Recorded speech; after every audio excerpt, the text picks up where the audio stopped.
Imagine coming back home and out of nowhere, your soul gets dragged straight into hell. That's what happened to Dae-sung, and I'm gonna show you how a guy who had it rough and wouldn't hurt a fly ended up ruling hell. In the first 10 days, he went without food and just hid from the monsters. With no other option, he had to eat monster flesh to keep from starving. What? The monsters came back and sent him running again. That's when he realized he had to fight to survive. 39 days later, he was already braver and taking down little monsters left and right. 7 years later, the kid was already level 24 and destroying monsters with a single punch. Time kept passing. He kept getting stronger and crushing way more dangerous creatures. After 79 years and 365 days, he became a supreme warrior focused on destroying the demon god. The first challenge was the Gate Guardian, a creature that almost killed him in the past, but this time it was different. After a brutal fight where the Guardian lost an arm and tried everything to bring Dae-sung down, the protagonist drove his sword into the creature's chest, throwing it with such absurd force that even the demon couldn't believe it. With the Guardian defeated, his companion of many years, a talking skull, warned that the demon god was still there and suggested he apologize, get on his knees and beg for mercy. Dae-sung didn't care about any of that. He rotted 80 years in hell because of that guy, and now it was time to collect. Hours later, his body was completely wrecked, broken, and out of strength, but he made it. Dae-sung beating down hundreds of demons and keeping his promise to take down the demon god, he was finally at peace. Even after becoming the absolute boss of that hell, all he really wanted was to go back home. When the kid wakes up, he finds everything completely bizarre. A doctor tried to examine him and got bitten on the hand right away. After 80 years in hell, the animal instinct kicked in hard. While the doctors tried to restrain him, he found out that planet Earth has a massive hole opened up in the sky. Now there are even hunters to clean up the monsters when they show up. His childhood buddy, Cheho, who was right there with him the moment he got sucked into hell, came to pay him a visit. When his friend filled him in on everything that happened in the last 10 years, the protagonist completely lost it. Because for him, it was 80 years rotting in there. But it actually makes sense it was only 10 years. If it had been 80, the protagonist would be basically a vegetable in the hospital from old age. Since his body was in terrible shape, his mom took him out for a walk to get used to Earth again, but the kid didn't get a single minute of peace. 2 guys showed up to collect a loan that Gemma took out for the hospital bills. She begged for more time, but the guys didn't care at all and started beating her up right in front of Dae-sung. Since he could barely even move, all he could do was curse them out. The bully grabbed him by the collar, threw him on the ground, and started kicking him repeatedly, using him like a ball. His mom panicked, thinking her son was going to die.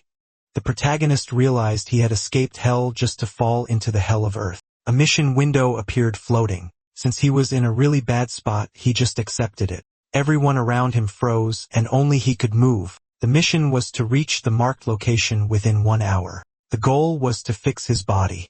Since his legs weren't responding, he dragged himself all the way there. The journey was brutal in his condition, but the kid used his head. The mission didn't say he had to walk, just that he had to get there. With only 35 seconds left, he threw himself into a wheelchair and pushed with pure rage. In the last second on the clock, he completed the mission. The reward was a healing potion. He didn't even think twice and downed it in one shot. The pain disappeared, and his strength got a boost. When time unpaused, the bullies were completely lost looking for the kid. Security showed up and kicked those guys out. Dae-sung vanished without anyone noticing. That night at the hospital, he had one goal. He needed to get his body back in shape fast before those idiots came back. The answer came instantly. Out of nowhere, he was teleported to a bizarre dimension. There, he got a bundle of missions to heal his body 100%. There was a mission to train his punches, a mission to run 10 kilometers, a mission to do 1,000 push-ups, sweating blood to get back to 100%. 10 days passed, and the progress bar got stuck at 55%. The protagonist got furious because he was already dead tired. Then Mission 10 dropped. A real fight. Portal opened up, shooting lightning everywhere. A giant monster stands in front of Dae-sung. It roars the second it appears. The huge beast rushes straight at him and swings hard. He blocks as best he can, thinking a few more hits like that will turn his bones to powder. Pinned down by the pressure, he jumps at the monster and tries to take control of the fight. But the demon is quicker, smacking him out of the air and slamming him to the ground. Cursing, he forces himself back up, hurt all over. Getting beaten by a screaming demon like this is just humiliating. The creature doesn't let up and goes in again. It throws a non-stop combo, and Dae-sung barely slips past the blows until the monster spots an opening.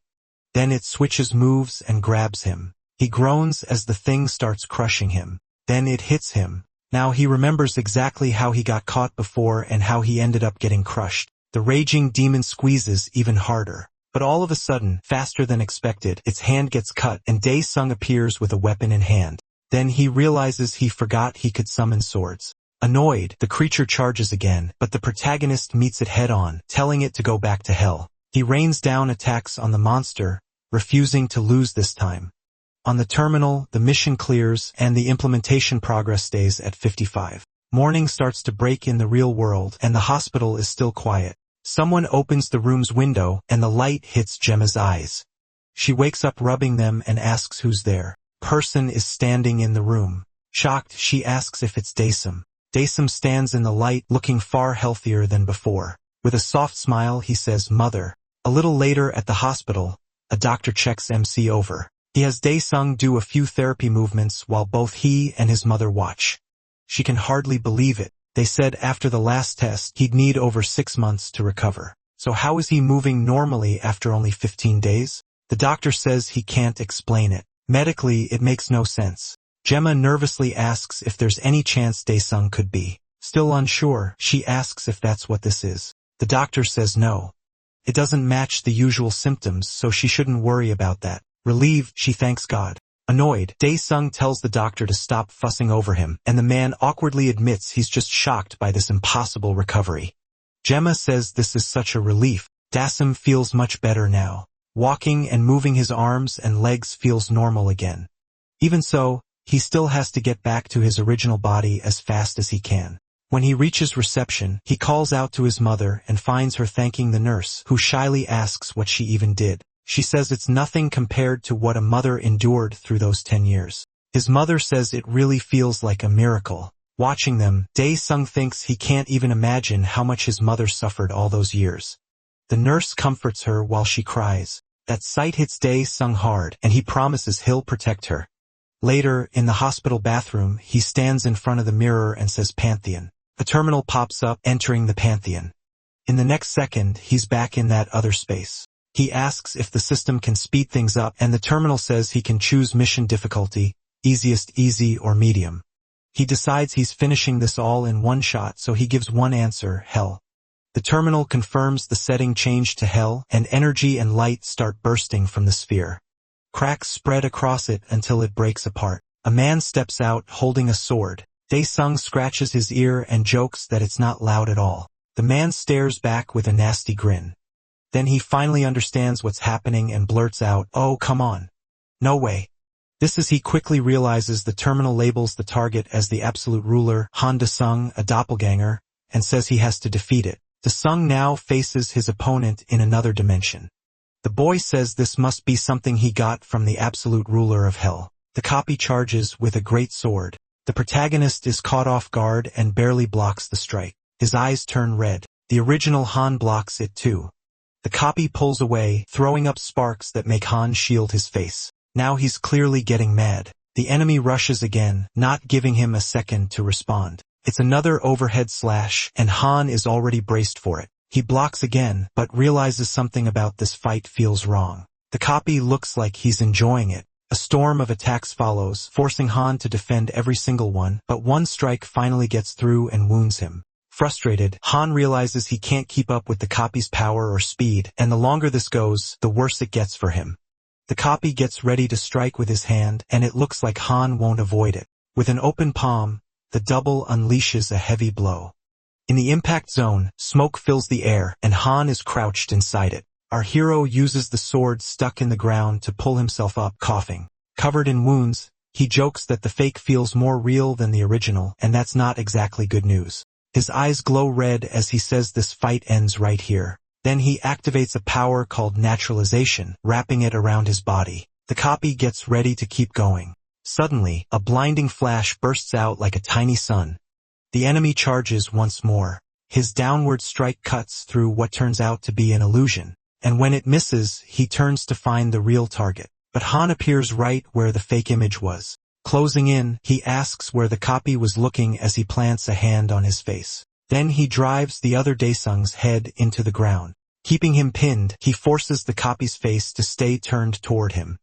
Now he grabs his greatsword for the finishing blow while the copy throws up an arm to block, but the strike misses. The other MC slips away by twisting his neck. A black blur flashes behind the original, and it's the imposter using his speed to create distance and reset.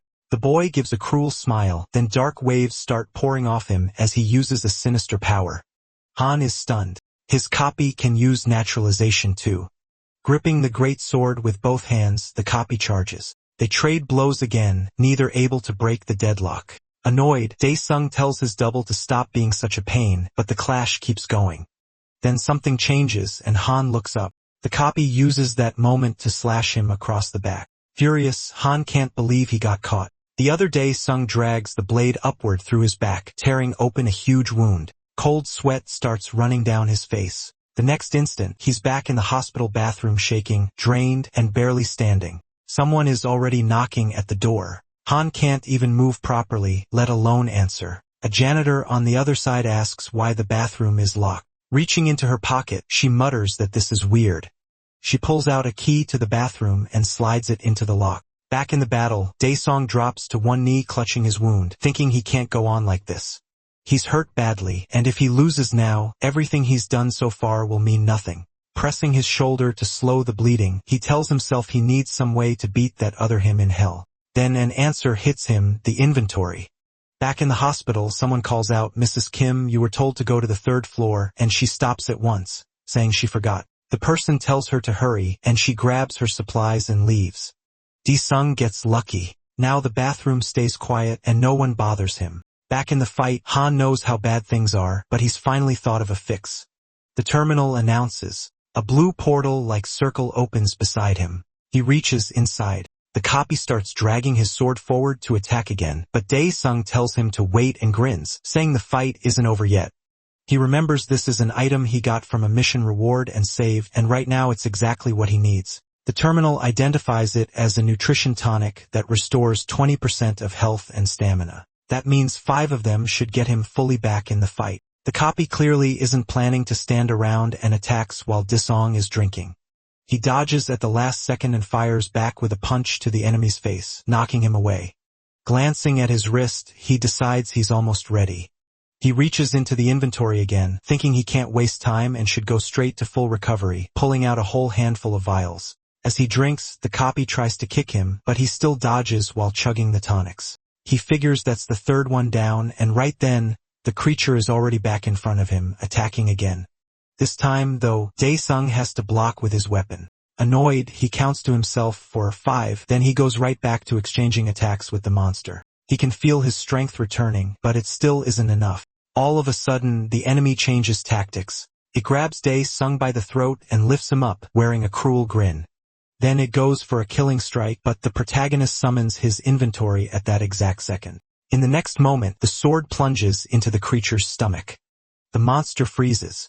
When it looks down, it sees the blade came through the inventory portal. Using the inventory as a shield, Daesung turns the attack around and lands the fatal hit. At last, the enemy drops to its knees. MC calls up the inventory again, relieved that trick actually worked.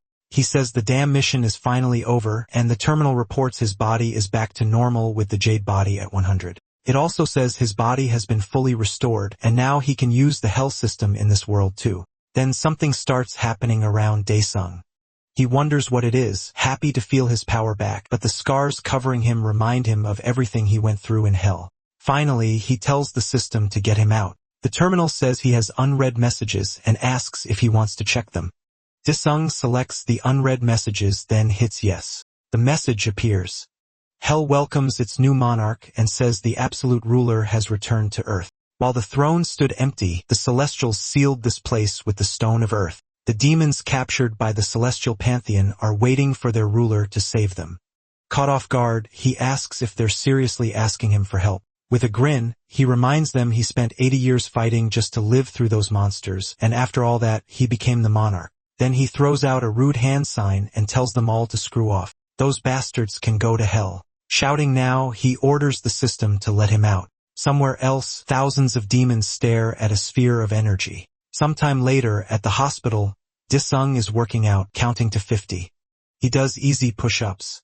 It seems his full power still hasn't come back. Then the door opens and the doctor walks in with his mother. Both of them stop, stunned by what they see. The doctor says her son may be an awakened one, and his mother says he wasn't like the others before. He explains there were no signs back then, so he thought Dae-sung wasn't awakened, but now that's the only explanation. His mother wonders how this could have happened to him. The doctor says that's all he can tell her, but suggests visiting the association.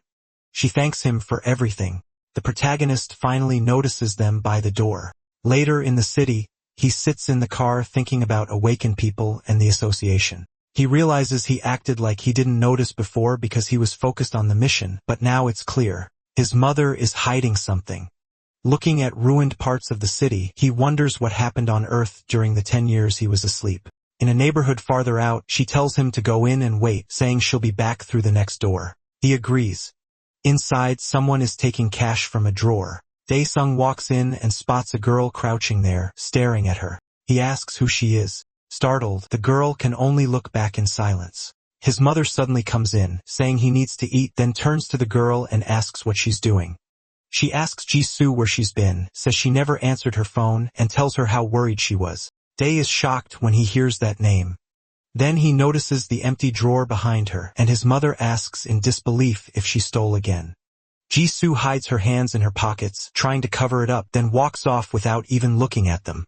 Dae-sung thinks it shouldn't matter how many years passed. She used to call him Big Brother. He can't believe he failed to recognize his only little sister. She says he looks fine now, but every day had been hell for them. As she passes by, MC just stands there thinking.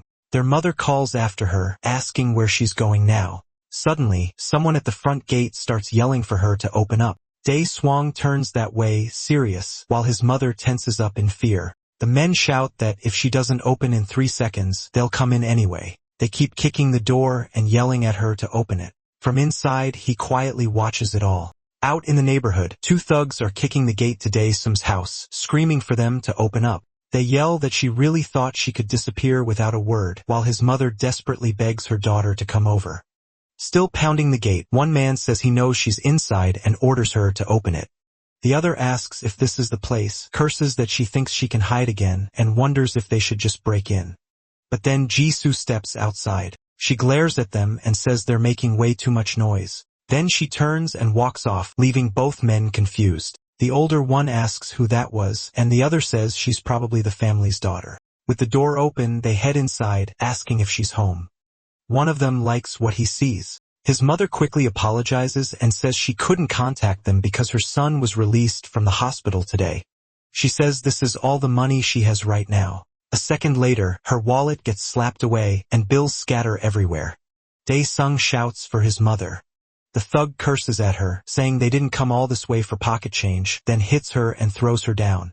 She lands on the floor, dazed. Seeing that, the protagonist snaps. At the same time, the other thug walks over and stops in shock. He kneels and asks what happened, but the beaten man can only point ahead. The other looks up at Dae-sung confused, asking who he is. MC says he wanted to meet these two, and now they came right to his house. The thug angrily asks if he's that useless bastard who couldn't even walk, saying he isn't worth what his mother pays. As he closes in, he asks if the man knows how he survived in hell. The thug calls it nonsense, but Dae-sung grabs him by the face. He says that whenever someone gave him something, he always paid it back. Then he smashes the man's face and says 10 times over, no.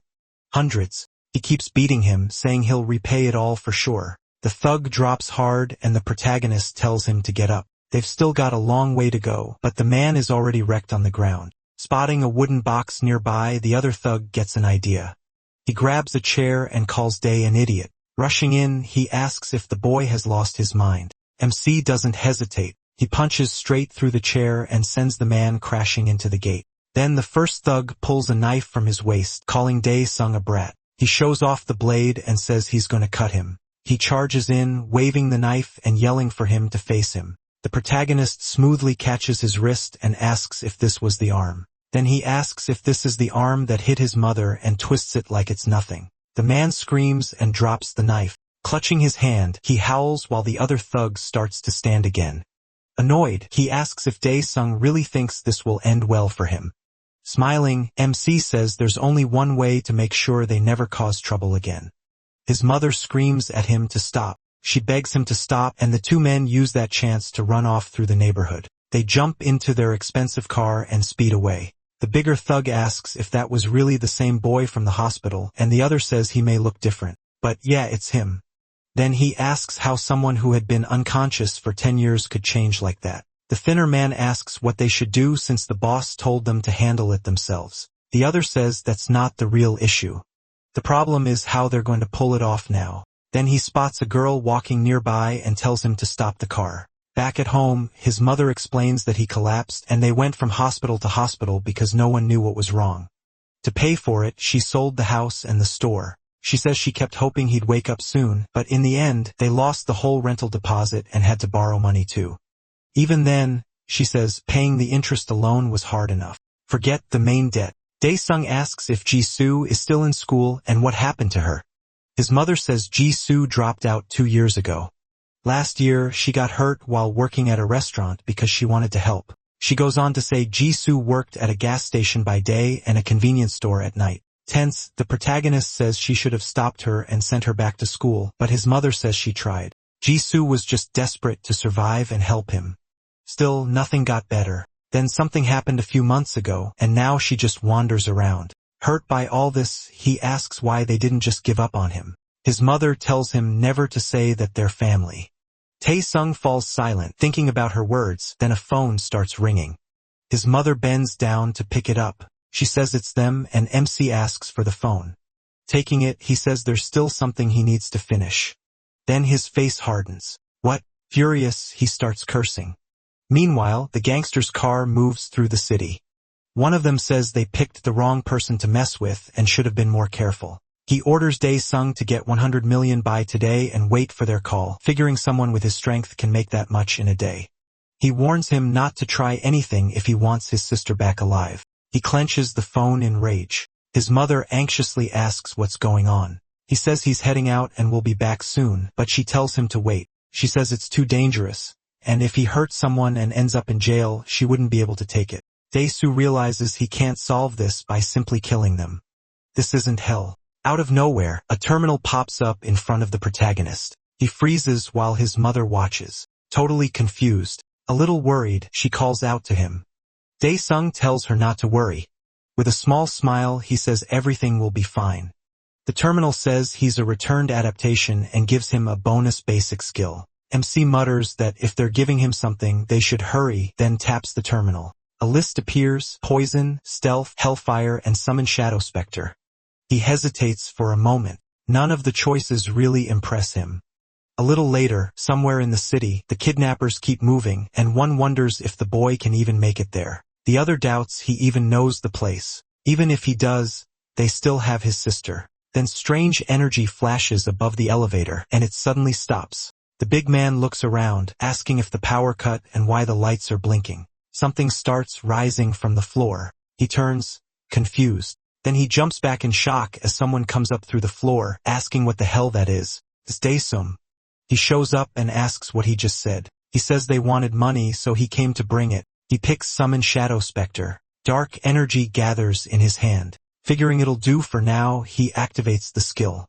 A black liquid forms in his palm. He clenches it tight. The liquid drips to the floor. Then something starts taking shape in front of him. Remembering the earlier fight, he tears off a piece of clothing. He orders the shadow to follow the blood and open a way for him. Then he tosses the cloth. A moment later, he's inside the elevator with the kidnappers and his sister. One of the men rushes him in anger. Dae-sung slips past the hit, grabs his face, and drives him down, dropping him instantly. The big guy curses at him. He asks if Dae-sung isn't awakened. His sister hears that and stares in shock. The protagonist asks what an awakened is. As the elevator opens, the man snaps at him to quit playing dumb. He yells for the others to beat MC down, warning them he's awakened, so they should go all out. Before he can do more, Dae-sung strikes from behind and throws him to the floor. Another gangster shouts to grab him, and the whole group charges. He steps up. As he advances, the lights flicker and spark. The first guy swings and lands a hit, but Dae-sung suddenly turns into liquid right in front of him, then appears deeper in the crowd. He snaps a backward kick into one man while another charges in yelling. The protagonist avoids it with ease and slams a heavy punch into the guy's face. He moves through the group at insane speed, striking one after another. Even the lights keep glitching from his power. In seconds, every gangster is down. Dae soon walks past them and heads back to the elevator where his sister waits. He kneels beside her and asks if she's okay. Then he pulls the tape off her mouth. He tells her she's going home. She asks what he's going to do next. Dae-sung says he's finishing things here and will see her soon. As the elevator doors close, she keeps staring at him in shock. MC turns back to deal with the rest. The lights keep flickering like none of this matters. Bodies are scattered across the floor. The whole place goes dead quiet. Then someone starts coming up the stairs. The figure climbs with both hands in his pockets, hood up, one sleeve still torn, trailing behind two others. The rough group looks unsure. Dae-sung tells them the others weren't even worth calling bugs. The men can't tell what he's getting at. He finds it pathetic how fast the rest went down. Suddenly, a window at the top floor bursts apart. Elsewhere, someone makes a call using another person's phone. A tattooed man answers. Annoyed, he says he already told them not to call while he's in the sauna. The caller says there's a problem and he needs to come to the office. He shouts back asking if he's some kind of dog to be ordered around, but the voice begs him to come. There's a monster there. He tightens his grip on the phone, clearly shaken, then he crushes it in his hand. Standing up, he finishes smashing the phone apart. Back at the building, one window is shattered and several men are sprawled across the floor. In a nearby room with the door cracked open, Dae-sung walks toward another gangster. The trembling man tells him not to come closer, but he keeps going. The guy is completely terrified of him. The protagonist only stares back coldly, then a wall suddenly explodes inward. Dae-sung turns toward the noise. A huge man charges at him with some kind of attack. He closes the gap in a flash and grabs MC by the face, then slams him hard into the ground. With a grim look, the brute says he made a huge mess. While his head is pinned down, Dae-sung realizes neither his mother nor his sister were shocked by his power. The brute demands to know where his men are. The protagonist understands they already knew powers like this existed. He just never asked because he was too focused on waking up. When he grabs the brute's arm, shadows start trailing behind him. The man notices and panics. He jerks away from MC, leaving part of his suit behind. Even as he retreats, the shadows keep chasing him. While the brute backs off in fear, Dae-sung gets back up. The man can't believe he caused all this alone. The protagonist rises and brushes himself off, then looks at him and asks if he's some kind of awakened. The brute says there's no turning back now. He'll send Dae-sung to hell. MC repeats the word, almost amused. Hell? The big man powers up, his muscles swelling as his expensive suit rips apart, but he suddenly drives a punch into his face. The hit wrecks him on the spot. Spinning toward the wall, the brute screams and wonders if taking his clothes off was supposed to make that hurt less. Smashed against the wall, he can't understand how he got beaten so easily. He's furious. This makes no sense. Before he can react, Dae-sung stomps straight onto his face, grinding him down like he's nothing. The protagonist asks if this bastard even knows what hell is. He says his family suffered the whole time he was gone. The man realizes MC is on a completely different level, and now all that matters is surviving. Knowing he can't win, he begs Dae-sung to stop. He pleads for his life, offering money, anything at all. Still staring coldly, he asks, "Money? Where is it?" The man points ahead and says it's in the locker. The protagonist looks over and sees it. He asks if the man really means it and warns him not to lie, then Dae-sung walks over. As soon as he goes for the money, the brute bolts. MC watches him run and says he'll die if he doesn't disappear fast. The man screams out an apology. In the parking lot, he jumps into a car. Battered and furious, he curses the kid and swears he'll kill him, child or not. Then Dae-sung suddenly appears right by his ear and says he forgot one thing, the password. The man stammers, nearly losing himself in fear. He says that part matters. More than that, he warns the man he can visit him anywhere from now on. The brute speeds off screaming. On the rooftop, a portal opens and piles of cash spill out. Seeing it all, Dae-sung figures it's 532 million won. He wonders how long that kind of money could keep him going and how many apartments it could buy in Seoul. Later, at a busy phone shop in the city, someone mentions the newest foldable model priced at 2,990,000 won in cash. Dae-sung picks up a phone and asks, "This one?" The clerk says it's the newest model and really popular with girls, then offers it for 1,990,000 won. The protagonist pauses at that one word, girls? The seller adjusts his glasses, worried he pushed too hard, and offers an installment plan if the price feels like too much. But MC says he'll buy it, catching him off guard. Then he adds that he'll take 2 and drops a stack of cash on the counter. The seller lights up immediately. He thanks Dae-sung over and over. Back home in the quiet neighborhood, he returns with a small shopping bag. Smiling, he sets it on the computer desk. Someone calls that dinner is ready, but Dae-sung says he has to go out. His mother opens the door, asking where, but he's already gone, leaving her wondering where he went. Later that night in the city, the streets are still full of life. The protagonist arrives at a restaurant. From a table, Chan-ho waves and calls out that he's over there. Tae-sung smiles and waves back. Chan-ho is surprised. MEMC looks nothing like the boy from the hospital. The two enjoy a meal together. They raise their drinks. After a drink, Chan-ho asks what Tae-sung plans to do now. He takes a sip and starts with, well, Chan-ho says they're not dumb high school kids anymore, while the drink seems to hit the protagonist pretty hard. Then MC asks how many apartments 500 million and one could buy, and Chan-ho asks if he actually has that much. He just keeps chewing instead of answering. So Chan-ho tells him that much would only rent a small place on the edge of Seoul. Tae-sung asks how much it would take to actually buy an apartment in downtown Seoul. Taking a sip, Chan-ho says buying one in central Seoul would cost about 2 billion won. He grins and tells the protagonist not to feel too bad. The world changed a lot while he was in a coma. Mimsy just keeps drinking. Even if the alcohol is hitting him a little hard, Chan-ho says his mom told him something about Tae-sung. Apparently, he awakened. He says he first needs to know what awakened even means. Fired up, Chan-ho says he only just woke up, so, of course, he wouldn't know.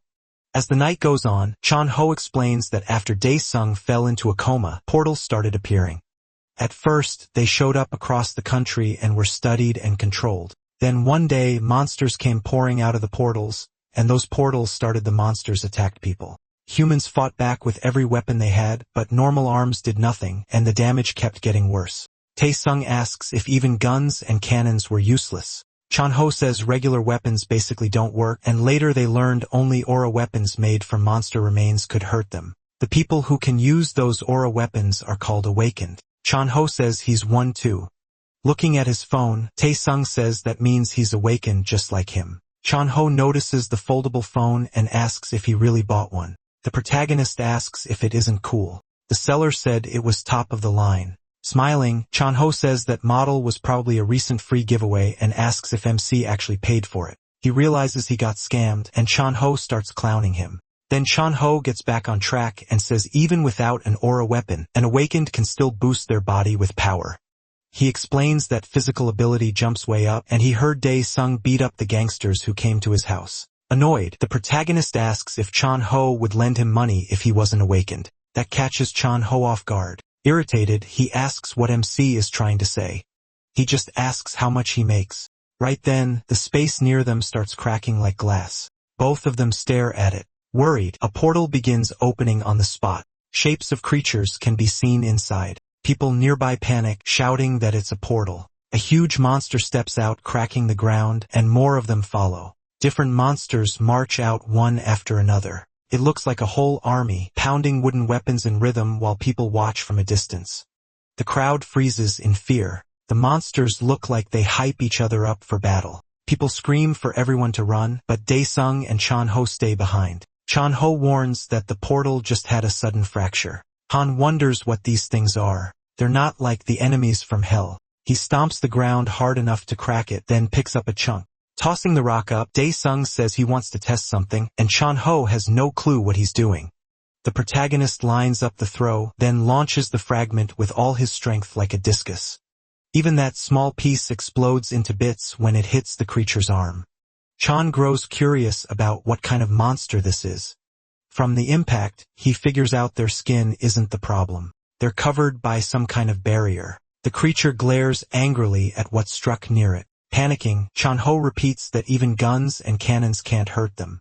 One monster breaks from the group and charges. Lifting its wooden weapon, it swings at the two friends. Chan-ho thinks they're dead and throws up his arm, ducking to protect himself. He squeezes his eyes shut and braces, then realizes someone else took the hit. A second later, he notices he's still alive and untouched. When he looks over, he's stunned. The monster went down from a single blow by Daesung, and Han sees it too. Ignoring Chonho's panic, MC says that punch did the job. Chonho can barely process it. Bare fists against monsters makes no sense. Then two more rush in. Daesung steps up to one of them, already winding up another punch, and drops it. Now it's two monsters down. He keeps going, tearing through them with ease. Watching him move, Chonho starts wondering if he is above B class. The protagonist glances back and sees a crowd still standing there. He tells himself this isn't the time. Weirdly, the rest of the city still seems unaware of the nightmare happening here. Across the street, two monsters stare at a crowd too scared to move. The people realize monsters are everywhere and think this is the end. Trying to be their hero, Chonho tells them not to panic. He knows a path to the shelter through the sewers. He tells everyone to follow him and move fast. But before they can go, more creatures appear. The looks on their faces say it all. They think they're doomed. The monsters get ready to attack, and chaos erupts as people run in every direction, leaving one little girl frozen in place. The creatures keep charging. The girl cries for her mother. As the beasts close in on people, desperate screams fill the street. One monster raises its weapon at the trembling girl. She's bent over, soaked in tears, too scared to even call out anymore. The hammer comes down, but it misses. Chonho jumps in and yanks her out of the way. In the next instance, something slams into the creature from the side and knocks its teeth out. It was Daesung, dropping the beast with one crushing strike. Relieved, Chonho shields the little girl, so she won't see the aftermath. The monster crashes to the ground like a fallen tree, and MC lands beside it. Han tells Chonho he's still exposed and needs to move now. Chonho smiles, thankful Daesung saved them both, and quickly pulls back with the crying child. Then he yells for everyone to hurry into the sewer. There's no time left. Somewhere else in the city, someone is live streaming on a phone and asks the viewers if they're seeing this. The stream shows him smashing monsters near the buildings. Ça explode. People ask if it's real and freak out that Han is fighting all of them alone. The person filming says he came down from his building after hearing monsters had surrounded the area. He realizes Daesung is in serious danger, and he is, because more enemies keep coming. Still recording, the man shouts that they just keep coming one after another. Then Han gets blindsided by a huge hit to the torso that sends him flying into a parked car. The streamer thinks there's no way anyone survives that. Daesung sits slumped against the wrecked car, head down. The chat loses it, wondering if he's still alive, while one person jokes they won't play the tribute song yet. For a long moment, the protagonist doesn't move at all. Elsewhere, the manhole cover lies open by the sewer entrance. Underground, a frantic woman spots a child she recognizes. The girl runs to her. It's her mother, the same one she had been crying for outside. Chonho feels relieved he got her there. The girl apologizes for wandering off, and he feels like he at least completed that part. Then a man asks Chonho if he's really going back to the surface, and he hesitates. A second later, he remembers Daesung is still up there fighting alone. Back outside, MC is still slumped by the car as the monsters close in. One gets nearer, and he still doesn't react. It stares at him with a vicious look. The streamer says this looks bad, and the chat starts calling at the end, saying the guy did his best. The monster grips its club and swings, aiming straight for Daesung. The boy watching covers his eyes. The blow smashes through everything in front of it, but the monster suddenly freezes. The car is wrecked, yet Daesung is gone. He appears behind it and blasts into the other monsters. The streamer freaks out, yelling that Big Bro is alive. It's really him. He thanks the monster, saying that Hit helped restore some of his mana. With a smile, he says he'll return the favor with a painless death. Then he dashes in and cuts down more monsters on the way. The chat begs the streamer to zoom in since the video is blurry, and he thinks they're insane for wanting him closer. Then one viewer offers 5 million and one for better footage. He's stunned, and when it jumps to 10 million, the chat goes even crazier. Nervous, he thinks the money is great, but there's no way he can go over there, not with all those monsters around. Meanwhile, Daesung thinks using mana this much is brutal. He dodges an attack and gets ready to counter, driving a punch into a monster's chin. The force lifts its head up as the protagonist follows through. Nearby, the chat keeps throwing out offers for a better shot, while others just enjoy the show. One viewer even asks for more details by email and says he'll pay for it, and Daesung still seems to be handling it just fine. Alerts start flooding his device. Even so, he says he's not going. The message says if he sends details on MC, not just photos, he'll get a 40 million bonus and should make contact. Thrilled, he can barely believe it. Elsewhere, inside a high-rise, someone watches and says the leader called it first 20 million, then 40. A man grins and says the YouTubers are on their way. Another adds that his clan is moving out too, so they might meet up there. Still smiling, he says he'd been a scout for years, but never felt this way before. Daesung is insanely strong. Back at the fight, he stomps the monster down and scans the rest. The monsters look scared of him. Daesung mocks them, calling them bugs when something suddenly smashes into one of their heads. It's one of the larger monsters coming up from behind. It glares at the protagonist like a challenge. Nearby, the boy thinks that's way too much money to ignore and begs the streamer to keep filming. Still hiding behind the car, he says this chance won't come twice. The monster points at Daesung and orders the others to attack. MC clicks his tongue. They just keep coming, and his mana is almost gone. Then Chung suddenly shows up beside the guy, asking what he's doing and why he hasn't evacuated, nearly scaring him to death. His phone rig and mic dropped to the floor. Chung Ho asks if he's out of his mind staying here. In the chat, people freak out, asking what happened to the chicken guy and already telling him to rest in peace. Chun Ho grabs him and orders him to get inside the building now. Panicking, the guy thinks, no, my money. Seeing his gear left behind, he starts cursing. Then a monster's foot comes down and crushes it all.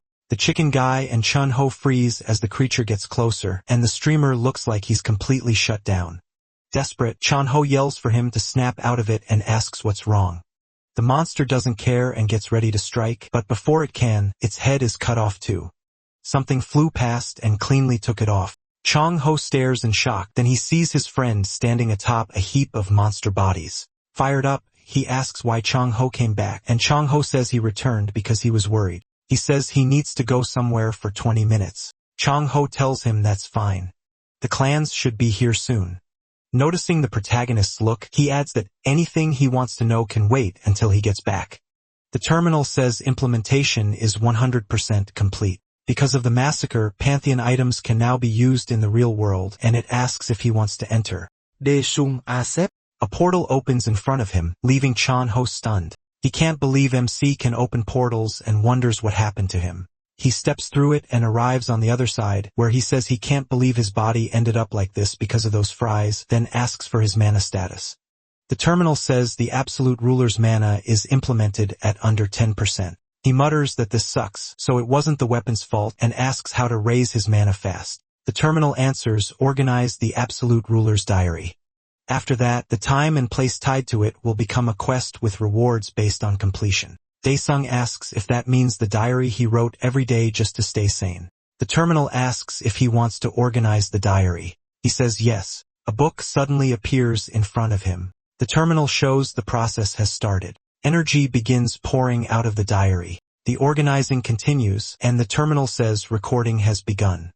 Everything that's happened so far comes rushing back. Then the diary bursts into flames until the recording finally ends. Holding his head, the protagonist says he feels awful and asks to get back to the mana part. He chooses page 16, the Forest of Predators. The terminal reads, page 16, year 5, day 75, event recreation in progress. He appears in the middle of that place, wrapped in mist. Back in the city, John Ho and the chicken guy head up the stairs. The guy thinks maybe the address he got belongs to Han, and he's glad he recorded it. Then he asks if Chon Ho knows where Dasong went. Chon Ho asks why someone offered him money for a picture of MC's face. The guy says nothing when a loud sound makes them both look up. Chon Ho says there could be survivors on the roof, so they need to move quietly. The guy keeps climbing, then his phone starts ringing. He pulls it out to check. It's a message from Jun Young, leader of the Soul Clan, saying weekend traffic will delay them, so they need to evacuate the area fast. Worried, he hopes Dosong comes back soon. Meanwhile, in that, the terminal says the Forest of Predators has been recreated, but because of a dimensional seal, info on this place can't be shown. Dosong notices how calm he feels. The terminal gives the mission medium difficulty, eliminate the celestial beings occupying the forest. Reward, increased mana. He looks around for them, not noticing the giant creature appearing nearby. It declares that it has detected an unknown intruder and will eliminate it. Then it fires a beam down at him. Dasong dodges just in time. As the beam tears through the area, he moves through it fast, then stops ahead. The grotesque celestial creature watches him. The terminal identifies it as the White Colossus of Justice, a machine life form, an autonomous weapon made by the beings of paradise. Dosong repeats, beings of paradise, while staring at it. The giant attacks again. His fist slams into the ground, but misses. Thinking he has no time to waste, the protagonist decides to finish it fast. He drives a huge punch into the creature. The blow caves in its face and slams it flat to the ground. Daesong lands right after, but it's still not over. Long fingers stretch from one of the weapon's hands toward him. MC watches them come in. Annoyed, he decides to crush it for good. Then he bursts forward. The celestial weapon lashes out with its extended limbs, but he keeps advancing without getting hit. As the attacks keep coming, Dasong readies another strike at the heavenly weapon. This time, he hits its stomach. His fist punches straight through it, shattering the thing into pieces. The Colossus crashes down in dust. Looking over his shoulder, Dasong says, "Okay." Next, a red sphere rises from the wreckage. Then something about it catches his eye. Back on Earth, Chan-ho and the streamer reach the roof. When they open the door, they find several bodies. The guy stares, uneasy, while the boy behind him looks horrified. Both of them take in the pile of bodies. One person seems barely alive. The boy asks if that man is still breathing. They rush to the man slumped by the ledge. Chan-ho kneels beside him and asks if he's okay. With great effort, the man says, "B." The guy leans in, then the man finishes. Behind, that last word makes Chan-ho go still. A huge demon is above them on the building, and Chan-ho swallows hard. The monster stares down at him with a vicious look. The attendant says they need to move the injured man, but Chan-ho says it's too late. They can't move until he tells him to. The guy agrees and asks what Chan-ho saw. The moment he realizes he's terrified, the giant demon keeps watching them. Chan-ho tells him to stay awake and jump for the door. When he says now, unless he wants to get ripped apart here, he needs to pull himself together. Still shaking, the boy finally snaps back. Above them, the huge creature roars and suddenly jumps down. Then the guy shouts, "Now!" Meanwhile, in the forest of predators, Daesung studies the red sphere packed with energy. Wondering what it is, the sphere announces that self-repair is starting. He tenses up. Restoration.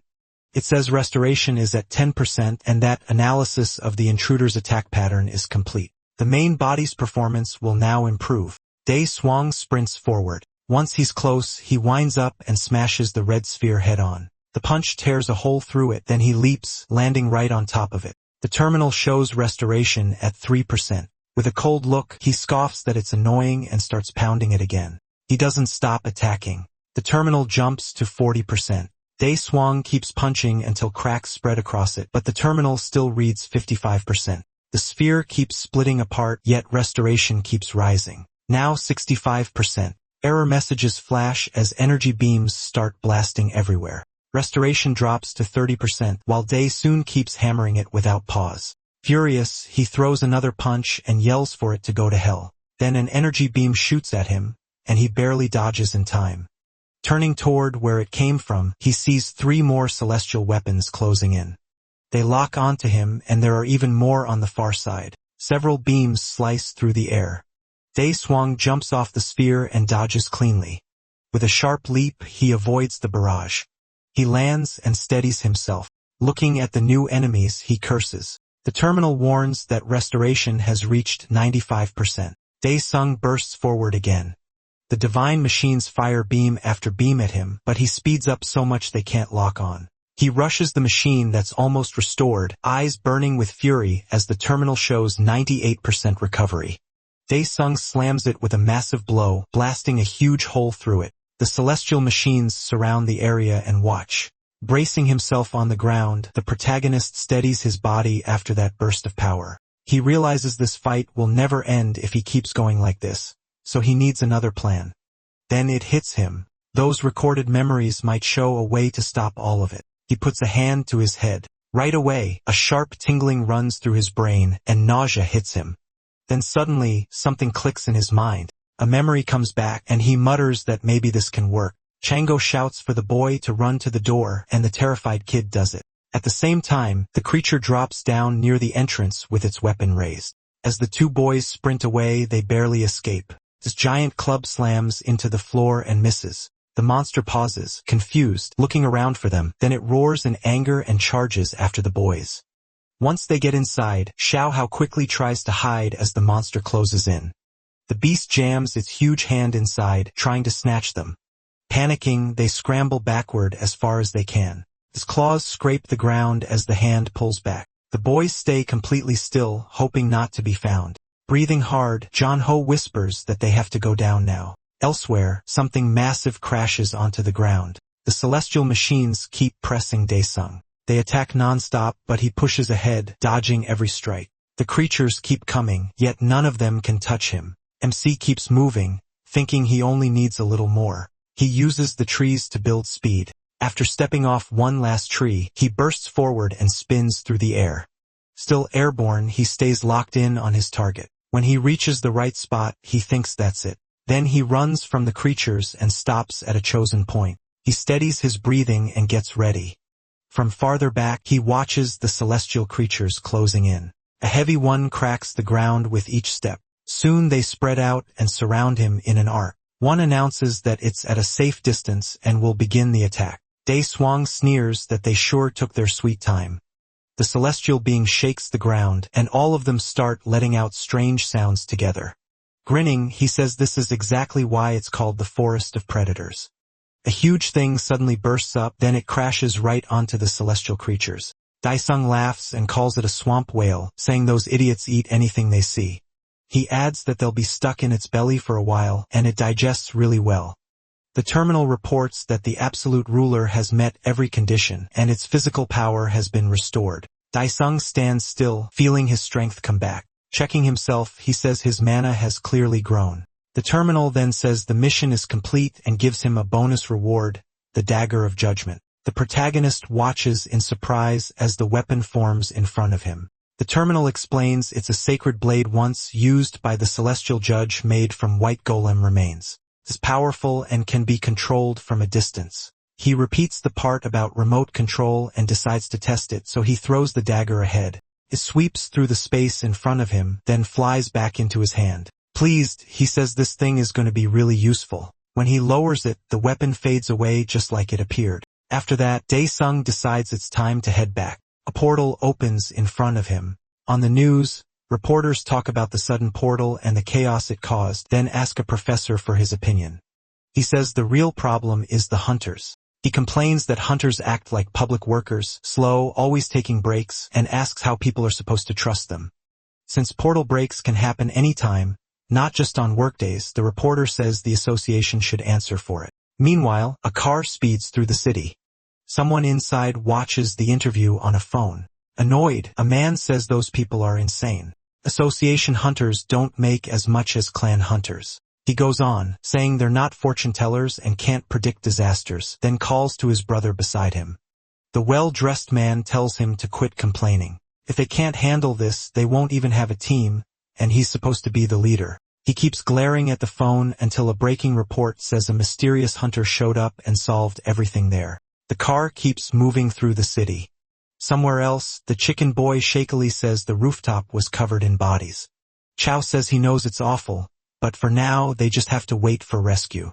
A sudden loud crash makes both boys jump. They peek over the counter where they're hiding, and the whole place seems to be trembling. Chow Ho wonders if hunters finally arrive. A huge impact hits next, filling the area with dust. The boys shield themselves as best they can. Terrified, he thinks the monsters found them. But then Daesung appears, saying he's starving, and they better not get in his way while he steps over the remains of the creature.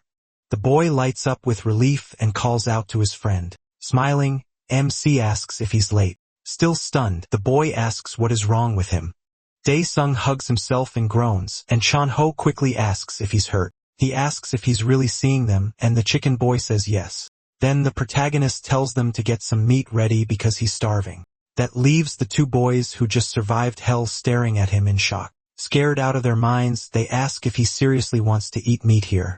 The whole area is a complete wreck. Looking at the meat, Daesung wonders if it's monster blood on it, then says it's fine. He doesn't care. The boys can only stare in horror as he eats. They're clearly grossed out too. Then someone rushes in, shouting that there are survivors here. A soldier asks if everyone is alright. The attendant happily thanks God and says he's going to live. The soldier looks startled by what he sees while the boy keeps thanking him. Then his eyes land on Dae-sung still eating, and he awkwardly tries to speak. Chan-ho greets him, thanks him for the hard work tonight, and explains they missed their chance to reach the shelter, so they're glad he came. Trying to help MC out, he adds that his friend acts like this when he's in shock. Chang-ho grabs him and says they should head to the hospital first, but he asks what's wrong. The soldier tells them not to leave on their own and says he'll take them to the exit, so they should follow him. Chan agrees and pulls something from his suit. He says to contact them if there's any trouble, adding that his clan may have worked too and shows a Seoul clan team leader card. Once the soldier sees he's from a clan, he relaxes and says he'll lead them out. Chan-ho thanks him. Later, the military fills the area. The two hunters from the car arrive as well. The leader stares and blurts out, "What the hell is that?" He yells at the younger man, calling him an idiot and saying if he has time to throw up, he has time to check for survivors. The boy quickly apologizes. Then he says he's a hunter and should follow the soldier, and the soldier agrees. The leader thanks God and mutters about what kind of kid that was, just as savage and strong as the monsters. Later, a car moves through the city. Chan-ho suggests they stay at his place for the night. Dae-sung refuses, saying people at home must be worried. Chang-ho says it's nice that he cares, but if they see him like this, they'll be completely shocked. The protagonist looks down at himself, covered in blood. Then he says he'll call his mom and his friend, and after they clean up, they can get some chicken. Sometime later, in a tall building, Dae-sung looks surprised. His friend tells him to wash up and come back while he orders chicken. A while later, the food is laid out. MC stares at it and asks what all this is. Chan-ho says it's been 4 months since he had meat, so he should eat as much as he wants today. Dae-sung asks if Chan-ho really made a lot of money and if that means he's a hunter. Thinking back to their earlier talk, Chan-ho says that's right. He adds that these days people say hunters aren't much better than scammers. Then he asks if he is thinking about becoming one. The protagonist just makes a sound with his mouth full. Chan-ho takes that as a yes and says if he goes to the association, he'll probably rank above B. If things go well, Chan-ho says he could even make rank A. Dae-sung asks what rank B and rank A even mean, so Chan-ho explains that it's the hunter ranking system. A rank B can join a big association or clan and make around 3,000, while rank A gets even more. Curious, MC asks if there's anything above A, and Chan-ho says yes. There's only Chan-ho jokes, asking if Dae-sung plans to become the 6th S rank, then says he's kidding. Still, he warns him not to expect too much. Reaching rank A would already be huge, especially in Korea. Then he asks one last time if he really wants to become a hunter. He says yes, and Chan-ho tells him to trust him. Raising a toast, he says he'll make the protagonist great. MC thinks to himself, become a hunter. Meanwhile, in another high-rise inside a fancier room, someone eats an expensive meal and says, "So, a crazy debtor." He tells the other man to keep talking while he eats, then says they'll try again. Repeating the words, he asks if that crazy debtor really destroyed the man's whole organization. The other man quietly says yes. Wiping his mouth, the man says that if it's true, it's pathetic and asks why. If that's the case, he even bothered coming here to report it. The man tries to answer but stammers, terrified, finally saying he has nowhere else to go. This is Lee Suk, a general of the Hongdae clan. He says it would be stupid for a gangster to run to the police, right? The frightened man quickly agrees. Lee Suk asks why he's been shaking this whole time.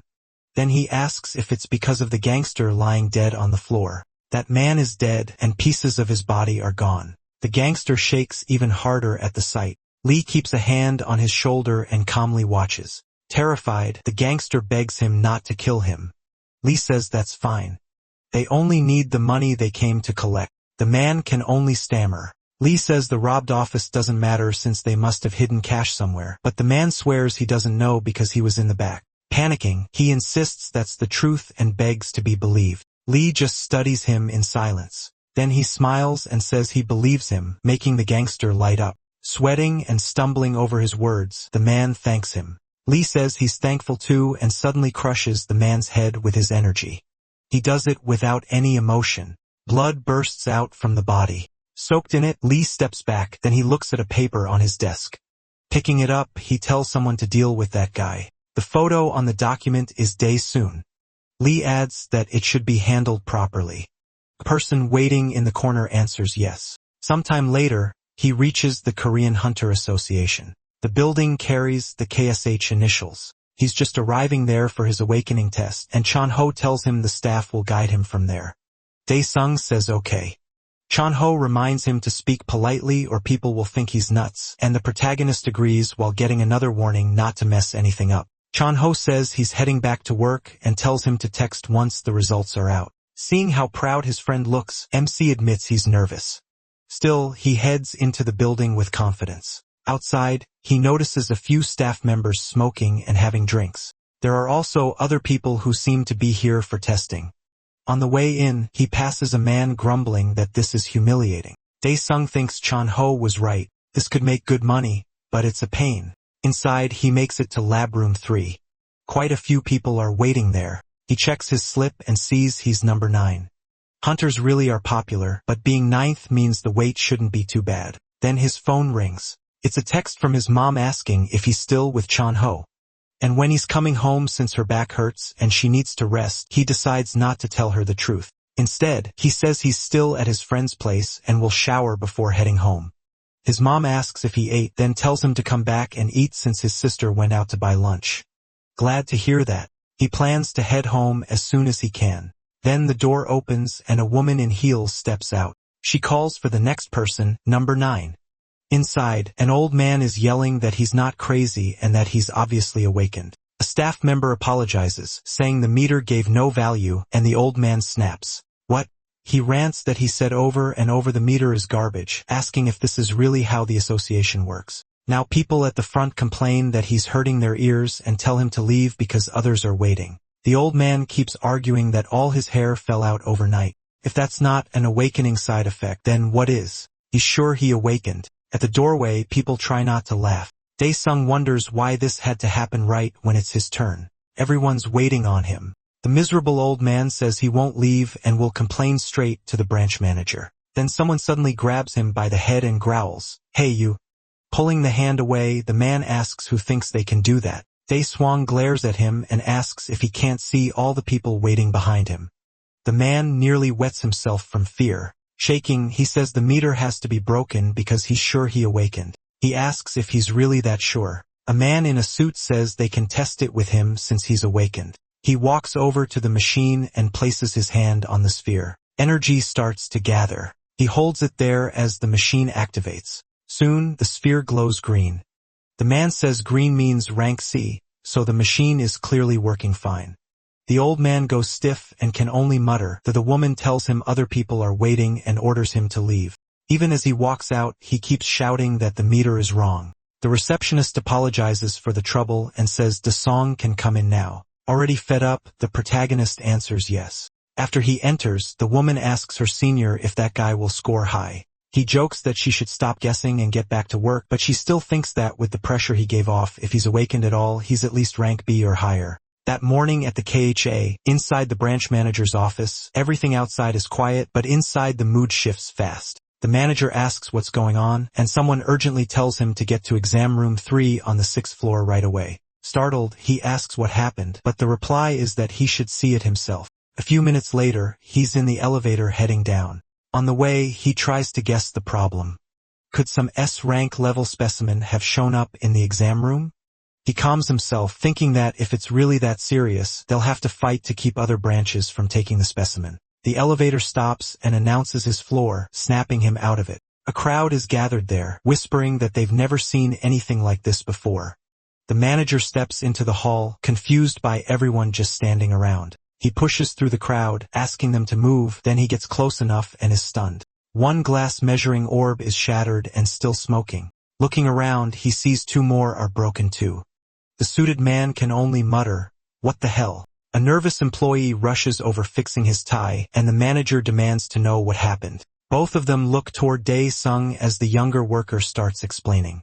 He says that MC put his hand on the crystal ball while MC stays quiet. At first, the crystal's color started shifting strangely, and Han asks if that's normal as mist and changing colors swirl inside it. An employee says that part can happen sometimes, but this was different. Then cracks spread across the crystal. The young worker panics because he has no idea what's happening, and Daesung is just as confused. A second later, it explodes, and smoke blasts through the room, frightening everyone outside. They quickly open the door to clear the smoke. The researcher coughs behind her hand, while Han stands in front of the shattered crystal, and another nearby one is broken too. One worker is left sitting on the floor in shock, and Daesung just stares at the wrecked crystals. The younger employee asks him if he's okay. Han says nothing, just sweats. The manager asks if the meter malfunctioned. The employee says that would be hard to believe when all 3 crystal balls ended up like this, and the manager agrees that's too much to be chance. Meanwhile, Han worries they'll make him pay for the damage and wonders what he's supposed to do now.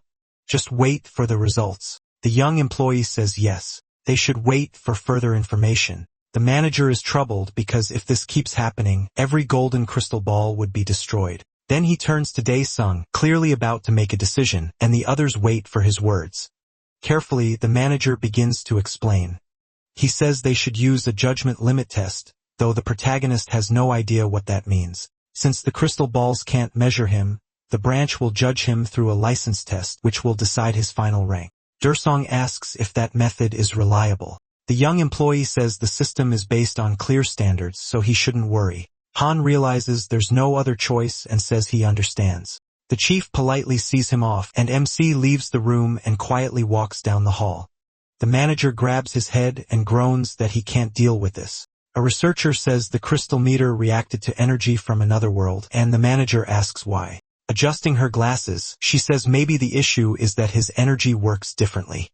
Han's otherworldly power may be interfering with the crystal's function, which is why the orbs exploded. Right in the middle of her explanation, another employee sneezes. He quickly apologizes, but the researcher gets annoyed at the interruption. The manager asks if that means Daesung is SS class, and she says yes. That's likely.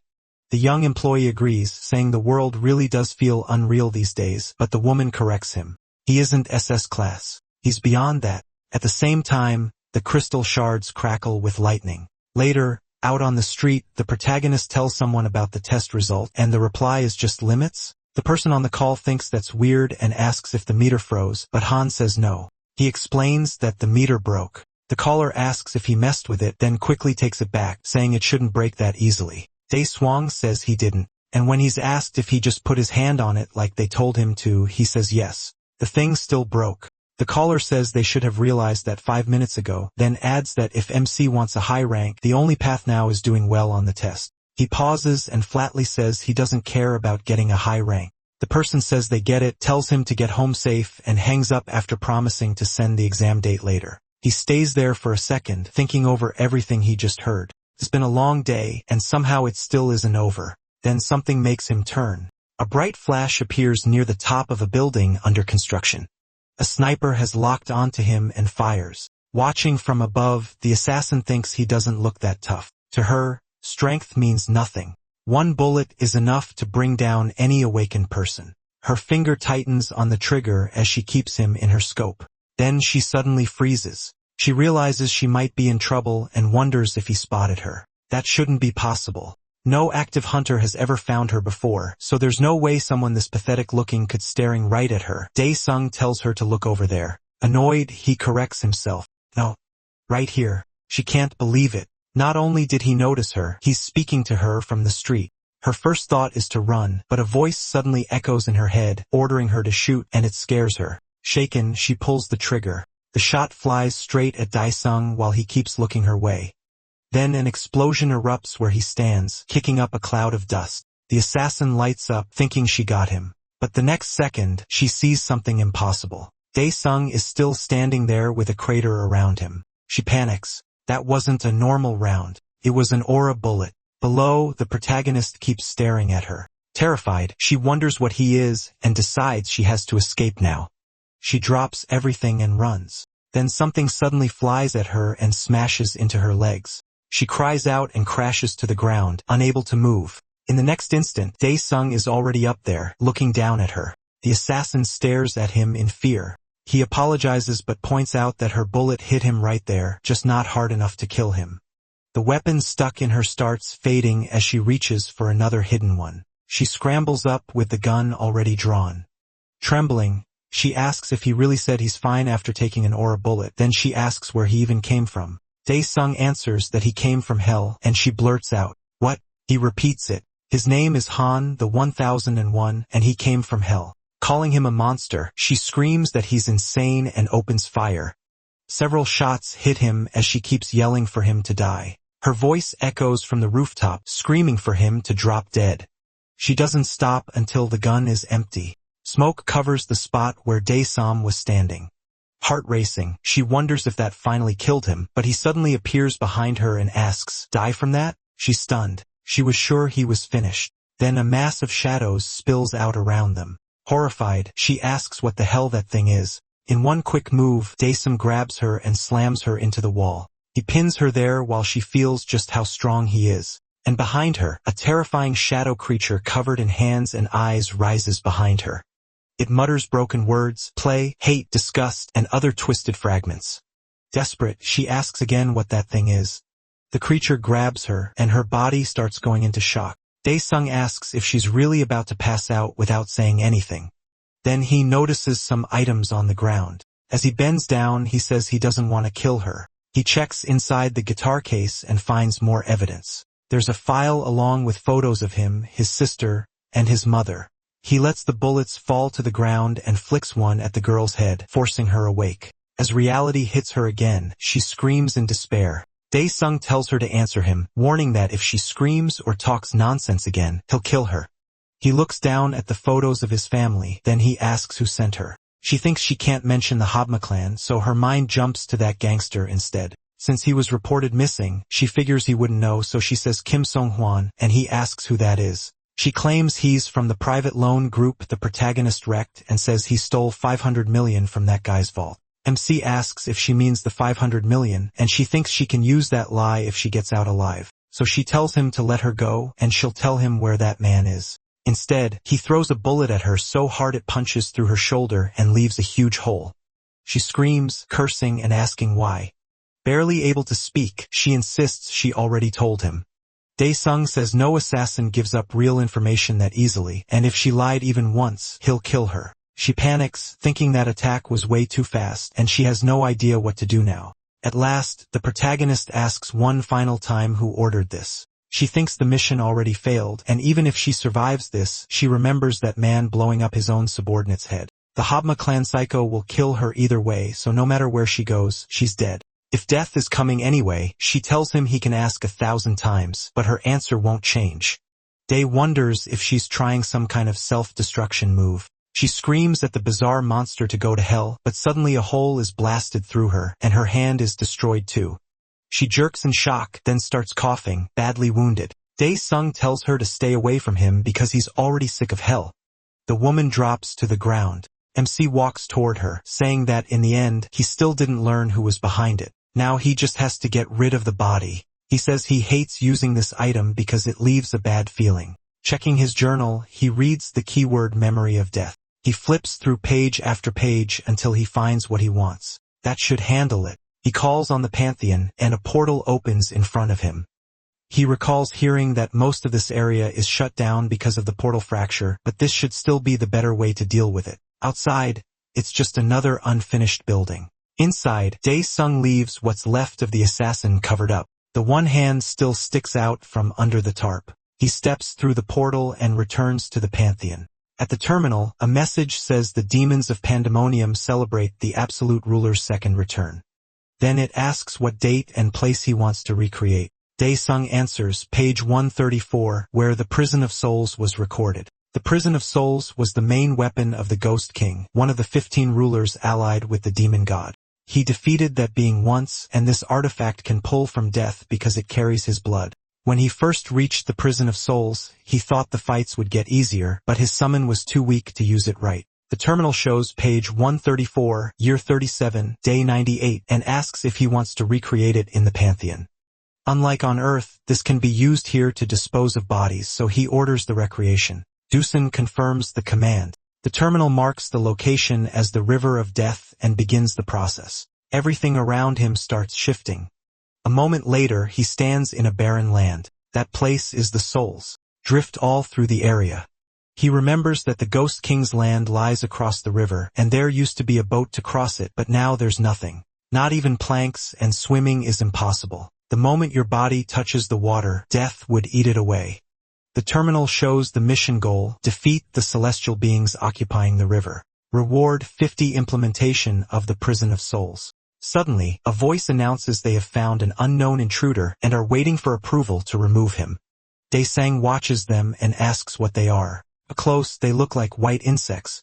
The terminal identifies them as autonomous weapons, mechanical life forms made by celestial beings. Then the creatures announce that elimination has been approved. The celestial monsters rush Daesung, launching some kind. He slips past them easily, and the attack hits a tree behind him. The spotted struck starts corroding.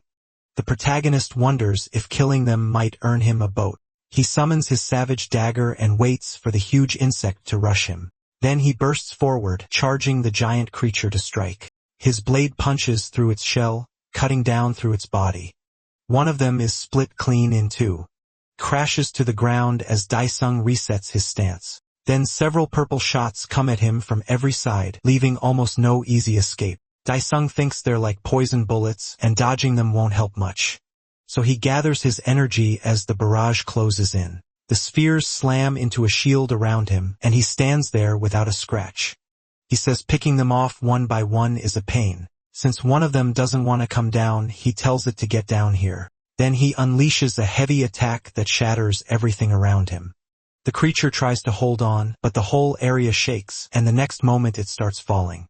Thinking this is his chance, Daesung charges in and tears through them, striking back at each celestial creature. Then he smashes their cores. He even catches one of those energy spheres with his bare hand and crushes it like it's nothing. The terminal shows the mission is complete and the prison of souls is now at 50%. Then it says the rewards have been given to the absolute ruler. He just watches the terminal shut down. A flame of energy appears in front of him, and something starts to form inside it. The terminal says he got the blessing of the worm armor that blocks death energy and lowers physical damage. Reading that, he realizes he'll be protected from death energy. Then a prompt asks if he wants to equip it now, warning that putting it on again later will take willpower. Daesung pauses, wondering if this means he should swim. The river of death is still raging, and then he rises out of it. As he comes out of the river, a figure in armor appears. It's Daesung, now covered from head to toe. The terminal says the demon beast admires his swimming, while the demons of pandemonium apologize for not helping their ruler. Dripping with that dark red water, he tells them to shut up if they already know that. A strong golden light appears ahead, and it spreads everywhere. Sometime later, MC reaches the Ghost King's territory and finds it empty. He looks around and says no one is here, and even the old castle is gone. The terminal says the beasts of pandemonium are sorry. The Ghost King's sacred castle vanished, and Daesung snaps that he doesn't need them, repeating the obvious. He says the main objective may have been a side mission, then asks if another side mission can lead him to the castle. After that, he keeps moving forward, staying on guard. Suddenly, a huge crash rings out, and debris flies everywhere. Something massive starts pushing up from the ground. It keeps rising higher and higher, while Daesung watches closely until a giant monument finally stands before him through the dust. The terminal identifies it as the celestial obelisk, built by celestial beings with divine stones to capture wandering ghosts in the 9 heavens. A holy light appears at the top, and fiery energy shoots from the gate. Daesung asks if entering it will trigger the next quest. The terminal confirms this is Mission 2, destroy the celestial creatures made by the obelisk to earn 100% completion of the Prison of Souls plus a rune and contribution points. Then a strange creature appears. The armored being locks eyes, and he stares back wondering what it is. The creature glares at him in rage, and Daesung guesses it might be the general commander. Since it's in the demon category, he doubts it's hostile.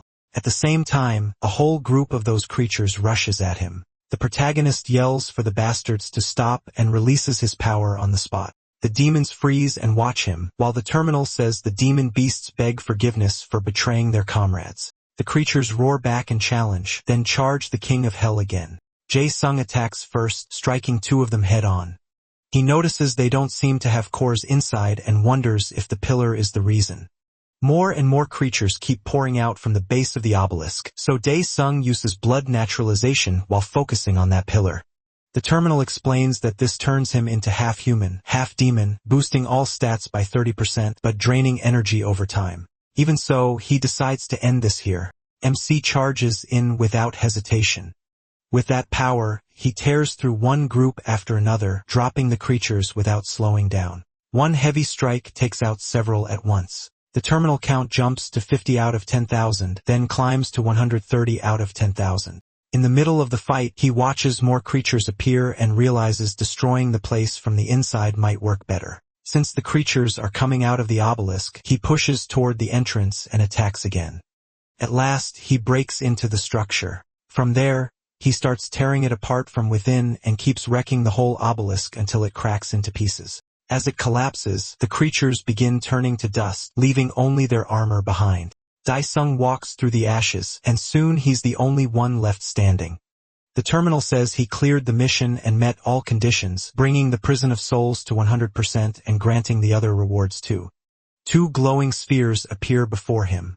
Daesung guesses one is the reward and the other is for implementation, so he decides to check them first. Then he gives the command, collect. The spheres react at once, and one of them flies toward his chest. The terminal says the reward is the soul prison artifact, which turns the dead into ghosts. It comes with a skill to imprison souls, store a dead target soul in the artifact, bring that soul back as a commanded soldier, and share part of the commander's memories.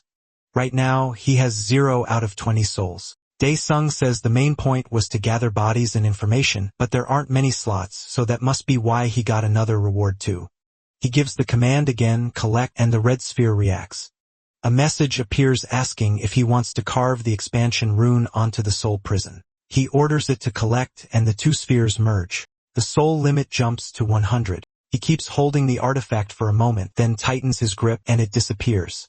At last, a message says the soul prison has been collected. He says he got what he came for, then wonders where to go next. Noticing something ahead, he asks what that is. The terminal says the demons feel a chill from a bright but evil aura and beg their ruler to be careful. He asks if he really has to listen to all of them, then decides to use the collect command on the sphere. The yellow light starts shining hard as he looks at the golden flame in his hand. A burning engraved circle appears on his fist, then something new finally shows up before him. The terminal glows yellow, and he wonders what this one is now. That object starts breaking apart, and Daesung says he expected something useful, not a waste of time full of pointless riddles. Finally, he says he wants to go back, and a portal opens in front of him. Back at the construction site, he stares ahead in surprise and disgust. The body he left there is gone. Daesung wonders where it went. Later, at home, Jisoo quietly watches. When the protagonist comes in through the gate, she tells him the rice soup is cold. He apologizes, and she tells him to come eat. Once he gets inside, the meal is already served. The news is talking about how serious the portal fracture case is, but his mother turns off the TV and says it's time to eat. Daesung says the world is changing fast, and he's even seen monsters on the news. His mother watches him eat and says she's scared he might be shocked, so she can't bring herself to tell him everything. She apologizes for being a mother who can't do much even though she kept pushing on. Daesung tells her it's okay. He says he's just thankful she survived in a world like this. She looks surprised by that, while Jisoo keeps eating like she doesn't care. MC wonders what this weird mood is about. Then he asks if there's anything his mother or Jisoo want. Jisoo asks why. Does he want to buy them something nice? His mother asks if he wants more soup, and he says yes. Jisoo points out that's a double serving. Elsewhere, at the Soul Clan, someone asks what's happening, and another says they were on their way underground, asking if this is about the licensing exam. On the phone, someone compares it to training in the mountain cave, but Chanho says it's nothing like that and asks if they really want to go back there. Daesung says he found a bug, but it vanished in an instant. On the other end, his friend asks what he means by bug, and he thinks about how the body disappeared without a trace. Still, he says that while he's gone, he wants his friend to look after his family, and Chanho agrees. The protagonist thinks he also needs to make sure he doesn't get caught. After hanging up, Chanho wonders what Daesung is planning. Elsewhere, someone reports that the body was thrown away, but the target must be dangerous if he made a B-rank assassin look weak and asks how they should handle him. The general says to leave it for now. The target will show up at the coming test, and they'll kill him there. Then he asks a man named Jengal inside a tank if that's correct, and the man says yes.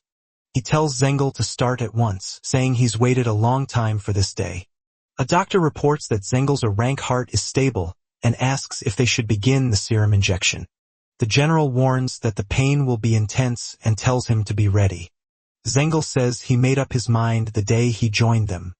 Without hesitating, the leader orders them to begin, and the doctor obeys. He says he'll start the injection and presses a button. The machines start up, the serum enters Jinxel's veins, and the computer reports 20% injection with his heart still stable. Inside the tank, he struggles through the pain as the injection reaches 40%. Jinxio keeps enduring it and says good. The injection reaches 50% and the computer displays his data. The doctor panics and says they've gone past the normal limit, but the order comes back right away. Keep going. The doctor warns that if they continue, Jinxel could die. The general says if that dose could kill him, they never would have brought him here. The doctor nervously reports that it's reached 80. As the level keeps rising, the man in the tank, then the injection maxes out at 100 and he's still screaming. A moment later, the monitor shows his heart has stopped. His body goes completely still in the tank. The whole room goes quiet. The doctor says his heart stopped. He's dead. But the general raises a finger, telling everyone to stay quiet. Then something changes inside the tank and the doctor catches it on the monitor too. Out of nowhere, the man's heart starts beating again. The doctor can't make sense of it. Gene opens his eyes inside the tank and the doctor blurts out that it's impossible.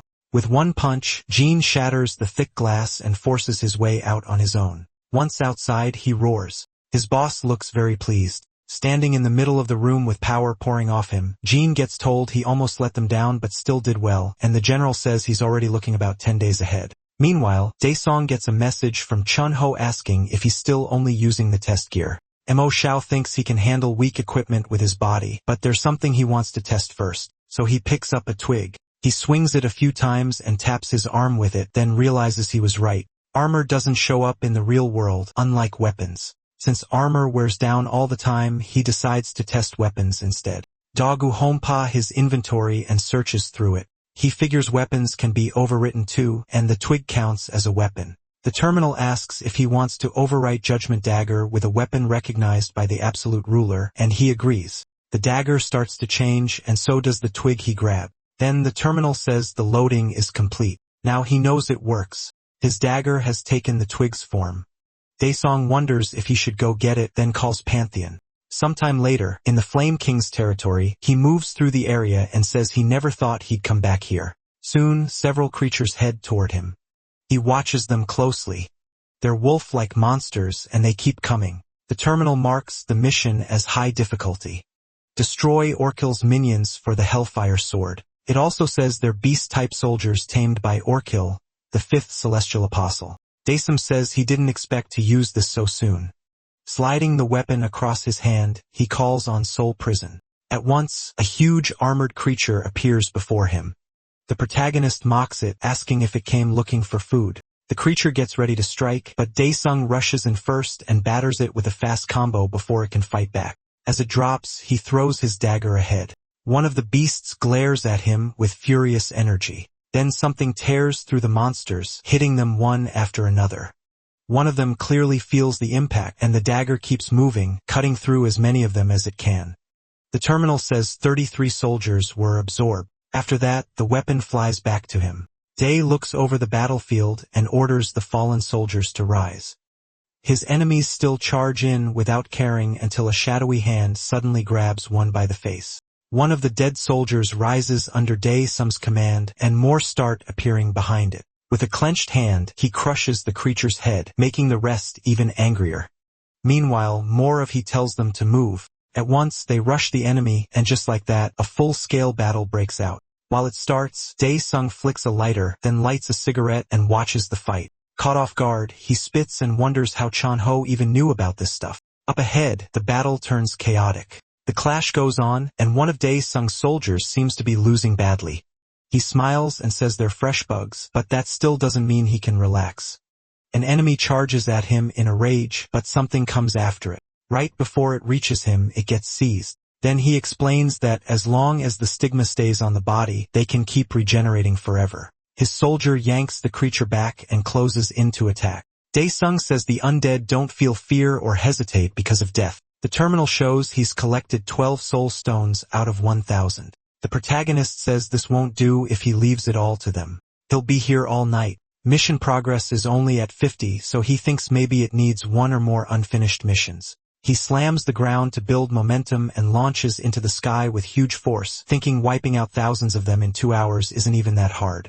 From high above, the army below looks like ants. Looking down on them, he thinks the best part is that this would look pretty awesome. Then he dives at them like a meteor, closing the distance fast. He keeps dropping at full speed until he's almost right on top of them.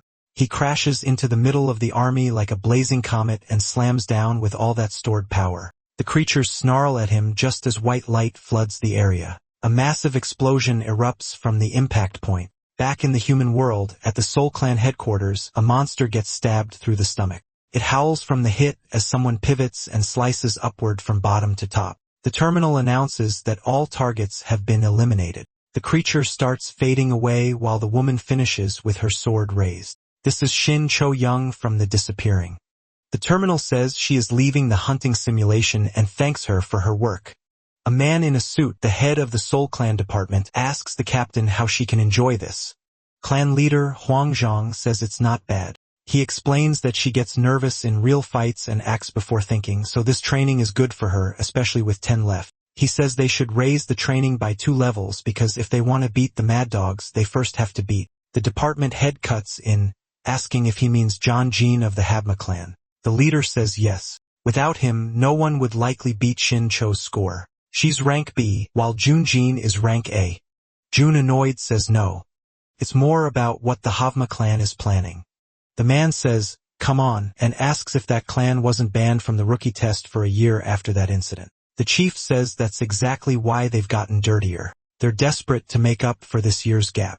His subordinate says that in the end, Shin Cho and Jun Jean will dominate the first part of the test, and the stage will belong to those two. The chief agrees unless some other monster shows up. The terminal says the demons of Pandemonium admire the absolute ruler's amazing skill and are grateful, even tossing in a thumbs up. Then it shows only 1 soul stone remains. Daesung wonders if there's a mute option while still smoking. One surviving creature groans under him. It looks at him with fear and anger, but MC hits it and tells it to shut up while he keeps smoking his cigarette. Standing on a pile of bodies, he tells it to stay quiet. The terminal says the cleanup is done and the mission is complete, rewarding him with conquest points and 50 implementation for the Hellfire Sword. Then spheres of energy start rising from the dead creatures. The same thing happens across nearly all of them, and every orb moves toward Daesung, merging into one single sphere. The terminal tells him to offer the soul orb at the altar. He wonders what altar it means. He hasn't seen anything like that. He reaches toward the orb and thinks he'd better not have to waste time searching for it. Then a structure suddenly rises from the ground. It looks like the altar is forming, and Daesung notices the huge thing appearing out of nowhere. Surprised, he says it looks nicer than he expected. The terminal says the creatures of Pandemonium shake their heads at the absolute ruler's words. The protagonist flicks the rest of his cigarette onto the pile of monsters. The terminal announces the second mission, offer the soul stone at the altar and prove himself to the snake guardian. When he gets there, he places the stone into the altar. The stone immediately reacts, and the spheres on the pillars begin giving off the same energy. Then something gigantic appears before him. Daesung just stares at it, and a giant serpent reveals itself, locking eyes with him. Keeps its gaze on MC, and he stares right back. The terminal explains that this guardian is the snake favored by Orkil, the 5th celestial apostle. To claim the celestial item, he has to answer her question. Daesung is thrown off and goes, "What?" He complains that everything was going smoothly, and now suddenly there's a quiz. He says they're trying. Then he tells the snake to ask already because he's got a special answer ready. The beast finally speaks, but it's in a language he can't understand. Annoyed and shocked, he asks if she's kidding when something suddenly flies out and strikes one of the snake's eyes. The serpent screams in pain. Daesung snaps, asking how she dares try to sell him drugs. The terminal says blood naturalization has activated. It will drain his life over time and boost his stats by 300. With a quick motion, he attacks again, and his weapon pierces the serpent's other eye. The dagger returns to his hand, and he charges straight in. He leaps up to the height of her head and says they were so nice to him that maybe they started thinking he'd gone soft. He adds that they should use whatever they've got, calling them evil bastards. Dae-sung keeps attacking without stopping. Furious, he yells at the snake. Standing on top of her, the monster arrives under the hits, then suddenly starts to swell. A second later, its head explodes. Dae-sung drops back to the ground as pieces of the snake scatter everywhere. He mutters that it smells like fish, then notices something odd. He says this trick was way too obvious, so of course he saw it coming. Where the head used to be, something starts changing, and a new one begins growing back. He realizes it might be exactly what he thought, and soon the giant serpent is fully restored. This time, it's even more enraged. Dae-sung says that kind of cheap move won't work on him. He squares up and tells the monster to come at him. The protagonist watches the raging beast, and the snake lunges straight at him. Already ready for it, he waits for the bite. Then he jams his arm between its huge teeth, steps on its tongue, and forces his way into its mouth. Inside, he spots something shining brightly and says this really is the flame of regeneration. Right then, the giant snake snaps its jaws shut around him. The serpent rises after swallowing him. The terminal says the demons of pandemonium despair and cover their eyes. But almost right away, the monster starts acting strange. Then it opens its mouth and spits out something glowing. Dae-sung bursts out from inside it and lands safely. He catches something massive that slams into the ground, then stands up holding a huge sword. The terminal says he got the Hellfire sword, but at 50% implementation it can't work at full power, so some skills are sealed. Dae-sung says 50% is still enough to kill this thing. Now it can't use regeneration anymore. The enraged serpent charges him again, and he readies the new sword.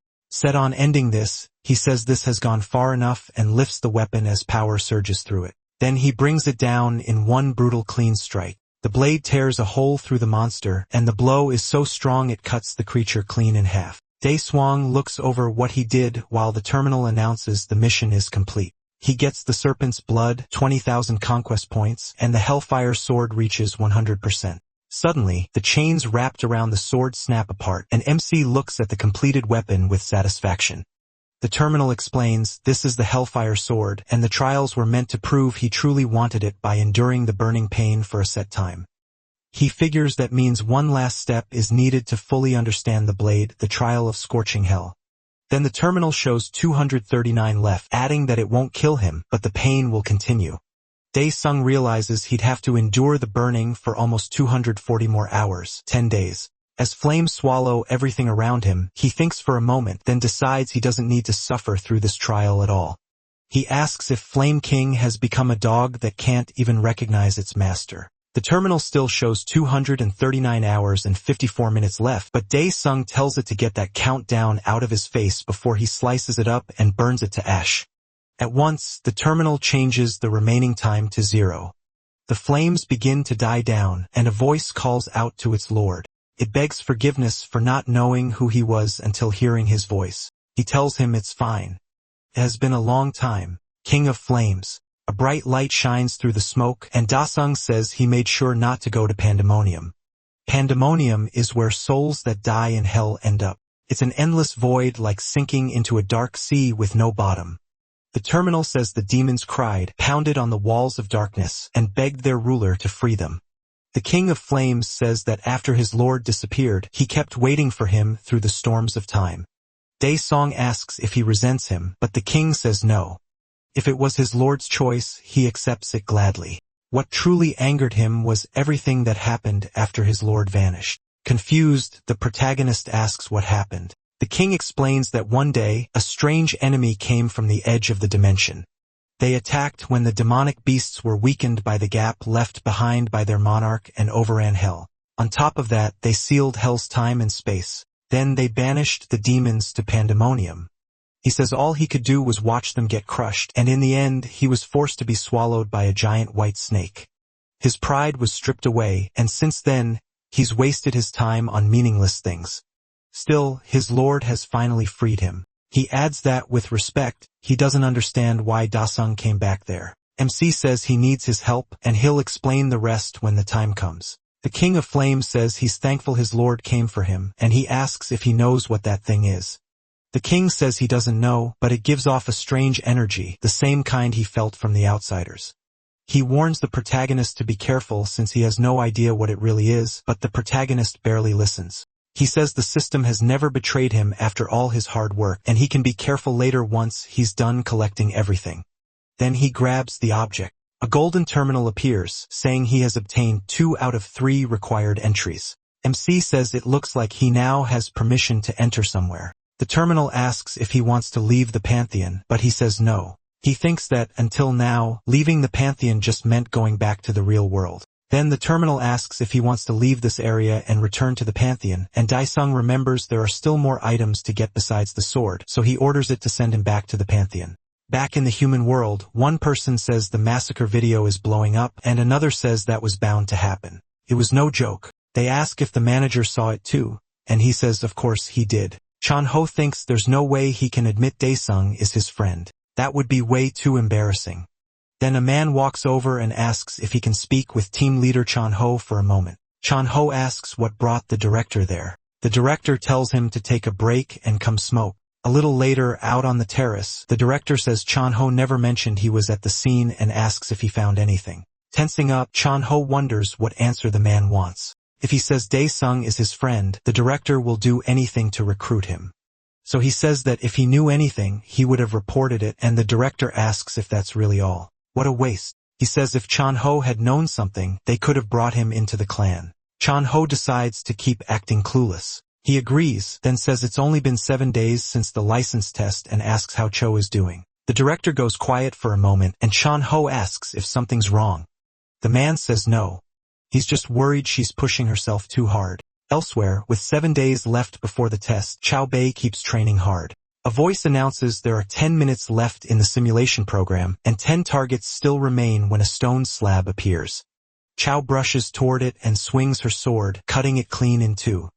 An instant later, more of them appear. One forms behind her, then opens up and reveals a monster inside. The creature bursts out of the stone shell and charges with shocking speed. Caught off guard, Cho turns to face the one in front of her, but another monster suddenly bites into her shoulder from behind.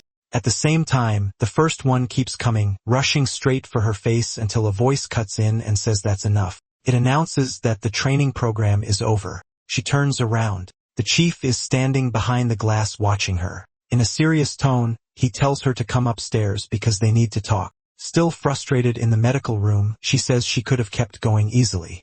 He tells her she's overdoing it and asks if she doesn't see that. But Cho fires back that he's always told her to achieve what she wants even if she has to push hard. She throws his own words back at him, then says this isn't physical overtraining and adds that she knows her own limits. The director asks if she really knows better than the AI system. Pointing at the screen, he asks if she sees the data. One side shows normal mental readings, and the other shows the readings measured from her. Cho just stares at it in silence. Then he asks what this psychological pressure is that the AI says is holding her back. Without even looking at him, she says she has to make the top 5. He repeats top 5, asking if she's trying to raise her rank, and she says yes. Chao Bei explains that once she reaches a rank, she'll get access to more portals, more pay, and more recognition. Then she cuts herself off, crushing the bottle in her hand, and says it's not about money or fame. Biting her lip, she says she wants to kill every monster left in this world. With 5 days left before the license test, someone opens a door. It's the general of the Hama clan. He walks through the area in silence until he reaches a huge metal door. He pauses there briefly, then scans his finger to unlock it. The door opens at once. Covering his nose, he says he didn't expect the guy to hold up this well in a place like this. He adds that they can change the quarantine room, especially the ventilation. The lights react to some kind of energy, and he says they can fix the lighting too. Then he asks if that's right. Inside, someone is greedily tearing into a carcass. The general calls out his name. He says Jinkeel looks fine and even seems to like the food. He tells him to eat well and rest so the medicine can do its job. After all, he'll be the star of the coming license test. With 3 days left, the terminal shows his mission is complete. In a frozen area, our hero watches with his sword in hand. The King of Flames asks if his lord is finally coming back. Daesung confirms it, and now there's only 1 day left before the license exam. On exam day, the number of awakened people is up 25% from last year, so the first hunter test is more competitive too. Because of that, the association says it changed the testing method this year to handle all the applicants. Then a luxury car suddenly races in and stops with a loud screech. The flashy car causes a scene, and reporters rush over yelling that it's Hama clan's Lee Sikwar. Two men step out. One looks like a top executive, the other like a movie star. A reporter introduces herself and asks Lee if the young man beside him is Hama clan's rookie, then asks how the clan will do today. Before Lee can answer, another reporter brings up the clan's ban over cheating and asks the rookie what he thinks. Inside, Lee is already sick of these vultures from the very start, but he still answers that he regrets what happened 2 years ago. The reporter presses him, asking if calling it an incident is just a way to dodge responsibility. Right then, someone taps the reporter on the shoulder. Sikwoo calmly says this year's test will be fair and clean. The two keep walking away from the car and the swarm of reporters, while the younger one glances back. Soon, they reach the test complex. They keep moving until they arrive at the exam area. Annoyed, the Hama clan rookie says he shouldn't have ignored what those people were saying outside. Lee warns him by name. The other just says he was kidding and won't do anything. Lee says having fun is fine, but he needs to stay in control, especially if something gets exposed, because that would cause a lot of trouble. Then a man walks up behind them saying he'd like to know what kind of trouble they mean, catching both off guard. Save-Woo looks back slightly to see who got that close without being noticed. It's Captain Hwang Jun-young, and it's been a long time since the three last met. Lee jokes about his outfit, saying he looks like a gorilla in disguise, and Hwang says it's because of the reporters. Hwang adds that at least he doesn't have to act fake for cameras like some people do, and the comment clearly hits the younger man. Then he notices something unusual. He studies Lee's companion and senses an aura that's steady, powerful, and perfectly controlled. With a tip of his hat, Hwang thinks the young man made a very smart move. Sikwoo catches that right away and points out that the captain is already focused on the rookie before the exam even starts. Zhao Young apologizes, but says he's worried he may have to report that rookie again like he did 2 years ago, and hopes it doesn't happen. Lee answers coldly that it won't, then the two walk off, leaving the captain watching them. Irritated, Jen notices the old man is still staring at him and asks Lee if that guy has a problem. Lee calmly says he gets why Hao Xiao feels that way, but reminds him the old man isn't their target. Jen replies that first they need to find the real target. A woman passes them while talking on her phone, heading the other way. Jean Keel watches her closely and his expression shifts. Sikwoo explains that she's Shin Cho-young, a strong fighter from the Seoul clan, but Jink Il barely cares. He just thinks beating her would be easy. Lee tells him strength isn't the point. What matters is that the clan and that old man are working together. But instead of backing off, the rookie gets even more excited and says she'd be fun to break. From a distance, Hwang senses something is off and wonders what Lee is planning this time. But whatever it is, that young woman won't fall for it. Then something else suddenly grabs the captain's attention. Our hero arrives at the complex too, walking down the same hall with a heavy aura around him. Chao Young is deeply shaken by his arrival. Hwang keeps staring even after the young man passes, almost frozen in place. Now standing in front of him, Shine calls out to the old man as Dai Sung walks away. She calls him again, but he still seems stuck under the boy's presence. Clearly rattled, Hwang finally speaks without looking away and tells her to be careful. The sudden warning confuses her. She thinks he's talking about the Homai team boys and says she won't let her guard down, but Hwang says he doesn't mean those two. Still watching the boy walk off, he says he's talking about him, and the young man has no idea they're even discussing him. Someone apologizes for not coming in person because work piled up. Hearing the clothes will be returned later, they say to just use them well since they'd end up as rags anyway. A voice alert announces that the hunter license test will begin soon, and all participants must take the provided gear and head to the exam room. Han pauses in front of a machine like a vending unit. The screen tells him to place his finger for a scan, so he can collect what's inside. He does what the machine asks, and a box with his name pops out. He checks the contents and finds protective clothing inside. Meanwhile, at the exam room, the participants gather outside waiting, and one of them says they're finally taking the test. An older man proudly puts on his special suit, feeling all the struggle was worth it to get here and rise above the people who look down on him. He's especially mad at the bastard who dared touch his head, and he swears he'll act if he sees him again. Just as he thinks that, someone suddenly places a hand on his head again, startling him. Furious, he starts turning around to see who did it. A young man wearing number 14 stares him down with a strong aura and tells him to move. Sweating hard, the bald man thinks it's better not to react. While that's happening, Dae-sung arrives wearing number 104. He notices the man slumped by the wall with his head down. Excited, the young fighter lets out his own aura and says the games can begin. Elsewhere in the exam building, Seo waits with the other applicants for the start. The young man from the Ham My Clan looks while our hero is lost in thought. A lot of people have gathered there, and then the lights in the hall slowly switch on until the place is fully bright. Circles of energy appear in front of everyone. The crowd stares, wondering what they are, when a mic check sound suddenly echoes through the room. A man introduces himself as the supervisor, greets everyone, wishes them luck, and says he'll get right to it. He explains that this year's gate has 3 floors, and each one leads to a different environment with its own goal. One person asks what he means by 3 floors, while another says he's never seen portals split up like this before. Someone raises a hand and calls out, then asks the supervisor, says no weapons will be given, and they can't bring anything except the protective suit they're wearing. The crowd erupts, asking how they're supposed to fight with no weapons. Then a new voice greets them and says it's an iBot that will guide them through the test. It explains that the theme of this exam is adaptation. The question is how well they can use their natural talent in any setting, from freezing cold nights to burning tropical ones. It says a hunter's aura is what matters, the strength of the body, so they must prove they can adapt and fight. If there are no more questions, the gate will now open. An energy gate appears behind and quickly solidifies into a real passage. The supervisor tells everyone to enter the gate behind them and wishes them luck. On the first floor, a tropical forest, the test takers move ahead while struggling with the heat. They wonder what this place is and why it's so hard to breathe. One angry man curses, saying he'll be soaked before the exam even really starts. From a monitor, someone watches several candidates. In a large control room, several men observe the test on big screens. One says the candidates seem weak, and another wonders if the test is too hard. Maybe all of them will fail. An operator says he doubts that and points out that the rookies sent by the Soul Clan have guts. On screen, the girl starts to speak. She tells herself to calm down fast so she can use as little energy as possible. The clan director thinks Cho is doing really well. Back in the control room, they say the Habma clan also came well prepared this time.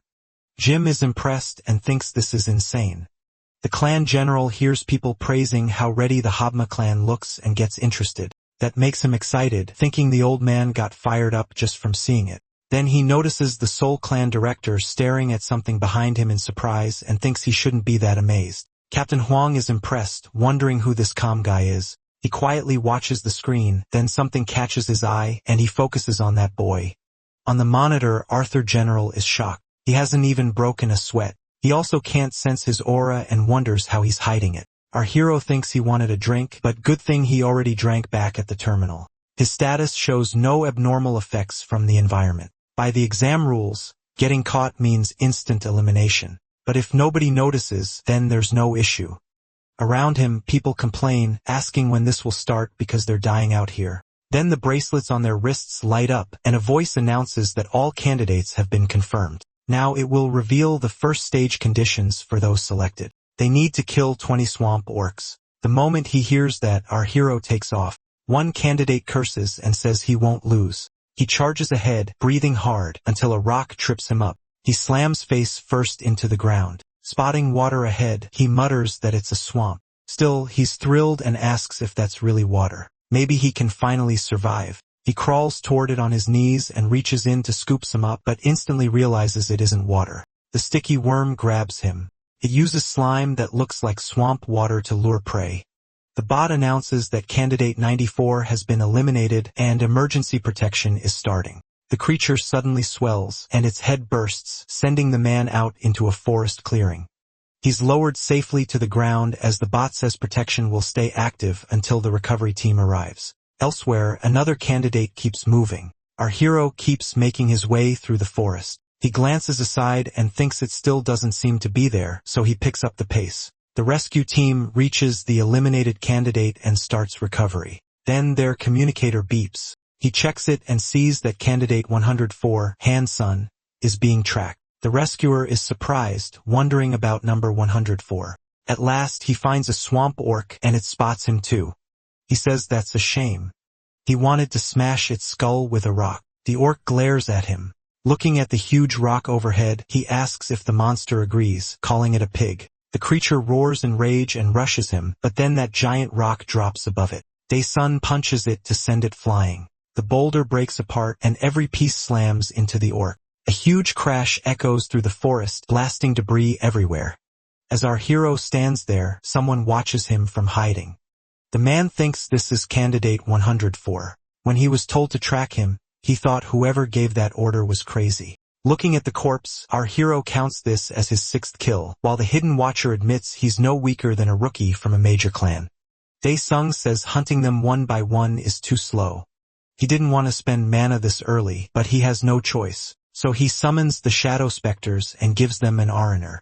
Another part of the tropical forest, deep in the jungle, some orcs sense something. They ready their weapons, but after waiting, they're confused because they still see nothing. One tells the other to hold on and be patient if he wants a good meal. Then something starts dripping down on them, and more of it keeps falling. One of the orcs finally notices something, and our hero appears behind them. Dae-sung says he's starving after digging through the ground. He gets what they mean, but still doesn't fully get it. One orc says the food came to them on its own, and another agrees.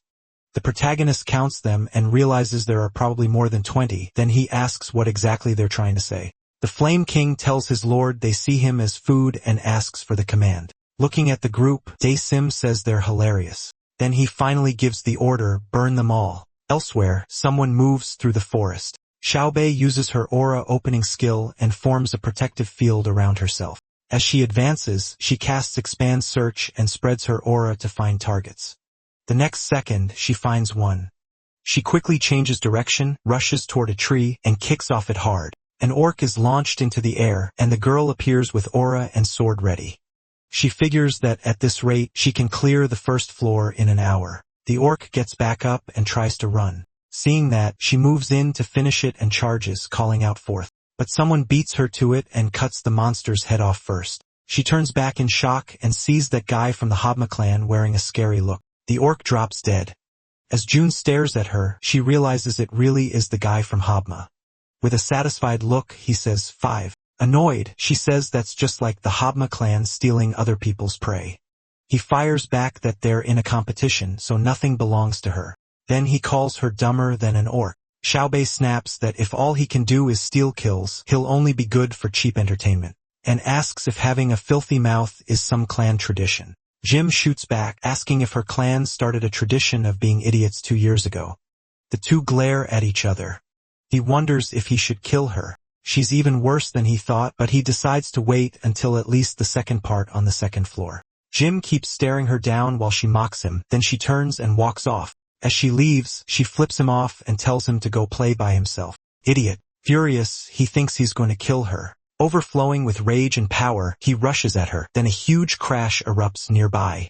He stops while the girl is still facing away. He looks confused, not understanding what just happened. She seems just as surprised. Both of them look around for the source, and then a giant fire explosion erupts nearby. A few minutes earlier, our hero gripped his weapon, and the Flame King asked for the order, then Dae-sung gave it burn them all. The terminal shows the Hellfire Sword activating Skill 1, Hellfire, triggering its special slot. Flames start pouring from the tip of the weapon. The terminal confirms Hellfire's first special ability is active. A massive blast of fire bursts out as the Flame King says, Spectre. The orcs freeze in shock, and the next moment, a huge fire explosion rises over the forest. Back in the control room, the staff are stunned. The bot announces that Candidate 104 has cleared the first floor and will now receive the coordinates for the second. The whole room is speechless. They ask how long it's even been since the test started. How is it already over? Another demands his info right now because they want to recruit him immediately. The captain thinks he knew this boy wasn't ordinary, but never imagined it would be this extreme. Meanwhile, the Habma clan general looks uneasy. He turns away in irritation for missing it. On the screen, another huge fire blast appears. The operators are amazed by that power, shaking the man. The attendant says that's why she warned him. She knew he wasn't normal. He says he gets it already and begs her to stop shaking him. Another staffer stammers, asking if this is even real, then says, okay, fine. But they still wonder why old Ginseng is there. He walks over and picks up an orc axe standing among the dead monsters with the weapon in hand. He notices one is still alive. He runs over to the orc and gets ready to strike. Then he keeps hacking at it, counting 1, 2, 3, while saying this is delicious. Excited, he calls it his 11th kill and says following that trash number 104 was a great idea. The operators are stunned, asking if this cowardly move counts as cheating. Another says he's not sure. The test is about adaptation, but someone points out that old man is a normal person who couldn't even pass the awakening test. So how did he get into this exam? The girl explains that Han Da-sun broke several measuring spheres that day, and someone asks what she means by Han Da-sun. She gets mad while the other person apologizes and asks her to explain. She says the rumor is that after breaking the sphere, he asked them to erase the result. The man asks what happened next and then says he heard a flood of complaint reports were sent to the association, probably because of that. He flicks the girl on the forehead and tells her to say something that actually makes sense. Then he adds that no amount of complaints would be enough. An older man walks in and apologizes for interrupting. The three bow and ask why the branch manager is here. The manager says he was the one who approved that person, shocking the staff. One of them asks how he could Darwinu Aluk Salafawax. The manager explains that 3 nights ago, they caught him trying to sneak through the portal with bombs strapped to his body. A woman asks if he was trying to kill himself because he isn't awakened. The manager says no. He explains that the man lost his entire family in a portal break years ago, so this is likely revenge. Everyone falls silent. One says that if the system accepted motives like that, the whole thing could fall apart. The other two start whispering, and he nervously asks if he said something wrong.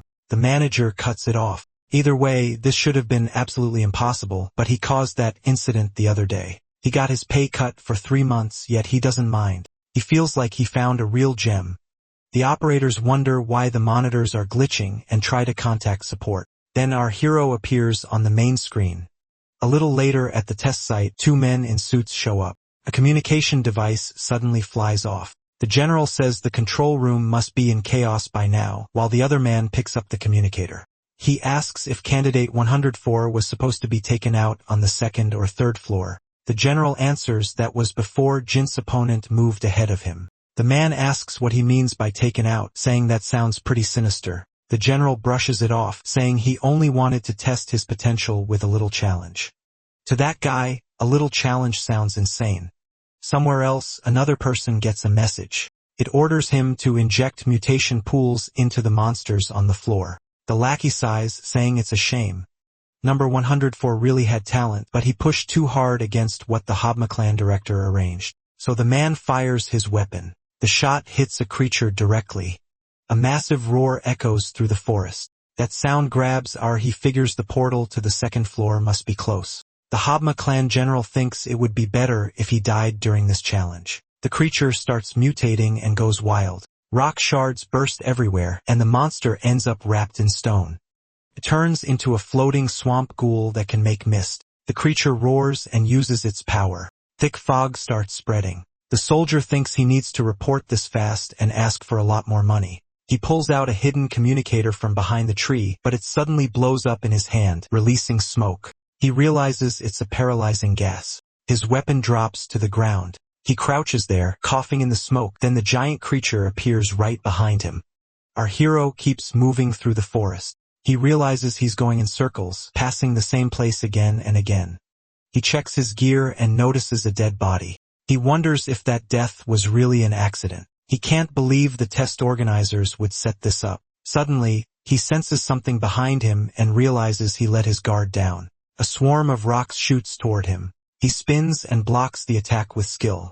Still, one projectile slips through and nearly reaches his face. It's a different kind of shot. The instant it lands, it explodes. Dae Swang does his best to guard against the blast. At first, he thinks it's fire absorption, but then he realizes it feels more like mana absorption. Either way, he can't use the power he used on the orcs. It's still on cooldown for 1 hour and 27 minutes, and that thing clearly won't wait. The monster starts creating those projectiles again and launches them all at our hero, who blocks with his weapon. He keeps cutting and dodging every shot the creature throws, then he moves in and charges. He leaves the projectiles behind, deciding this is getting old and going straight for the main body. He rushes through the barrage and closes in on the huge stone golem. The monster releases smoke as it waits. Daesung gets ready to strike. The creature prepares its own attack too. He lands a direct hit on the giant golem but gets struck at the same time. The damage he dealt seems minor, then the impact sends him flying, smashing through trees. He's thrown a long distance, kicking up dust behind him. Elsewhere, someone is ripping apart a creature. Jim tears it open completely. It's the remains of a defeated orc. The system announces that Candidate 14 has cleared the first floor requirements and will receive the portal coordinates for floor 2. He thinks that one cost him too much time, then something catches his eye, and he looks back over his shoulder. A white object drops behind him. He quickly snatches it out of the air. Inside, he finds a vial, a special compass, and a note. He looks at the paper, confused by the message. Then the note suddenly burns up, and he realizes that Bastard 104 is still on the first floor. Back to the fight, the golem watches its opponent. It summons those projectiles once more. Daesung starts standing after that heavy hit. He mutters that it took long enough and excitedly calls on the phantom shadow. His order is simple. Raising his weapon, he tells it to clear the path. At the same time, the projectiles fly at him. The shadows rush to meet the attack, and flames burst over everything. Our hero sends fire at the incoming shots, setting them ablaze while the shadows grab and swallow them whole. With a grin, he says he'll pay it back double and sends the shadows forward. He watches as the shadows rush his opponent. They advance with those burning projectiles, then compress into a pool of darkness. The monster roars in anger and charges. It rushes straight at our hero, crossing over that shadow pool, which suddenly erupts with a storm of shadow spikes. The creature is completely caught off guard. More shadowy hands reach for it, still carrying the flaming projectiles. Daesung says, meanwhile, back in the operations room, they finally start restoring the test footage. One operator says the screen is fixed. Another reports Candidate 104's feet is back, and someone orders them to zoom in fast. They ask if the image is really restored, then notice only fog. Someone points out the first level was supposed to be a rainforest. An operator tells everyone to quiet down because something's appearing, a huge mass of stone. They're shocked, asking what that is and whether it's even part of the test. The manager demands to know what the examiners are doing. One man says there's no way this is normal. It looks like a mutation. He asks if they should stop the exam now since even emergency protectors aren't unbeatable. The manager stays silent, clearly worried about it. Then someone calls for the branch manager. He says nothing even as the man keeps pressing him. Another reports they just got a signal from Candidate 104 and the examiners had already been told to stay near him. He asks if they should force Candidate 104's test to end. The manager apologizes and says he can't do that. A startled girl suddenly tells everyone to look. In shock, they ask if he actually beat the monster. At the same time, the shadows clash with the stone monster. All the projectiles explode against the golem's body. Burning chunks of stone blast outward, and the creature finally collapses, defeated. Smoke rises above the trees. Everyone stares at the main screen in silence. The manager thinks classifying him won't be easy. He's right on the edge, and he had assumed it was just a measuring mistake. Now he's not so sure. This might be something far beyond what he imagined. The girl asks if he really brought that thing down, and if he did, isn't that amazing? Another operator says whether he's amazing or not has nothing to do with this test, and the girl asks what he means. He tells her she still doesn't get the situation and says to watch closely. Jim will reach the second floor portal first. The two girls glare at each other while a man in back asks the manager if they should pull out the people stationed there. The manager says no. Tell them to report back once they learn the truth. Back in the forest, someone moves fast, only stopping to check his compass. Jim figures the place must be nearby. He keeps moving through the trees until something suddenly draws his attention. He stops at once and studies the area. The mist is fading, so he assumes it's already over, but that doesn't matter as long as he gets there first. He thinks he'll, but not until he reaches the portal. Nearby, the creature's remains are scattered across the ground. Our hero pours life force into it, then he activates Soul Prison and commands a new soldier to rise. The people in the operations room watch it all on screen.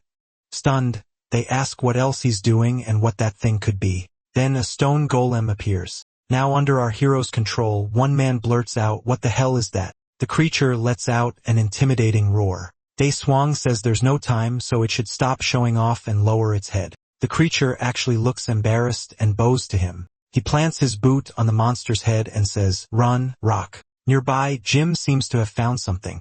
Seeing the portal, he says there's no way he won't finish first. But suddenly, something shoots past him at crazy speed, leaving him speechless. Stunned, he wonders what that bastard is. Back at the exam building, the Habma clan general walks through the hall, hearing shocked voices from inside. Satisfied, he says this should be over now.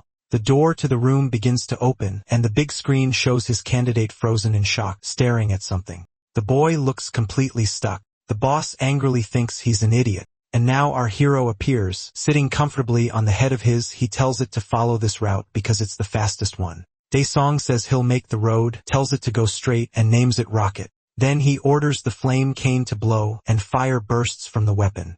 That huge blast clears a path through the forest. He asks what it's waiting for and tells Rock to run. The golem charges down the path with our hero on it. Then he commands the flame cane. In the control room, one person says 104 use some kind of summoning skill, and another says it's a technique they've never seen before. Someone asks if that's even possible with an aura skill, and another answers that anything feels possible in this world. Now the girl says test or not, this is definitely going on YouTube. He's fighting like he's in a fantasy movie. Suddenly, the girls turn in surprise, and so do the other men in the room. The Habma clan general looks furious. After that, the room goes completely silent. One of the men walks up and warns him not to do it. He answers with nothing but an angry stare. One of his subordinates steps in and tells the man to back off. The boss rubs his head, trying to calm down.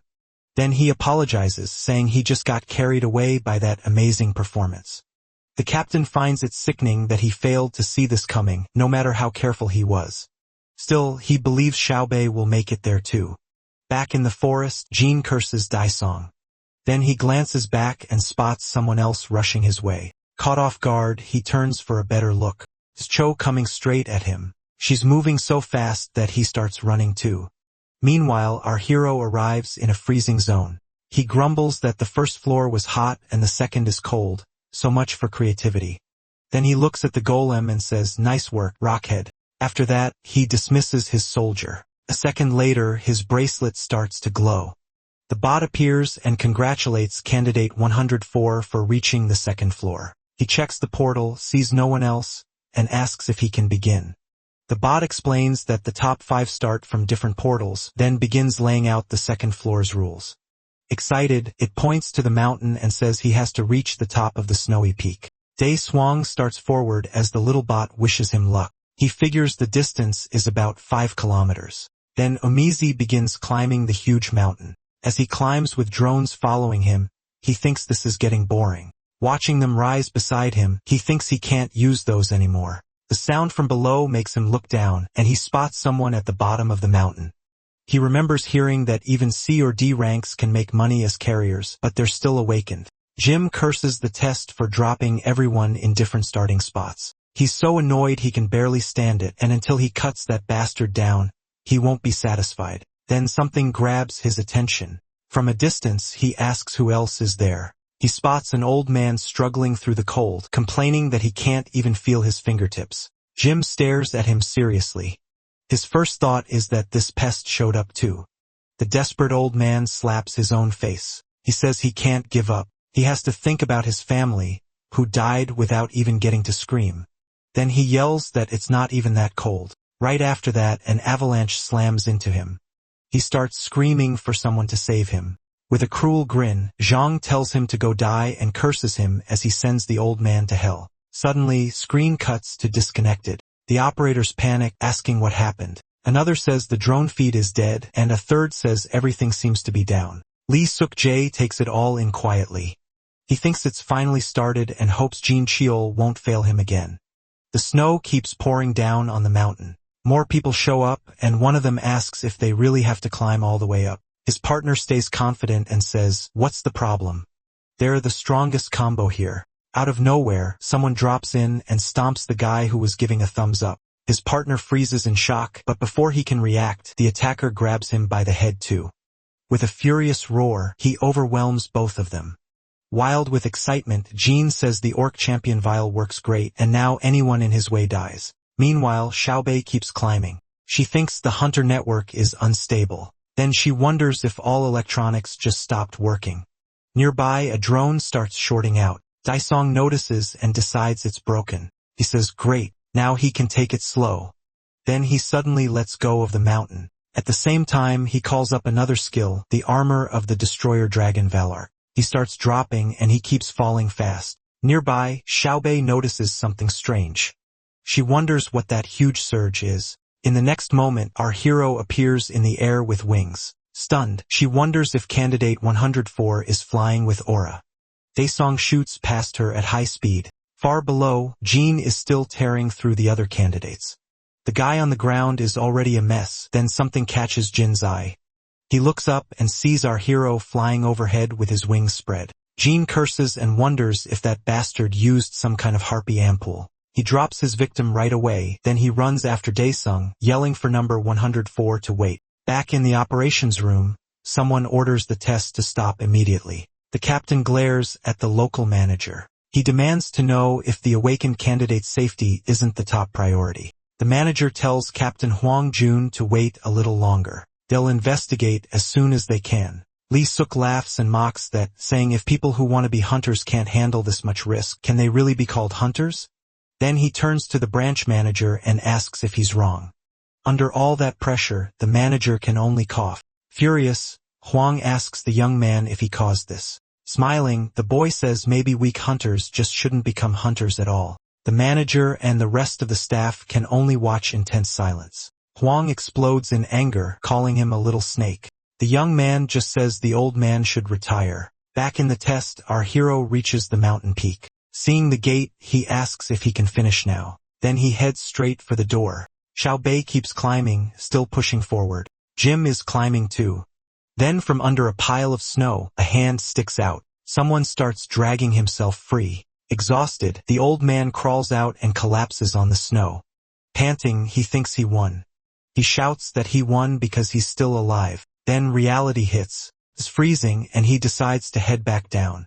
The bot begins explaining the third floor. Get ready to be attacked. Kill monsters and collect 1,000 points. Xiaobei scratches her head while the bot wishes her luck. She realizes it's pitch black and decides to stay careful until her eyes adjust. Suddenly, someone calls her name. Jim shows up full of energy, asking if she saw that guy flying a second ago. She looks at him and says, John Jinkiel. He tells her she was lucky to get there before him. She clearly doesn't care much about him. Instead, she tells him to keep it down and go his own way, calling him an orc that instantly gets under Jim's skin. The girl remembers someone's warning to be careful around Dasim. She thinks 104 cleared both the first and second floors incredibly fast. Then she checks her bracelet and it shows an aura reactor error. Before she can react, she's stunned by the hit. With a twisted look, Jim says he wanted to use that on 104 first, but she's the unlucky one instead. He enjoys her fear while she struggles to call John Jing kill a dog. On the terminal, it says the first special skill is active fire cannon. It's not very strong, but it tracks its target.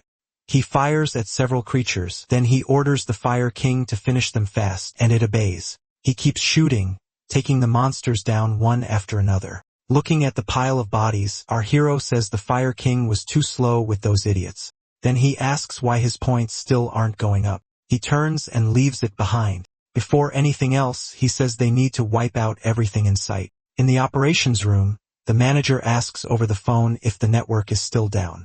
Lee thinks mixing the hook component's pulse with the ampoule was a pretty solid idea. Pleased with how things are going, he quietly apologizes to Huang. Even if Shin Shou survived, he figures she's probably half blind or crippled by now.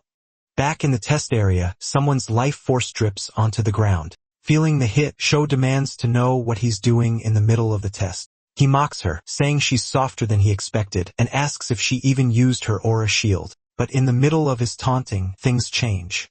Xiaobei is suddenly right on top of him, attacking. Her strike lands clean.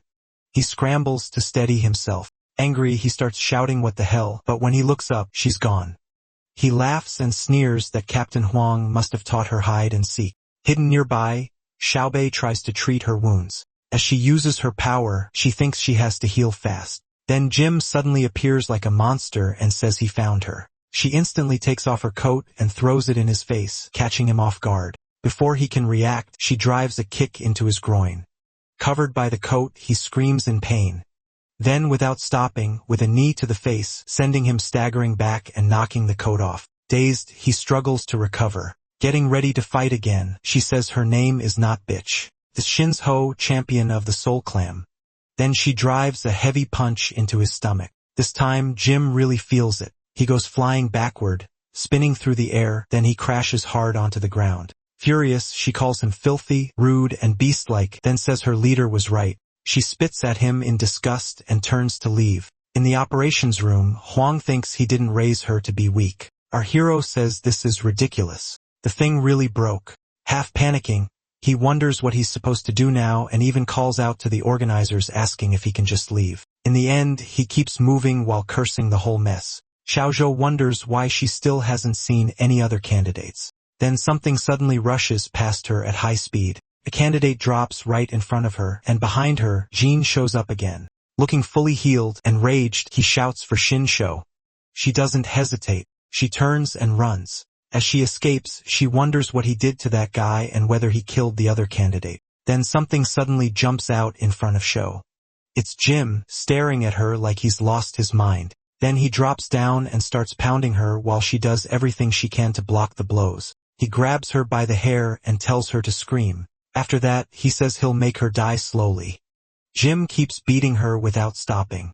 Every hit is clearly hurting her. Yanking her close, he mocks her. Go ahead and cry for help. Maybe someone will come save her. Then he laughs and reminds her the comms are broken, so no one's coming. While he enjoys himself, Xiaobei suddenly drives 2 fingers into his eyes. He jerks back with a scream and lets her go. Covering Xiaobei knows she has to recover fast. She needs to get away, but something starts changing in his eyes. As she crawls off as fast as she can, the man suddenly calls her name. A moment later, he grabs her by the neck again and growls that the game is over. His eyes glow red with fury as he tells her to die, but then something pulls his attention away. Daesung shows up just in time and asks what he thinks he's doing. Thrilled, Jim blurts out that it's number 104, then drops the battered girl to the floor and starts cackling. He greets number 104 saying he's been searching for him. Then he vanishes from sight and thanks him for showing up. In the next instant, Jim is right above him, but he stays calm. He takes a small step, slips past the attack, and heads straight to Xiaobei. Jim freezes, confused about how that worked. Kneeling beside Shou, the protagonist says the pain must be brutal. And since she's healing this slowly, the wound was probably deep. He glances back and finds Jim staring at him. With that same wild look, Jim says number 104 seems pretty talented, but Daesung ignores him and asks if he did this to her. Jim says she didn't understand her place, so he taught her a lesson, and laughing says MC will end up the same way. He answers with one word, no. Then he asks if this is the one who broke the meter, but Jim just keeps laughing at him. Clapping his hands, he unleashes a storm wave attack. Daesung notices his bracelet reacting to it. Jim says he forgot about the emergency shield, but since it's broken, the protagonist is out of luck. Before he can finish, MC rushes in and punches him in the face. Jim is sent flying and skips across the ground. Holding his face, he snarls at Daesung. He doesn't let up and fires off fire cannon. Jim panics and tries to block it. A rain of shots tears toward him, but he insists his talent isn't below the protagonist's. Then something catches him off guard. Daesung is suddenly right in front of him with his summoned soldiers behind him. MC says this bastard is really pushing his bad temper. In the operations room, someone reports that the second floor network is back. The manager asks about the third floor, and the woman says server replacement is still going on. It'll take another 30 minutes. He orders security to the second floor and tells them to wait at the third floor gate. The girl confirms it. Lee tells the manager to take his time, then mocks the whole thing. Weren't these supposed to be hunter candidates? And Captain Huang thinks he really is his snake's child. Just then, the door swings open and someone rushes in calling for the branch manager. He says the security team reported 1 death and several injured on the second floor. The manager is stunned and asks what happened. Lee only watches with quiet satisfaction. Captain Huang, though, looks uneasy. On TV, the news says the hunter test video feed has been down, and there's been no update for the past hour. Cheon-ho realizes that's where his friend is taking the test. He grabs his jacket and runs out, thinking he has to get there now. Back at the test site, something is moving insanely fast. Jim starts running, thinking that person is the devil itself, then something flashes past him and tears off his leg. Jim screams in agony and crashes to the ground, rolling hard. He can't believe this. Then he remembers he only has one regeneration ampoule left from the wooden golem. Dae-sung says even bugs from hell can regrow after being cut, so Jim's no different. Jim screams at him in pure fear. Back in the control room, someone says the system is restored, and another tells them to call security. Shocked, Lee stares at the screen and asks what's going on. Everyone sees Jim on his knees in front of Dae-sung.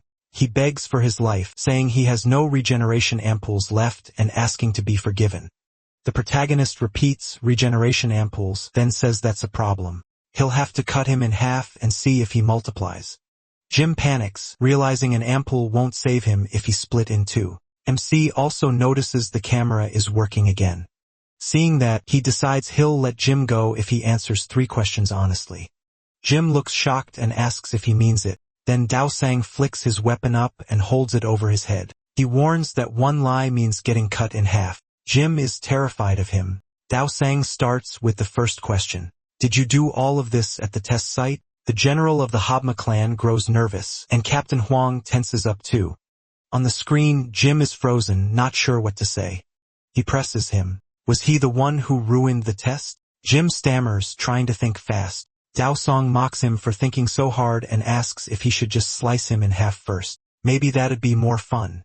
Jim breaks and screams that, yes, he did it all. Every bit of it was him. The protagonist thinks over the answer, while Jim stays stiff on the floor. In a hard voice, Dae-song asks who ordered him to do it. That's question 2.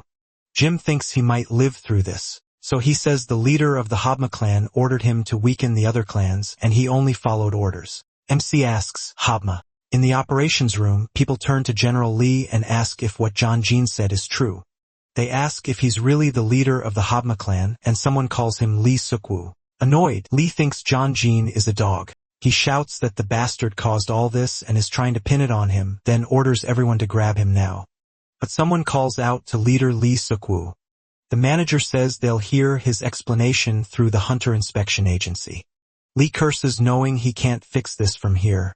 After straightening himself, he says, fine. They'll appear before the inspection agency when called. People whisper that Lee Suk-woo actually bowed his head, wondering what's happening. Sometime later at the test site, Lee walks along, cursing Zhang Jin for turning on the man who raised him.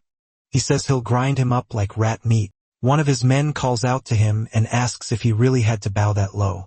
He stops in place. Lee calls him an idiot and says if he'd said even one wrong thing, Shuang would have gone for his head. Nearby, someone clenches a fist in anger. There's Huang, watching all of this with fury. The manager thanks him for putting up with the association, but Huang says that's not why he held back. He turns to leave, thinking they're all trash. On the phone, the manager says the full security team has been sent in, and the test is over. He orders emergency protection activated, and the injured moved out. Inside the test site, Dae-sung says Jim waits nervously for the next question. He asks if he has any points left. Jim asks what he means. He thinks if he lies, he gets cut in half. And even if he still has 1 point, he might get cut in half anyway. No matter what he says, the bot suddenly announces that Han De-sung placed first, and the test is over, thanking everyone for their work. De-sung says it ended pretty suddenly. He even gives a dry little congratulations. After all, he's an amazing S-class hunter. Then, in the very next second, Orisnui, just like he said, cuts him in half. Gassum says Jim still had a point left, so why couldn't he answer properly? Then something around Sho catches his eye. He looks over and sees green energy covering her. Back on the snowy mountain peak, the security team reaches the portal and orders the injured to be taken out first. Inside the 3rd floor, they report another injured person and call for a stretcher. On the Hunter Association board, people are saying the Haba clan should be broken up and that January 2004 did well, among other comments. Someone snaps a notebook shut while the old man closes his eyes and thinks. A woman walks up and tells the president all 10 clans have arrived. He thinks about the person who came to the association today just so he could see him and lets out a tired, my God. She says that even with just what he showed on the first floor, Honda-sung already looks S-class. The old man asks if he's the first monster since Lee Chong. Pointing at a document, he says, "Secretary, mail this to Honda-sung."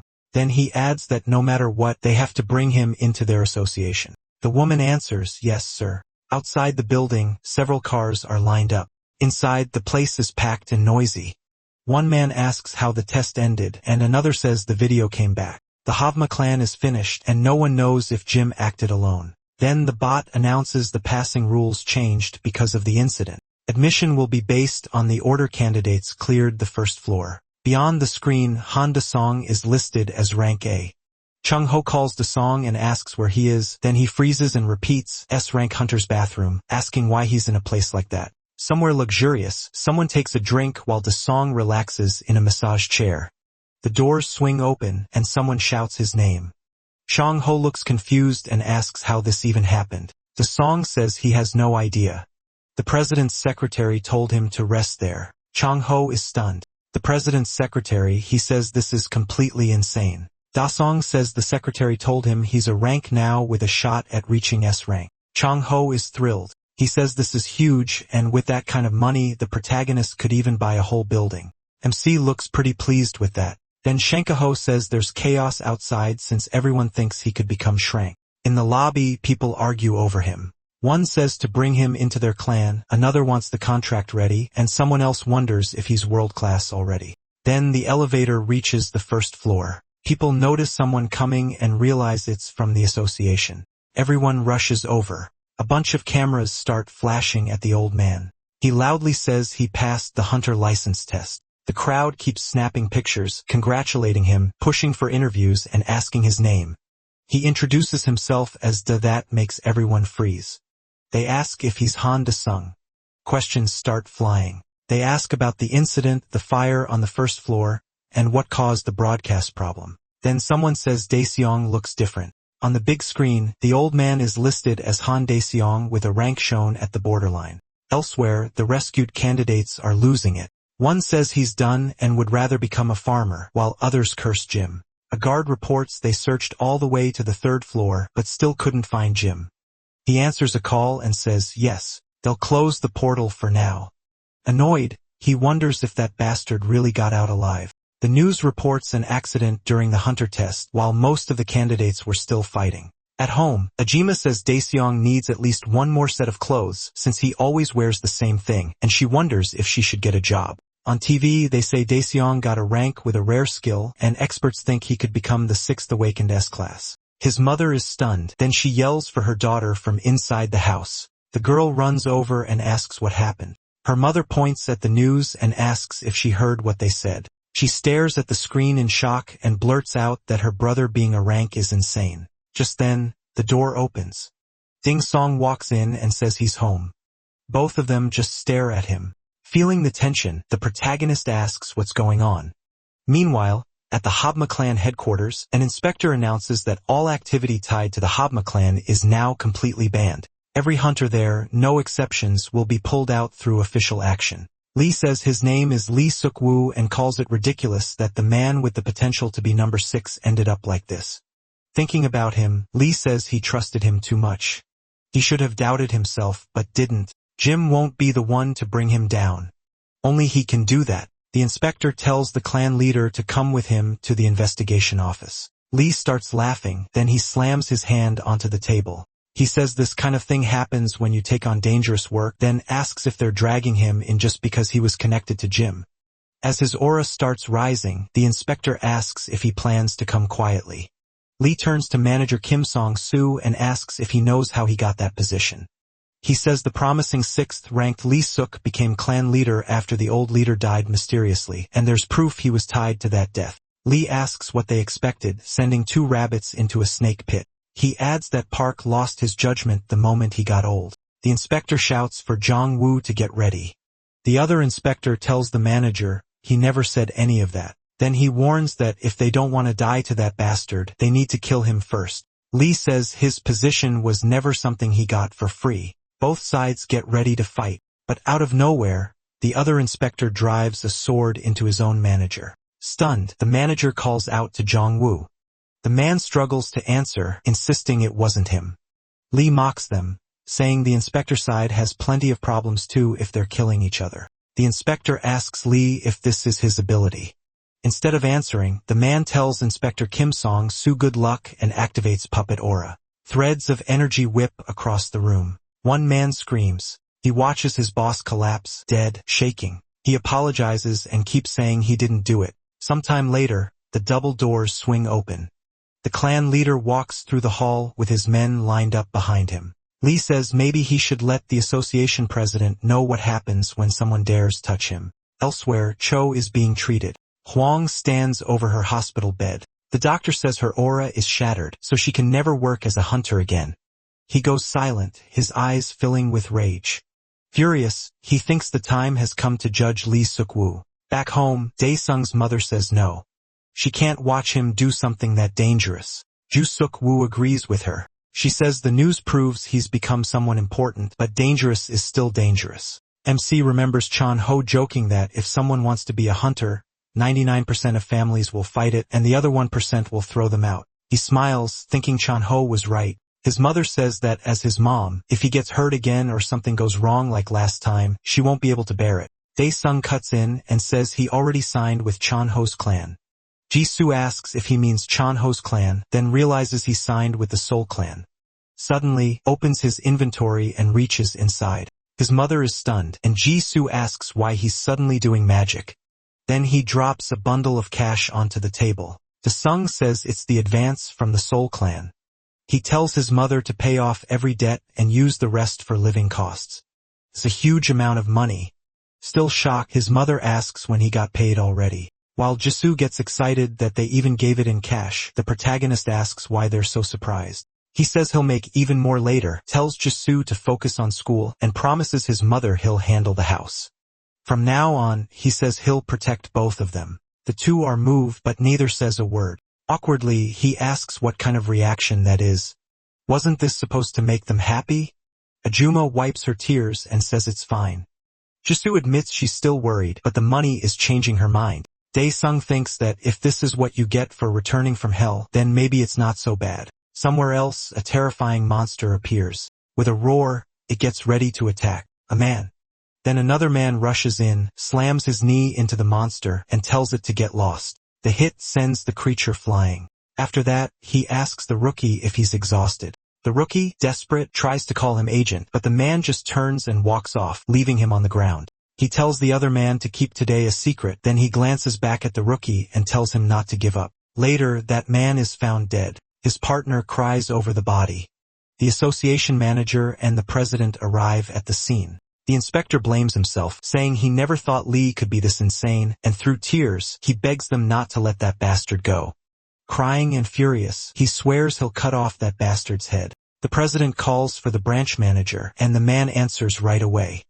He orders the Hunters Association force to move in and take all of them. Shocked, the man asks if that includes everyone at the port. Park orders him to dismantle the Habma clan and arrest Lee for insubordination. Later, at Dae-sung's house, someone groans about all the noise and wonders why it's so loud, while the phone shows 101 messages. MC, looking half asleep with dark circles under his eyes, checks the screen. He wonders why he's getting so much annoying spam. One message tells him to call back as soon as he wakes up. A little later, outside the house, Dae-sung calls Sung-chan and asks what happened. Sung-chan says he won the bid for a C-rank portal, which instantly gets him excited to the protagonist. That means one thing now, money. All he has to do is go in and clean it out. Elsewhere, security vehicles race toward their target. At the Habma clan headquarters, the cars stop and officers pile out. They head straight for the clan building. Under a rank-awakened Kim Kai-hong, the team quickly forms up. Sien Man orders Hunter Team 1st Assault and the 2nd Cavalry Regiment forward. He says if they resist, subdue them like anyone else. And if awakened fighters get in the way, they can be killed. Kim gives the order to move. The assault team closes in on the building and pushes inside, but the leaders suddenly stop in the main hall. Bodies are everywhere, and some are still breathing. Shocked, one man asks what the hell happened and turns to his superior for orders. All around them, injured people cry out for help. The leader orders the cavalry regiment to fall back while the rest stay with him. More bodies lie scattered everywhere. In a chair, the center of the hall, Captain Huang sits there, worn out from battle. The path beyond him is covered with more bodies. They keep moving through the Havma headquarters until they reach a larger chamber. Someone shouts, asking where that bastard Lee is. Then he spots a broken body on the floor. The Havma clan leader looks dead. More people rush into the hall. The assault leader demands to know what happened here. He steps closer, shocked at the state of the body, and curses under his breath. Crouched nearby, the operation leader tells Zhang Wu to stop and says Li is already dead. Even so, the man keeps shaking with anger. He turns to Captain Huang and says this went way beyond personal revenge. Prang explains he only handled the outside. He wasn't the one who killed Li. That answer catches him off guard. Elsewhere, in a pit area, the news reports that Li of the Havma clan was found dead. Right now, the main suspect is Director Huang from the Soul clan. More awakened members of Havma were found dead too, and drugs were recovered at the scene.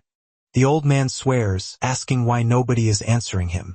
He thinks he built the Dorman clan himself because no one would take him. And if this keeps up, he'll starve before he ever sees a monster. Then his phone suddenly rings. The old man snatches it up. Surprised, whatever is on the screen instantly lifts his mood. A car races through the city. Chun-Ho says Daesong turned down. Around 10 clan offers. His friend adds that their homes are already packed with hunter gear. Anyone can notice. Memsi brushes that off, thinking they'd pass out if they saw the stuff he brought back from hell. Then he asks if a C-rank portal pays well. Chun-Ho calls him crazy, then says clearing one costs 50 billion, about 30 billion after taxes and fees. Stunned, Daesong asks if the cut is really 40% and calls them crooks. Chun-Ho says there are still other cores he can sell to make more. He adds that he called the dormant side too and asked if he would really be fine by himself. He stops at one word, alone. Then he tells Chun-Ho to come with him. Chun-Ho goes quiet, sweating. After a beat, he asks what the protagonist just said. MC tells him he already registered him as his doorman, but the paperwork was annoying, so he had Jaiso handle it. A little shaken, Chun-Ho thinks this bastard is really gonna get him killed. Meanwhile, the military has sealed off the portal zone. A while later, the two of them arrive, and a soldier asks to see their portal permit. Chun-Ho takes out the papers and hands them over. The soldier looks startled as he reads them.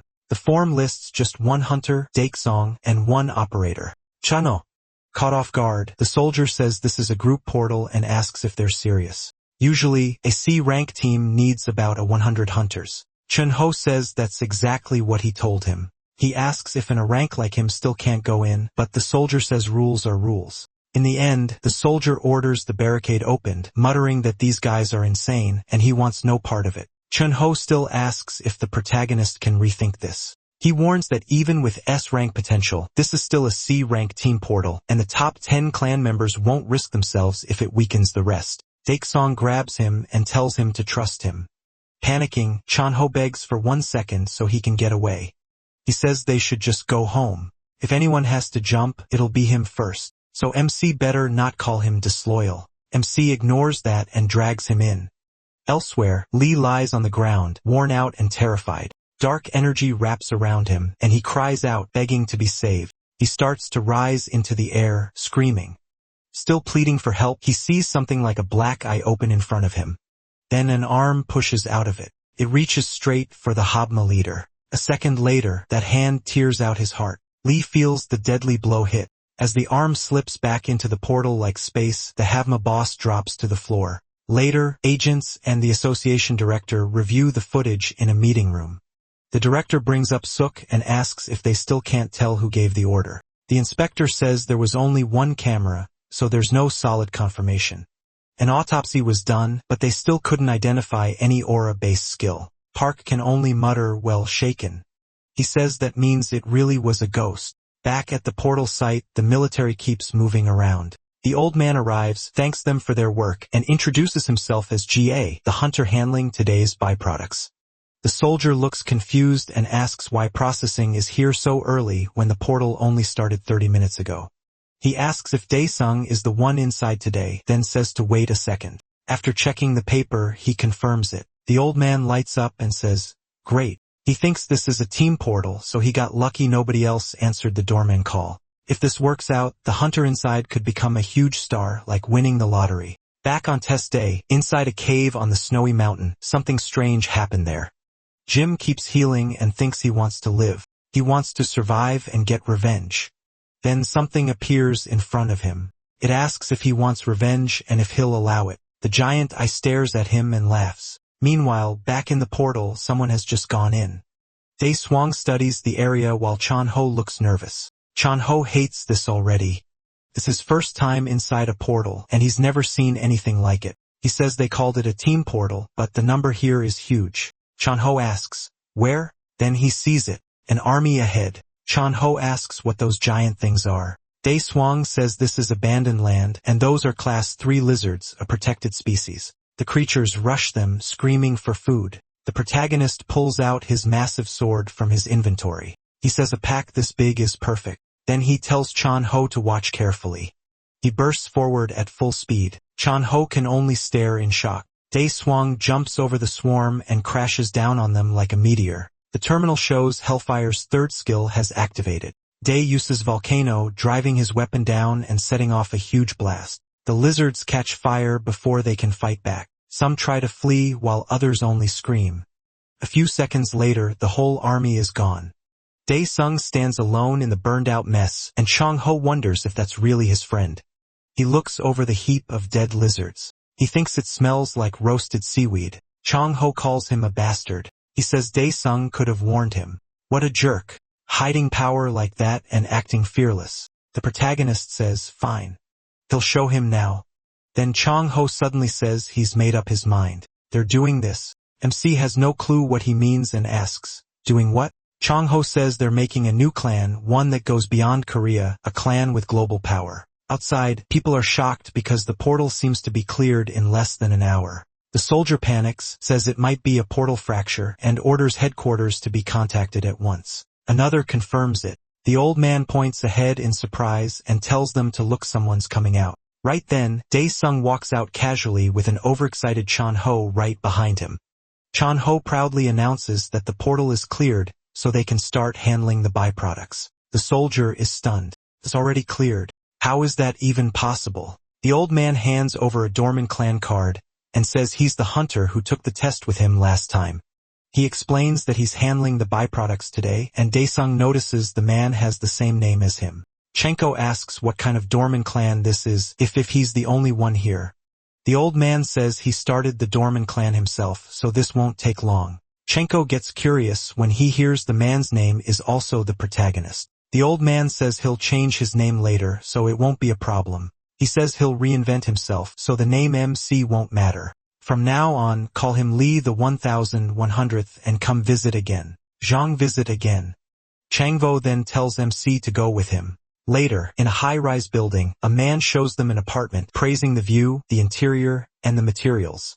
They check out the fancy luxury place. Excited, Jaiso calls her mom and says every room has its own bathroom. Ajuma asks the agent how much the apartment costs.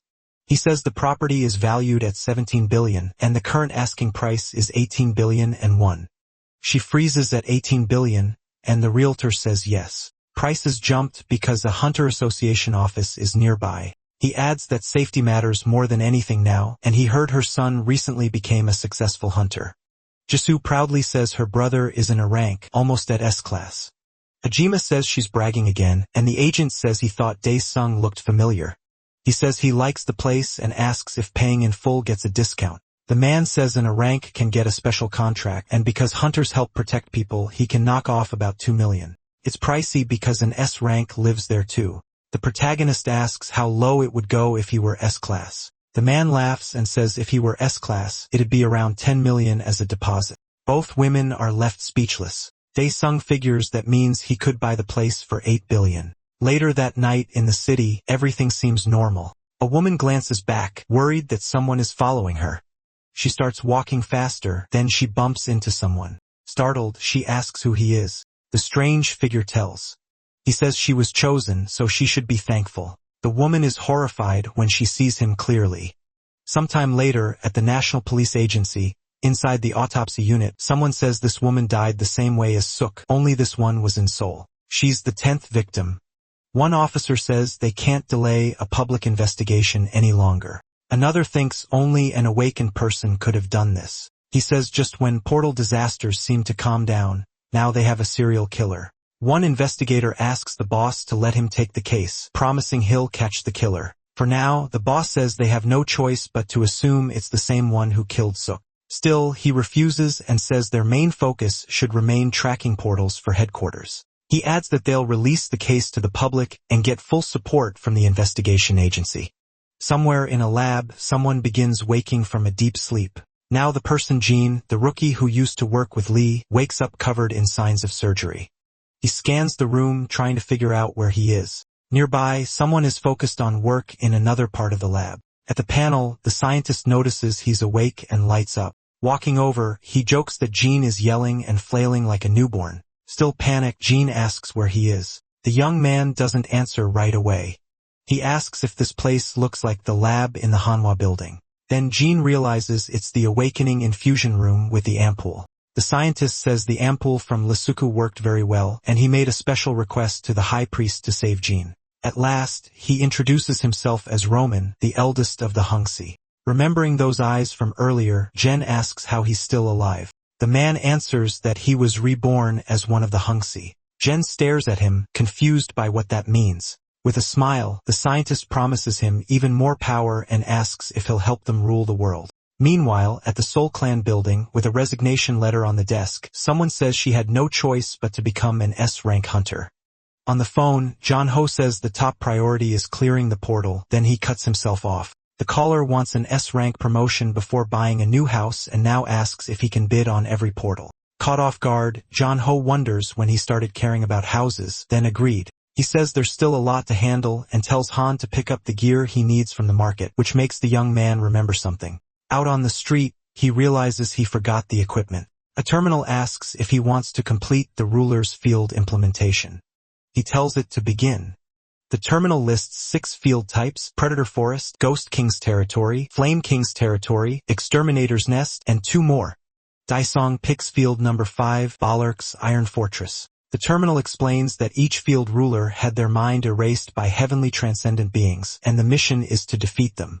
Another prompt asks if he wants to start Protocol 212, Iron Castle. 45 years in the past. Our boy gives a flood of images rushes through him like downloaded data.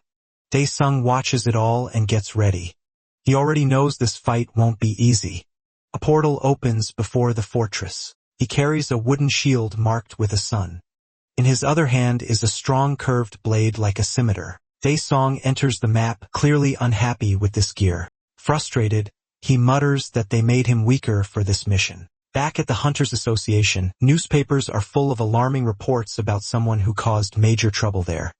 The branch chief tells a worker to send official notices to every clan and post one on the Hunters bulletin board. Then someone walks in asking for the manager. The 2 men turn to the newcomer and wait. The messenger reports that a team failed to clear a B-rank portal with the Ocean Clan. An employee says that clan is one of Korea's 4 major clans tied to Baekhai Rin and known for ranked awakened members. The messenger explains the monsters didn't match Baekhai's aura type skill, so the team needs support from another S-rank hunter. The chief notes that if the portal isn't cleared within 12 hours, fractures begin. At least the request came from Baekhai Rin himself. Using Hai Rin's name, the manager orders them to locate S-rank Lee Chong-shik and Seo Dong-chul and ask for their help. The young man wonders who would ever turn down a request from Beck, Korea's top healer hunter. The messenger says one person might, River Soyeon of the fortress, because the 2 are rivals. The manager cuts in and says to use air transport if needed. The others immediately get how serious this is. Elsewhere, part of the city feels eerily empty. Meanwhile, at kids play together under an adult's watch, one boy brags that he's the strongest hunter and will beat the other, but the second child gets upset and says he doesn't want to be the monster because he hates them. A man steps in and asks how she thinks her father fights monsters. This is Seo Dong-chul, a level 2 S-rank awakened from the Crow clan. The boys strike fighting poses and shout monster. He plays along, acting like the monster while the kids gang up on him. A nun rushes over, calling for the director. With the boys still hanging on him, he asks what happened. She tells him the Hunters Association sent an urgent message. He asks her to watch the children and says he has to head to the gate. As he leaves, she tells him to be careful and not get hurt. He answers with a grin that he's South Korea's greatest hunter, so everything will be fine. Meanwhile, on Jeju Island, hunters gather at a C-rank portal to close it. Then someone calmly walks out of the portal. Lee.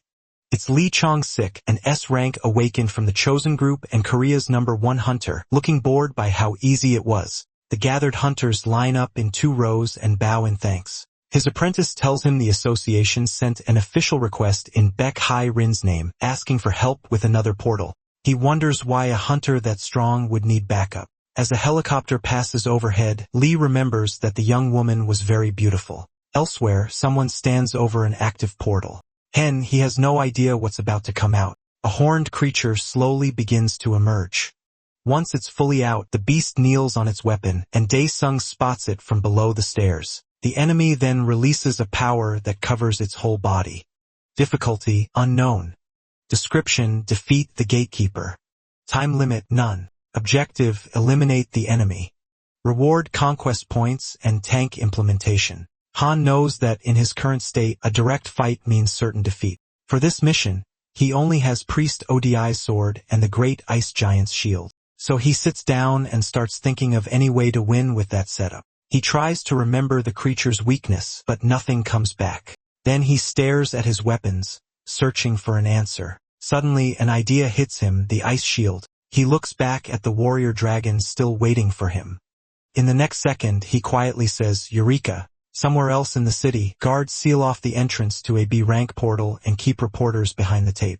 A reporter says the Ocean Clan is preparing a second assault after failing the first one. 2 guards get annoyed, wondering how these vultures always find out so fast. The crowd watches the Ocean Clan arrive with Baek and asks the woman for an update. Baek Hai-rin, an S-rank hunter of the Ocean Clan, stands before them as reporters throw questions at her about the failed raid and even her dating life. The crowd is totally charmed, praising both her looks and her skill. She walks up to a reporter and politely asks to borrow his microphone, leaving him stunned. Then she explains that they will stop the B-rank breach with help from Korea's 2 best hunters. The reporters murmur, wondering who could outrank their favorite, and a couple names come up. She confirms it. The first and second ranked hunters in South Korea, Lee Chang-sik and Seo Dong-chul, are joining them. People are still trying to figure out how those 2 got there so fast. Lee praises her for standing firm even after the first failure, but privately thinks she loves attention and probably leaked the news herself. Cheerfully, she walks over and tells the 2 men they should head in together. The reporters scramble to send the update, while one writes a flashy headline about the B-rank breach and the Lee Sobak trio. Out of nowhere, a fireball shoots forward and heads straight for the target. It's Han, launching fireballs at the warrior dragon. The enemy doesn't seem bothered at all. Then it opens its eyes and unleashes a deep, powerful roar. Han realizes the real fight starts now. The beast has awakened. He grips his weapons and braces for what comes next. One mistake will get him killed instantly, so now he has to stay sharp. The enemy mocks him, asking how a rat like him dares to challenge it. But before it can act, the warrior loses balance because of something on the ground, and the beast realizes, thanks to a puddle of water. The warrior dragon crashes backward like a felled tree. Han instantly sees his chance. He powers up his aura and charges. Rushing to the beast's side, he reaches chest level and lines up his attack. With the scimitar raised high, he brings it down. As the beast turns its head, he spots a sealing mark. He strikes that seal with his sword, and with that, the enemy starts breaking apart right in front of him, crumbles into ash and scatters away. Han is relieved he vaguely remembered the weak point on the creature's neck, dropping the sword and shield. He says he won't need them anymore. The terminal announces that Han defeated the enemy and may now enter the castle. Mission complete, and the implementation reaches 33. Han stops and realizes he needs a weapon before going any farther. Spears are stuck in one of the castle walls nearby. Further in, he spots a floor trap packed with deadly spikes. The terminal updates the mission, go to Balaric's chamber. There's still no time limit, and the reward is conquest points plus 5 extra points. Dae-sung touches the wall and feels like something is hidden there, so he keeps running his hand along it, searching for a clue. That patience pays off. He finds a brick that moves and pushes it in. Right after that, part of the wall slides away and reveals a secret door. He steps up to it, waits for it to open, and gets ready to go inside. A terminal tells Han this is Baleric's treasure room, and he can use it for 5 minutes. He enters a huge chamber filled with weapons and armor, and the countdown starts, but he already knows what he wants. About a minute and a half passes before he heads straight for his target. On a shelf, 3 different weapons are hanging. The terminal explains that the Black Dragon Slayer sword is deadly against dragons in hell, and all its skills are built for that purpose. Han tells himself it isn't as strong as the Hellfire sword, but without it, he'll lose the moment he enters Baleric's chamber. With the sword in hand, he still has 3 minutes left in the treasure room. Nearby, a set of paladin-like armor catches his eye. There are also piles of treasure, gold, jewels, and chests of every size. When the timer drops to 2 minutes, he thinks this place must be worth a fortune. Then the terminal announces that Baleric's chamber is open. The implementation has reached 66% and the 5 conquest points were added. Han steps in. He mutters that this is the final fight. A strange monster lets out an angry roar. Dong Chul complains that it's hurting his ears and says they need to shut that mouth fast. He squares up against the giant beast. Drawing on his power and his weapon, he blasts off the ground. While rising, he sets up a counterattack, then he swings with everything he has. And he turns back, yelling for everyone to attack. Now the hunters rush in together, shouting as they charge. They hammer the monster without stopping, screaming for it to die, but one of them realizes he can't even cut through it. From the back, Heron cheers Dong Cheol on and tells him to finish it. Then someone behind her calls her name and asks if she'll really go on that date if he says so. She turns, shocked by Chong. A moment later, she uses her healing aura. Feeling better, he gets up and says, "Nice." She asks what his problem is. He turns to Heron and says it's a gift. The gift is a dangerous monster corpse, a class 2 ogre king. Stunned, she asks if he took down an ogre king by himself. He hugs her and asks if that doesn't make him look cool, but she gets mad and tells him to let go. Someone suddenly yells to avoid Jisoo and bring the injured guy back. Using his power, Dong Cheol remarks that it's been a while since he had to carry anyone. As he heads back to the fight, he reminds her not to forget that date promise. Then he bursts away and disappears. Confused, she wonders when she ever promised that. Back with our hero, a massive palace stands before him. Daesung realizes he's finally reached the final boss. He tells the system to open the enhancement potions and starts picking from them. Dozens of colorful potions appear in front of him. The terminal says the absolute ruler has 120,000 conquest points and asks if he wants to use the potion. He orders every enhancement potion to be applied.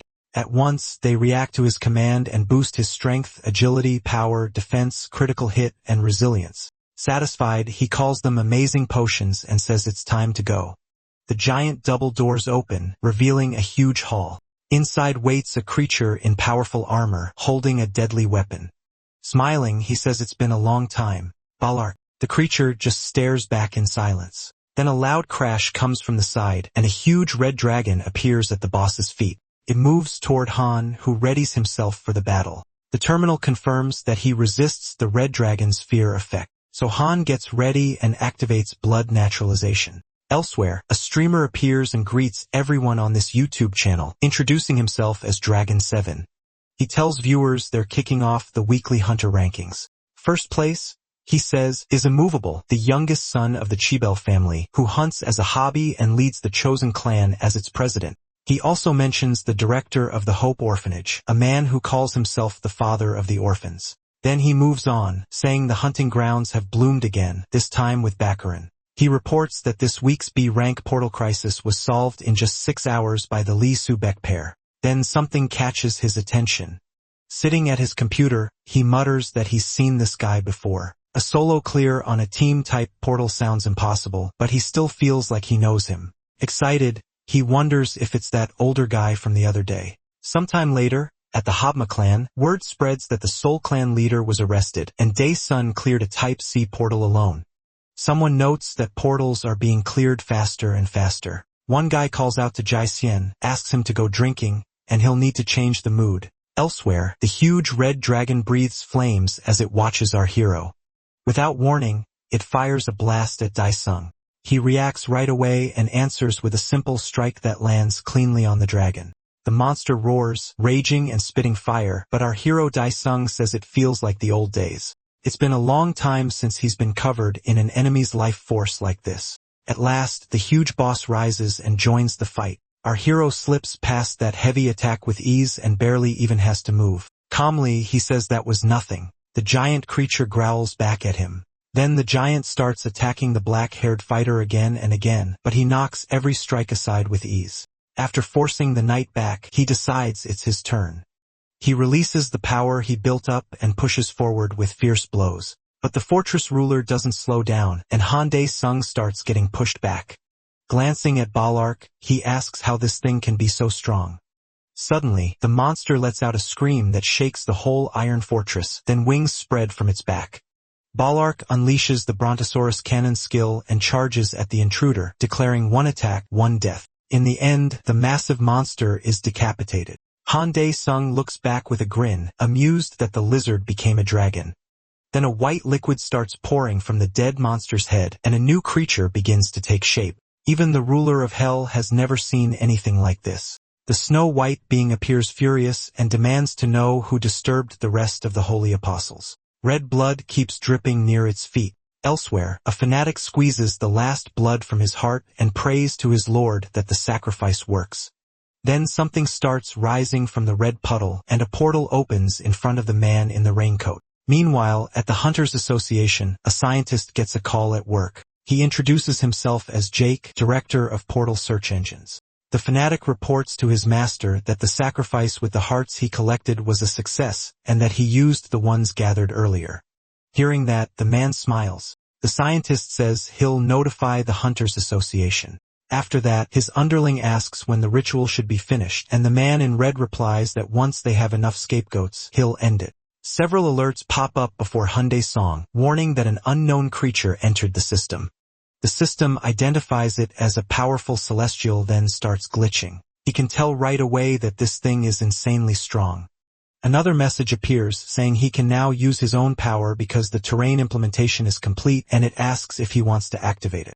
The ruler of hell smiles and says the timing couldn't be better. Then enormous energy erupts around Han Dae-sung. Seeing that, the celestial smirks, calling him a tiny bug that thinks it can stop the universe, and orders him to die.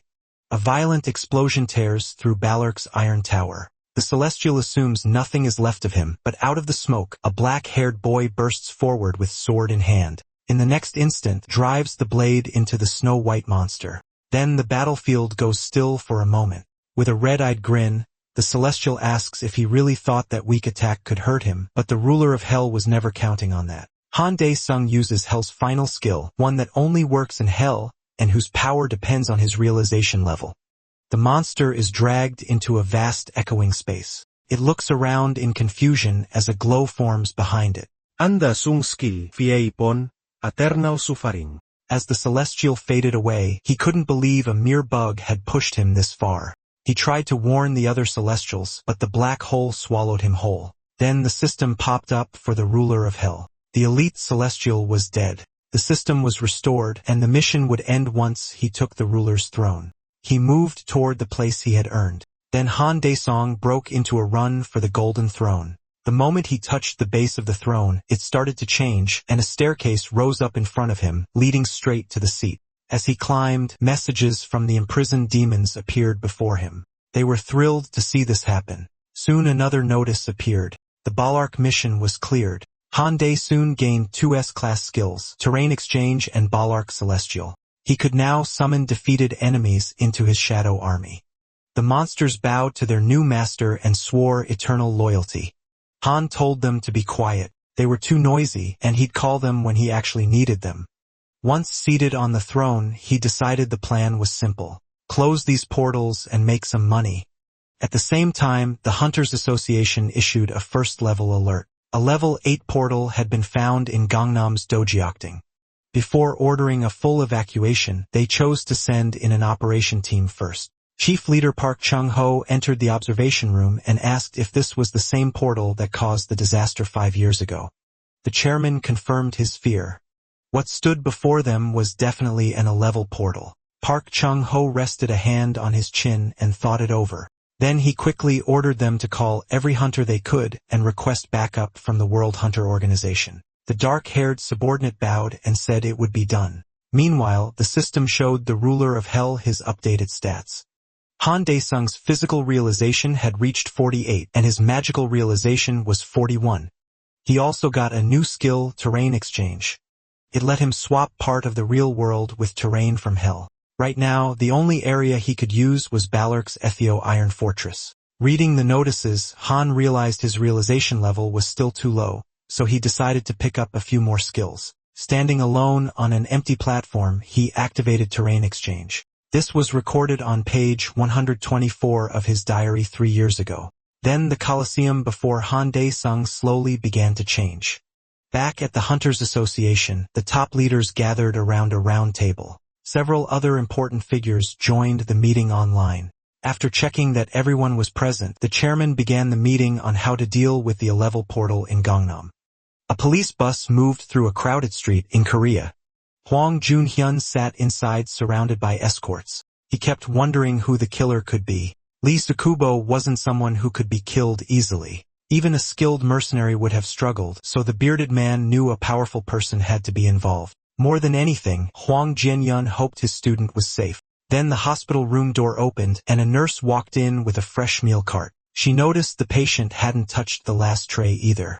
The nurse told Shin-chan she would take the food away since there was no point leaving it if the huntress refused to eat. On the bed, the girl tightened her shaking fist. Shin-chan barely heard the nurse. She was lost in thought, blaming herself for what happened to her master.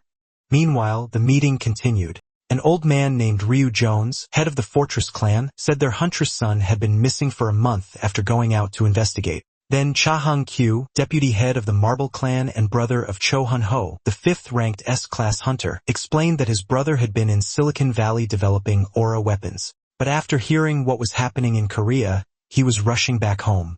Hearing that, the chairman said Lee Chang-shik so Dong Cole and Bae K-rin would lead the attack this time. Dong Cole agreed, saying they had no other choice. If they failed to stop this, everyone could die. The blonde boy, though, barely cared. He only agreed because Baek Hai-rin was going, and she had promised him a date. That made the girl mad. They already had one, she said. She even bought him meat and dessert. How could he forget? Lee Chang-shik still refused to count it. A real date should be just the two of them. And since she brought Dong Cole along, it didn't qualify. Furious, she snapped that if she called it a date, then it was a date. Watching them argue, Dong Cole felt embarrassed to even know them and said they could settle that nonsense later themselves. Instead, he suggested asking for rank volunteers to join the mission. Everyone liked the idea. If 3 S-class hunters cleared an level portal, it would be a huge moment for Korea. After hearing everyone out, Park Chung-ho ordered them to gather at least 100 rank volunteers and 10,000 others. That shocked the leaders. Since 10,000 others was the association's yearly stockpile, Jake sat quietly among them, listening closely to every part of the association's plan. Before long, alarms rang across the city, warning of a level 1 danger and telling all residents to take shelter in the association's bunkers. Heavy rain poured over the construction site. A uniformed man rushed up to the 2 guards in raincoats and handed them the order.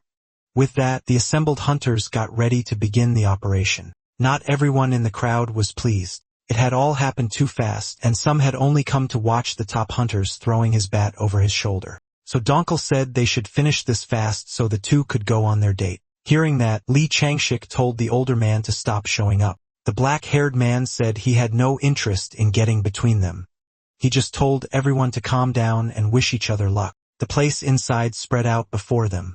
Looking back at his squad, so Donkel ordered them to check their gear and spread out through the area. Lee Chan-shik told Bae Kai-rin he was going to scout nearby and warned her not to wander off. As soon as he left, the girl contacted the black-haired man and reported that hunter number 1 had gone to investigate. He got annoyed, saying Lee Chan-shik could have sent that through the radio himself. Then he turned to the others, passed along the report, and ordered the hunters to split the main camp into 2 lines. The hunters immediately started carrying out the order. Meanwhile, Chan-ho stood in his office, praying his friend would finally answer the phone, and this time, luck was with him. The dark-haired man picked up and asked what he wanted. Holding back his anger, the guy in the suit asked why he'd ignored his phone for so long when there was an emergency. Instead of answering, Chan-ho heard Han Dae-sung talking to his mother, telling her not to pack so much useless stuff for their new home. Dropping into his chair, Chan-ho asked if he was moving. Han said yes, then asked what had happened. Chan-ho told him an 11 portal had opened in Gangnam, and now the association was calling in every hunter above B rank. Han was surprised something that big had opened so close to his home, but he still didn't get what kind of portal needed that many people. So Chan-ho explained that 5 years ago, this same portal caused cracks in other portals too. Back then, 3S class hunters barely managed to close it. Even while hearing that, Han could still be heard telling his mother not to take any kitchen stuff because he'd buy everything new. Then he shut his eyes and wondered if closing this portal would get him promoted. That bold question left Chan-ho speechless. Inside the portal, a pack of blood wolves appeared. They were ranked at danger level 2, and their favorite prey was human blood hiding behind a rock. So Dong Cal reported wolves at 12 o'clock, 3 o'clock, and 9 o'clock. Then one of the hunters spotted another pack at 6 o'clock and sent the warning over the radio.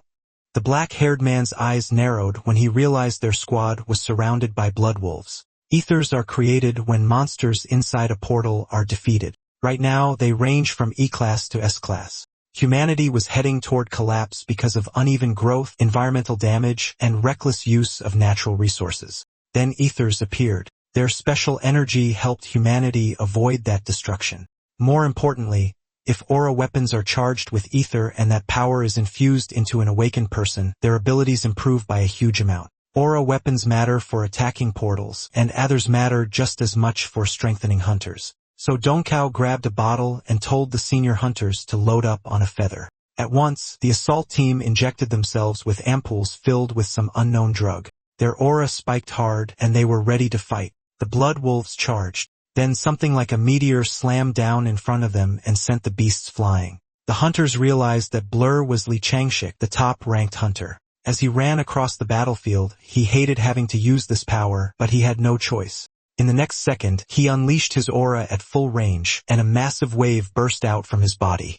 The blood wolves froze, drool hanging from their mouths. Then a white-haired young man darted in front of them and pulled all their attention. So Dong Cal told the girl to guard their rear, while Li Changshik drew the monsters away. The team split up at once and moved in different directions. While fleeing the pack, the blonde hunter told the elder to keep running straight. A quick glance back confirmed the wolves were still on him. He fixed his eyes ahead. Then the number 1 hunter saw Dongkao charging in, fully powered by ether. Seeing his teammate ready, Li Changshik passed the lead to him. A second later, the black-haired hunter launched himself off the ground. He shot into the air and used his lightning attack, the one that can hit huge numbers of enemies at once. His bat slammed into the ground, and a blinding flash burst out. Electric current ripped through the blood wolves' bodies. Baekei Rin activated her speed aura. It spread over the allied hunters, boosting them and restoring the energy they had burned through. The team was amazed by how strong the effect was. At the same time, Li Changshik began to slow down, then turned and ran back into the fight. Seeing that fearless move, the other hunters got fired up and followed his lead. Meanwhile, in the ruins of an abandoned city, people were buying small packets filled with something unknown. After the guy in the pink jacket got his dose, the man in the suit called the next person in line. Then his partner rushed out from behind a wall and yelled for everyone to run. Now that could only mean one thing. The dealers bolted from the scene. One curly-haired man couldn't believe he'd fallen this low. Suddenly, bright police headlights washed over them. A voice from the car ordered everyone to drop their weapons and surrender. If not, they'd be charged with illegal drug trafficking. One black-haired man gripped a crude blade and cursed under his breath. Then the patrol car door cracked open, and someone in dark shoes stepped out. The man smirked. He never thought the entire Red Horse clan would sink this far and become trash. The group tensed up. They hadn't expected anyone to know who they were, and now they wanted to know who was facing them. Then Chung stretched out his hand and invited his old comrades to see a new world. They were speechless because standing there was a man who was supposed to be dead. Meanwhile, the last blood wolf inside the rank portal was killed. The hunters weren't that shocked. They cleared such a hard portal without losing anyone. With 3S rank heroes there, some expected nothing less. Baekei Rin moved from one wounded hunter to the next, and one of them was thrilled by her power. If he had an ability like that, he'd never leave the portals. She didn't look pleased by the compliment. She reminded him her skills burn through money fast. They need a rank others, and with Dong Kao using 1-2, they're sinking deeper into debt. The black-haired man realized he felt better even without treatment. He was already starting to build resistance to her yelling. Then Lee Chong-shik appeared behind her and joked that Bae K-rin was chirping like a bird. Her anger vanished and turned into fear. Elsewhere, the other hunters were checking the monsters' bodies. One of them got excited after finding a B rank and ether, then his head burst apart. The terrified hunters rushed toward him, but they were too late. The portal boss sat before them, angry and starving. The area around the portal in Dagoktan was still on edge. The military had set up a defense line within 3 kilometers, and hunters from every region gathered in case something went wrong.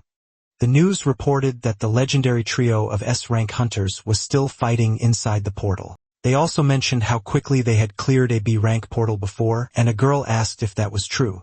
Her coworker who was near the danger zone said it was. Last time, they cleared one in 6 hours and 21 minutes, but this operation had already lasted 10 hours. That's why the association was calling in rank hunters from everywhere to finish the job. The Hunters Association watched the whole situation closely. The chairman asked a nearby staff member when the International Hunters Association would arrive, but she said there was still no official reply. The black-haired man pointed out that they were stuck in the dark because they had no contact with the team inside. The woman answered that the military and local hunters were already in place, and Cho Han-yal should arrive in 8 hours. Until then, all they could do was trust the 3S rank hunters. The chairman told them to keep trying to reach the international side, and if anything happened, his voice cut off. He refused to say the worst out loud and chose to believe in today's heroes. The hunters preparing for the next clash raised their bows, and a storm of arrows flew at the giant demon wolf. The beast easily slipped past the shots and rushed the hunters like they were nothing. In the next moment, it lifted its huge paw to crush them. Then a dark figure in a raincoat burst out from the group. Hunter number 1 met the giant head-on and blocked its strike. Right after that, he used his skill sort of pleasure. He swung with all his strength, but the monster caught the attack with its claws. After the failed hit, Lee Chang-shik jumped back. The demon didn't let up and pressed the attack on the young hero. The blonde hunter kept parrying the monster's blows, but the assault never slowed, and the strain on his body started to show. Humanity's hope began to bleed. The blood wolf moved in to finish him with the next strike, but so Damkle stepped in and saved his partner. Now the black-haired hunter felt just how heavy those blows really were. At the same time, Bakaran had to heal the boy in the dark robe. After getting patched up, the blue-eyed man looked back and told her he owed her his life. She shut that down right away. All that mattered was that he could stand again. They still had work to do. Lee Chang-shik took the order from his beloved with a grin and instantly charged his blade with a Thor to the limit. At the same time, Sodam Kal kept fighting the fanged beast alone. Then the blonde hunter came flying in and used his aura skill, Tiger Claws. The rough-looking man glanced at the reckless guy and let out a heavy sigh. A moment later, the hero unleashed his tiger aura and carved the mad wolf again and again in a matter of seconds. After that, the beast crashed to the ground. The hunters who saw it started shouting their hero's name. Standing by the dead blood wolf, the blond man calmly fixed his hair and pointed out that he hadn't done it alone yet. Somehow all the credit went to him again. Then a terrifying roar hit the hunter's ears, and no one understood what was happening. A horde of the same monsters appeared in the distance along with their leader. It was a smaller wolf in metal armor, but the power pouring off it was insane. The hunters panicked. They had barely taken down one, and now there were many more in front of them. Seeing that, the blonde Li Chongshan went speechless, but the squad leader stayed calm and ordered everyone to pull themselves together at once. Outside, the scarlet portal began to glow in strange new colors and spark violently. The Hunters Association confirmed it was a break, a level 8 portal break. Everyone in the control room was stunned. The girl with glasses said in horror that this shouldn't be possible while the portal was still being attacked from inside. The chairman had no choice but to consider the worst, that the 3S rank hunters had been wiped out. He immediately ordered the emergency alert sent to every reserve hunter in the country. The staff at the equipment stations moved fast and grabbed their phones. Meanwhile, a 3-toed foot stepped onto the concrete. It belonged to an armored wolf wrapped in overwhelming energy. Stepping out of the portal with the rest of his pack, he looked around, declared today a feast, and announced that the hunt was on. At the reserve hunters' gathering point, Jen approached the newly arrived hunters, checked his tablet, and quickly asked if the Dumbfanch clan was present. Then 3 rough-looking hunters stepped up. They were all B rank, and the dark-haired guy wondered what kind of strange clan name they were using. Next, he called over the Chundel clan. It was just two flashy, very strong B rank guys. Seeing those clowns, the guy with earrings looked ready to cry. Then it was the Daesong clan's turn. A plain-looking guy in a shirt stepped out and introduced himself as Han, the 1100th. He was an rank hunter. Jin Ki-han was surprised to see such a young guy since he'd once been told to keep an eye on him. Still, that wasn't important right now. Soon, the person leading the reserve force said they had been gathered for a counterattack to stop the portal from breaking open. Hearing that, the grumpy ruler of Hell muttered that a support team like them wouldn't be going inside the portal or even standing near it. Then he figured it would be better if Chong Ho contacted him soon. A second later, he remembered he usually never answers calls himself. Suddenly, a loud blast came from the building with the portal. Everyone there froze in surprise. Jin Ki-han turned pale, scared to even guess what it meant. But for Hyundai Sung it was good news. An hour before the portal burst, the battlefield had already been soaked with the blood of fallen and brave fighters. A savage wolf charged at its next target, but a hunter with a shield stopped the heavy strike. The impact forced the boy to slide across the ground. For someone at his level, this enemy was way beyond him, but he still refused to back down and faced his fear. The boy with the spear rushed in, hoping to land a hit on the monster. One four-eyed beast leaped up, ready to crush the tiny human with its weight. Then Donkel appeared, blocked the blow, and blasted the monster with electric aura. After that, the black-haired S-rank told the recruits to get ready if they didn't want to end up as food for these lousy dogs. Suddenly, one blood wolf's paw was cut clean off and dropped to the ground. A panting Lee Chung-shik had taken down his target, but he wasn't the only one pushing himself against those hellish beasts. The blue-eyed kid looked at Saw Dangal. His strength was fading, and he had no idea how much longer they could hold on. Then a memory flashed through Dangal's mind. An absolute protector had been placed on the table in front of him. The chairman explained it was a German-made device built from an S-class core for a counterattack. Hearing that, the senior hunter couldn't even imagine how much something like that must cost, but the chairman said the chief executive got it as a gift. He also said all hunters were like children to him, so no price mattered if it helped them come back alive. Moved by that, so Dankel asked him to pass along his thanks and promised they would do everything they could. The chairman bowed, said he believed in them, and wished them luck. Back on the battlefield, Dankel decided it was time to use the absolute protector. He looked around, asked if everyone was ready, and a few seconds later said he was starting. Setting the white cube on the ground, Dankel activated it. Soon, the cube lit up and S-class ether began leaking from its sides. Not long after, a protective dome formed over the hunters. The hunters were stunned. Right in front of them was a top-class protector they had only seen used before in the exam. The wild monsters slammed into the dome, but their attacks did nothing against such a high-grade artifact. Dankel couldn't help feeling proud of the device made in Germany. Then the leader of the Blood Wolves appeared in front of the barrier. He kicked off the ground and launched himself at the dome. Then he hit it with a massive blow that warped the barrier's polygon patterns. Seeing that terrifying hit, the fighters got scared. At this rate, the monsters might actually break the protector. But suddenly, the spot that took the hit bounced back like jelly, throwing the wolf and his cloak away from it. Realizing how troublesome this defense was, Vols ground his fangs. Meanwhile, Sudankel and the other hunters laughed at the crazy sight. Then a young man asked the black-haired hunter what they were supposed to do next. Picking his nose, the man said there was no plan.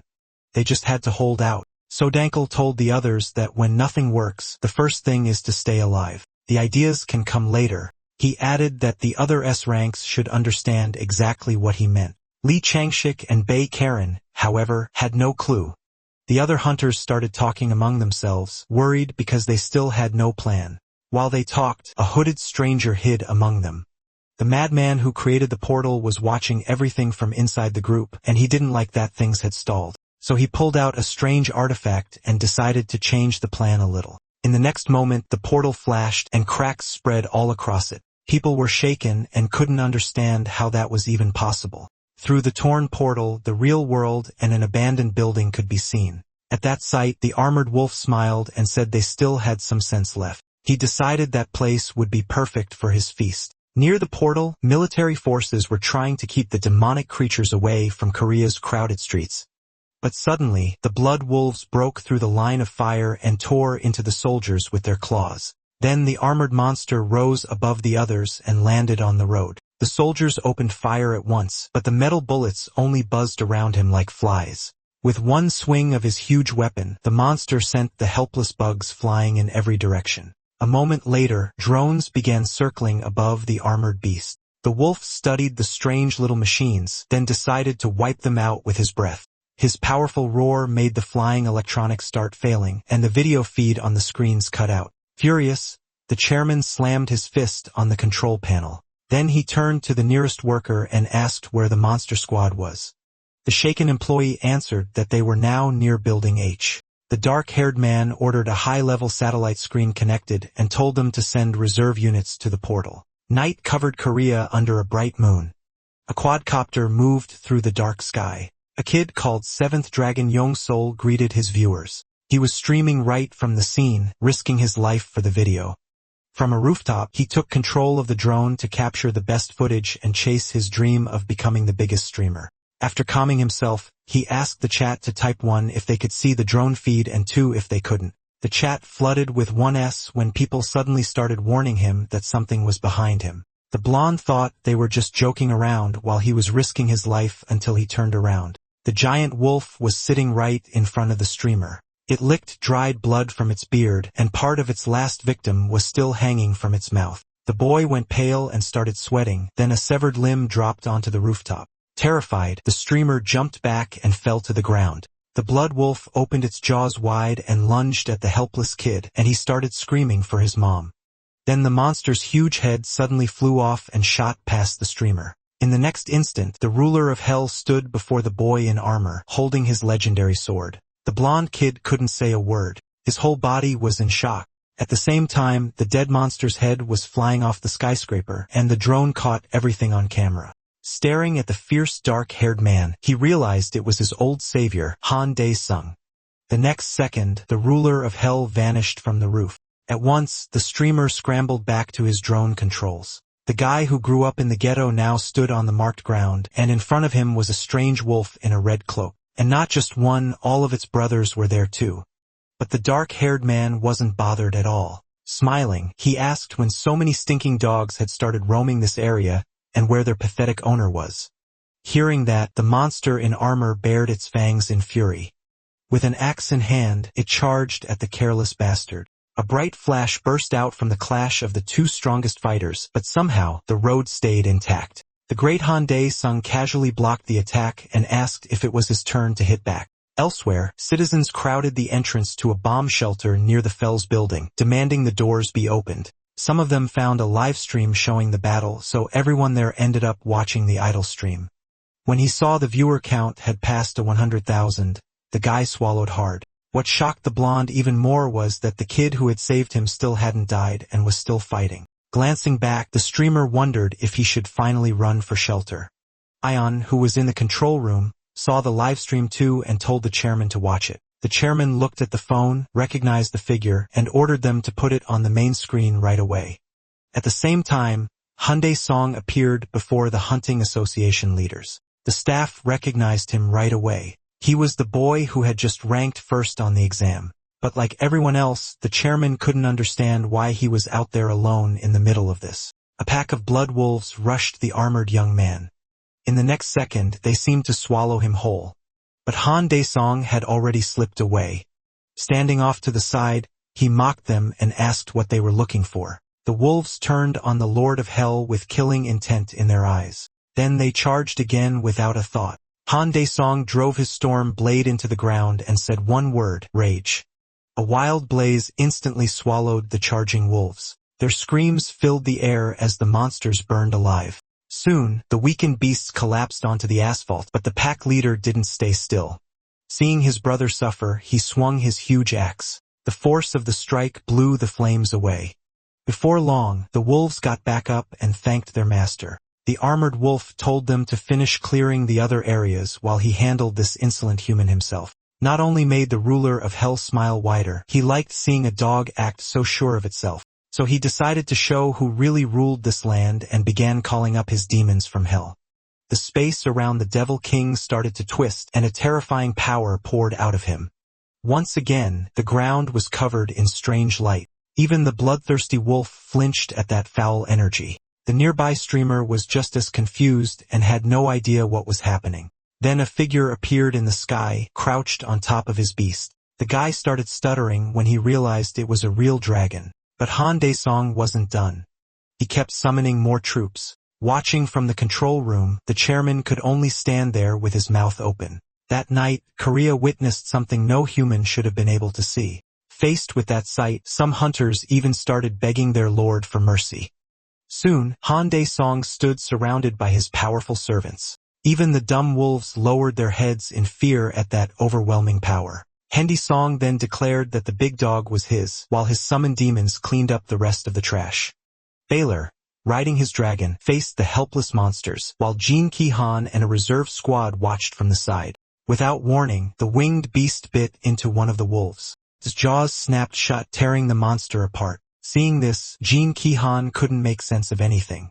Were the demons killing each other, or was the dragon actually on their side? Then a huge morning star crashed down on another wolf and crushed it. After that, the summoned demon lifted his weapon and kept hunting. The helpless wolves tried to run from the slaughter, but Bauer wasn't about to let them go. He couldn't understand how such low creatures dared resist someone as noble as him. The blood wolves could only whine in fear, but the demon showed no mercy. Meanwhile, inside the sealed bomb shelter, everyone stared at their phones and watched the battle above. No one could understand the madness. Monsters were attacking other monsters. At the same time, the doors to the association's control room opened and Han's friend walked in. Chan, who introduced himself and said he was on the same team as Han Dae-song. The chairman, clearly worked up, thanked him for coming so fast and asked him to answer their questions at once. First, he asked what Chan who could tell them about him. Back in the fight, the armored wolf realized the dark-haired man's power wasn't from this world, and only one question remained. Who was he? Still smiling, Han Dae-song asked the mutt if she really couldn't tell who stood before her. Then he stopped holding back his demonic energy and slowly walked toward his enemy. The wolf in metal armor declared himself the king of the white wolves. Then he lunged forward and ordered the arrogant man to bow. The red-cloaked beast unleashed a brilliant strike, so strong the ground split under the ruler of Hell's feet, but Han, the protagonist, blocked it with total ease. Then the dark-haired man asked in a chilling voice, "Are you done?" At that moment, the wolf lost all his confidence, and his instincts screamed at him to run. Han Dae-sung started swinging his sword so fast his movements couldn't be followed. Only after images were left behind, the White Wolf King barely managed to hold the blows back with his axe. While attacking, MC asked since when a rank gate boss had turned into some lousy dog, then his sword slammed into the ground again. The red-cloaked monster barely dodged the insane attack. Han Dae soon looked back and asked why the dog was rolling around. The beast stayed silent, too shaken to answer. Lowering his sword, he told the Wolf King to go ahead and try something. Instead, the cowardly king turned and ran from the real monster. Seeing that, the dark-haired man stopped and asked if running was really the best he could do. The terrified wolf kept racing forward, trying to get back to his own territory because he wasn't ready to face such hellish power. Suddenly, Han Dae-sung appeared beside him and said a dog shouldn't be jumping around on two legs. The monster pushed himself even faster, but the Lord of Hell was about to turn him into an obedient dog. Then Han, the protagonist, tripped the fleeing beast. In that instant, the werewolf understood just how helpless he was, and his life flashed before his eyes. The king of the White Wolves went flying through the night streets like Sonic. Satisfied, Han Dae soon told him nobody had given the dog permission to crawl back to his kennel. Then the summoned dragon opened its jaws and charged straight at the armored wolf. The White Wolf regretted ever coming to this planet, but it was already too late. The snow-white dragon crashed down with a devastating blow. His huge paws smashed the little pest into the asphalt. After that, the dragon rose back into the air. Meanwhile, the battered wolf was on the verge of death, but the Lord of Hell had no plan to spare him. Drawing his sword, he demanded the monster's core. At the same time, Sodankle turned around and asked if everyone except the wounded had made it out of the portal. When the hunting party looked back, they saw an empty street covered with soldiers' bodies. Grinding his teeth, the squad leader cursed his superiors. No one from the International Association had come to help. Checking the injured, Baikingren said she'd try to heal whoever could still be saved, and the rest needed to head for the portal boss right away. The black-haired S-class hunter was ready to charge in, but Lee Changshik's friend asked him to wait and prepare first. The red-eyed hunter refused. He'd rather not waste time even if he had to fight half-dressed. Then he rushed in with the others. At the construction site where the portal had opened that evening, Baikabran stayed behind to help the victims. Then she suddenly felt a warning sign. Looking up, she saw exactly what it meant. An enraged white wolf was right in front of her. The monster lunged before the defenseless huntress could even cast her shield. Then the beast shot past her, and its severed body kept flying down the street. Standing before the stunned Baek Hae-rin was her savior, the great Han Dae-sung. She couldn't say a word and just sat there with her mouth open. The Lord of Hell looked at her and asked if she was a hunter too.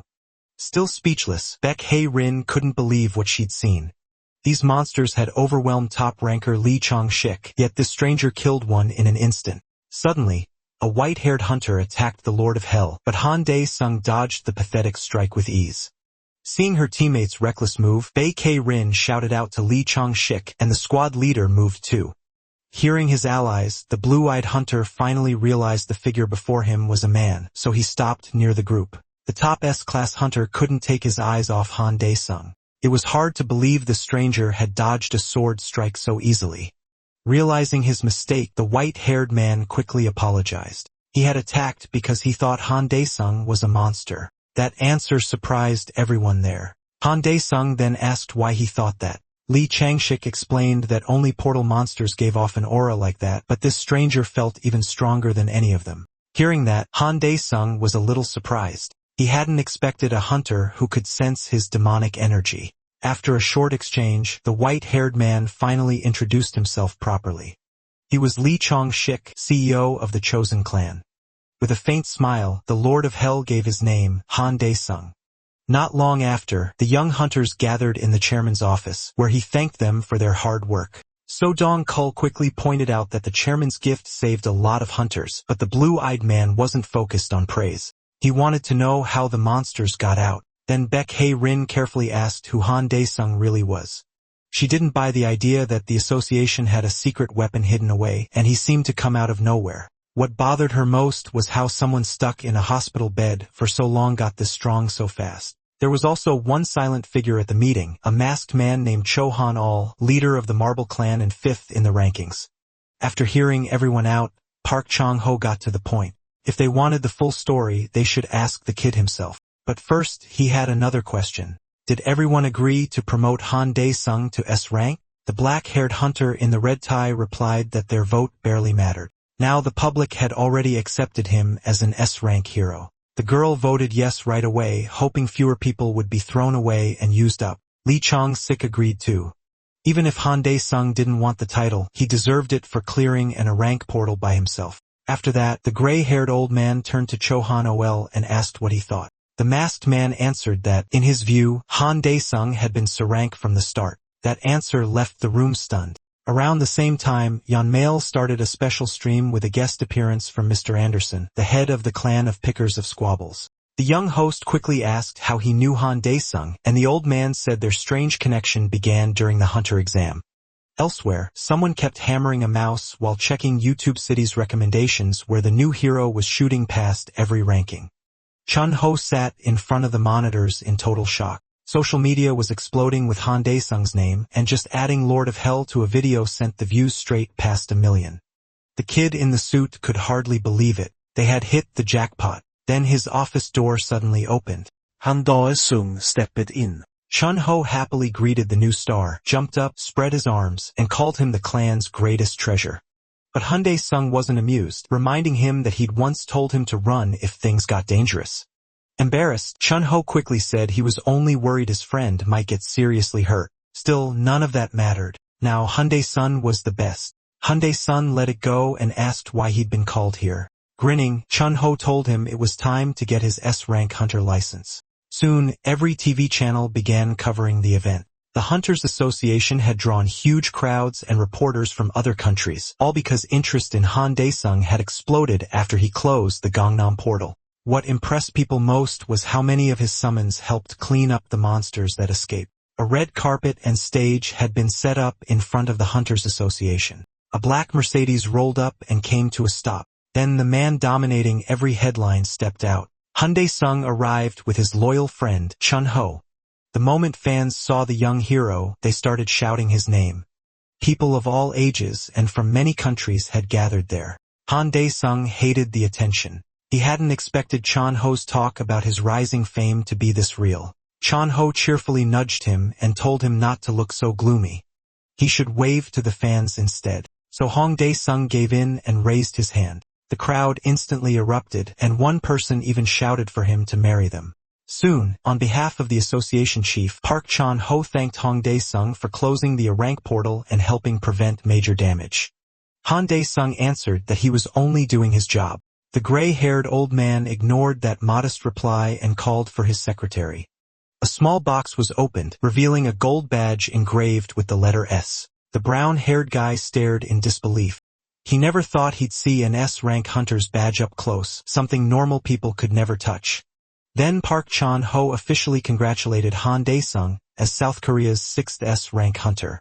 Along with the license, the association would provide whatever support it could, so he shouldn't hesitate to ask. That made Han Dae-sung perk up. He asked again if he could really request anything, and the old man nodded. A smirk spread across Han Dae-sung's face.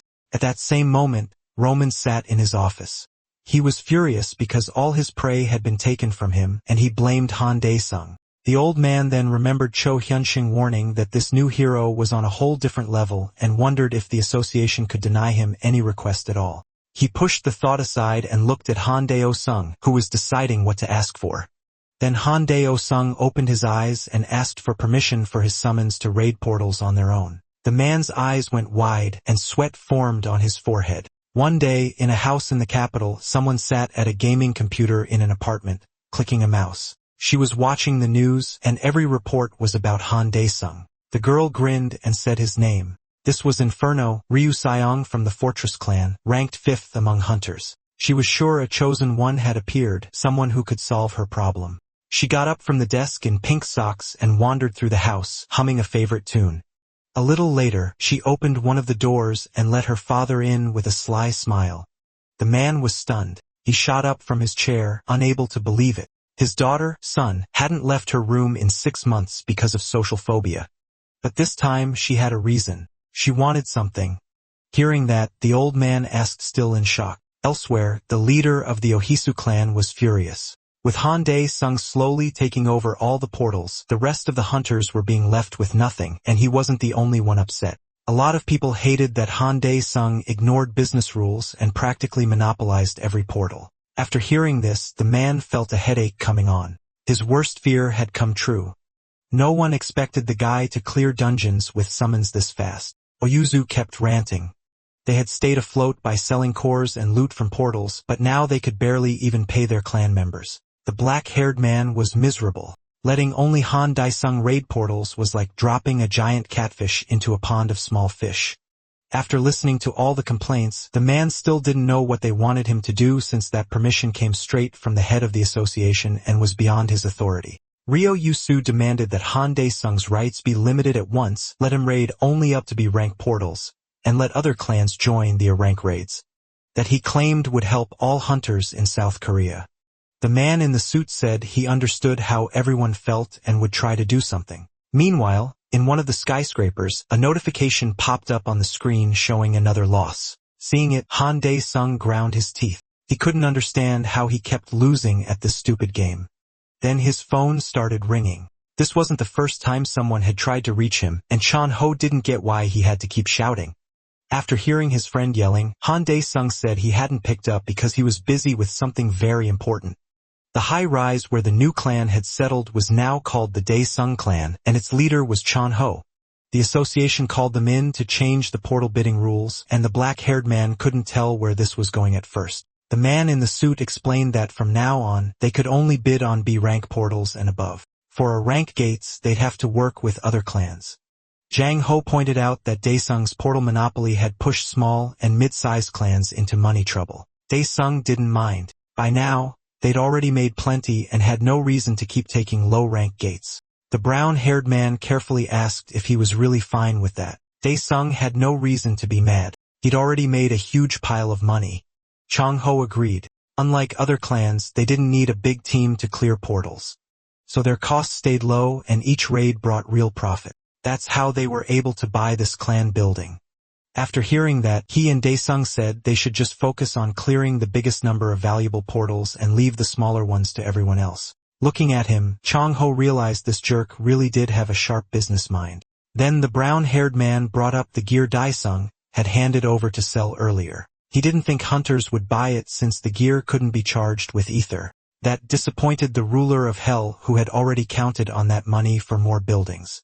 Still, Chang said not to give up yet. There was a professor named Park Dong-hak who might be able to modify the equipment so it could be sold. Hearing that, the ruler of Hell repeated the name. Chang-ho quickly explained that this professor was a top expert in aura weapons and also a friend of the Soul Clan leader. But he added that they couldn't set up a meeting through Hwang Yung-hoon since the Soul Clan leader had been arrested. Even so, Chang-ho already had someone else in mind who might know where the professor was. After listening to that whole explanation, the emotionless Hun Daesung tried to show at least a little surprise. Late that night, rain poured down, and a reflection in a puddle vanished under the falling water. It was a mysterious black-haired woman walking on calmly through the storm. Her blue eyes were steady and sure.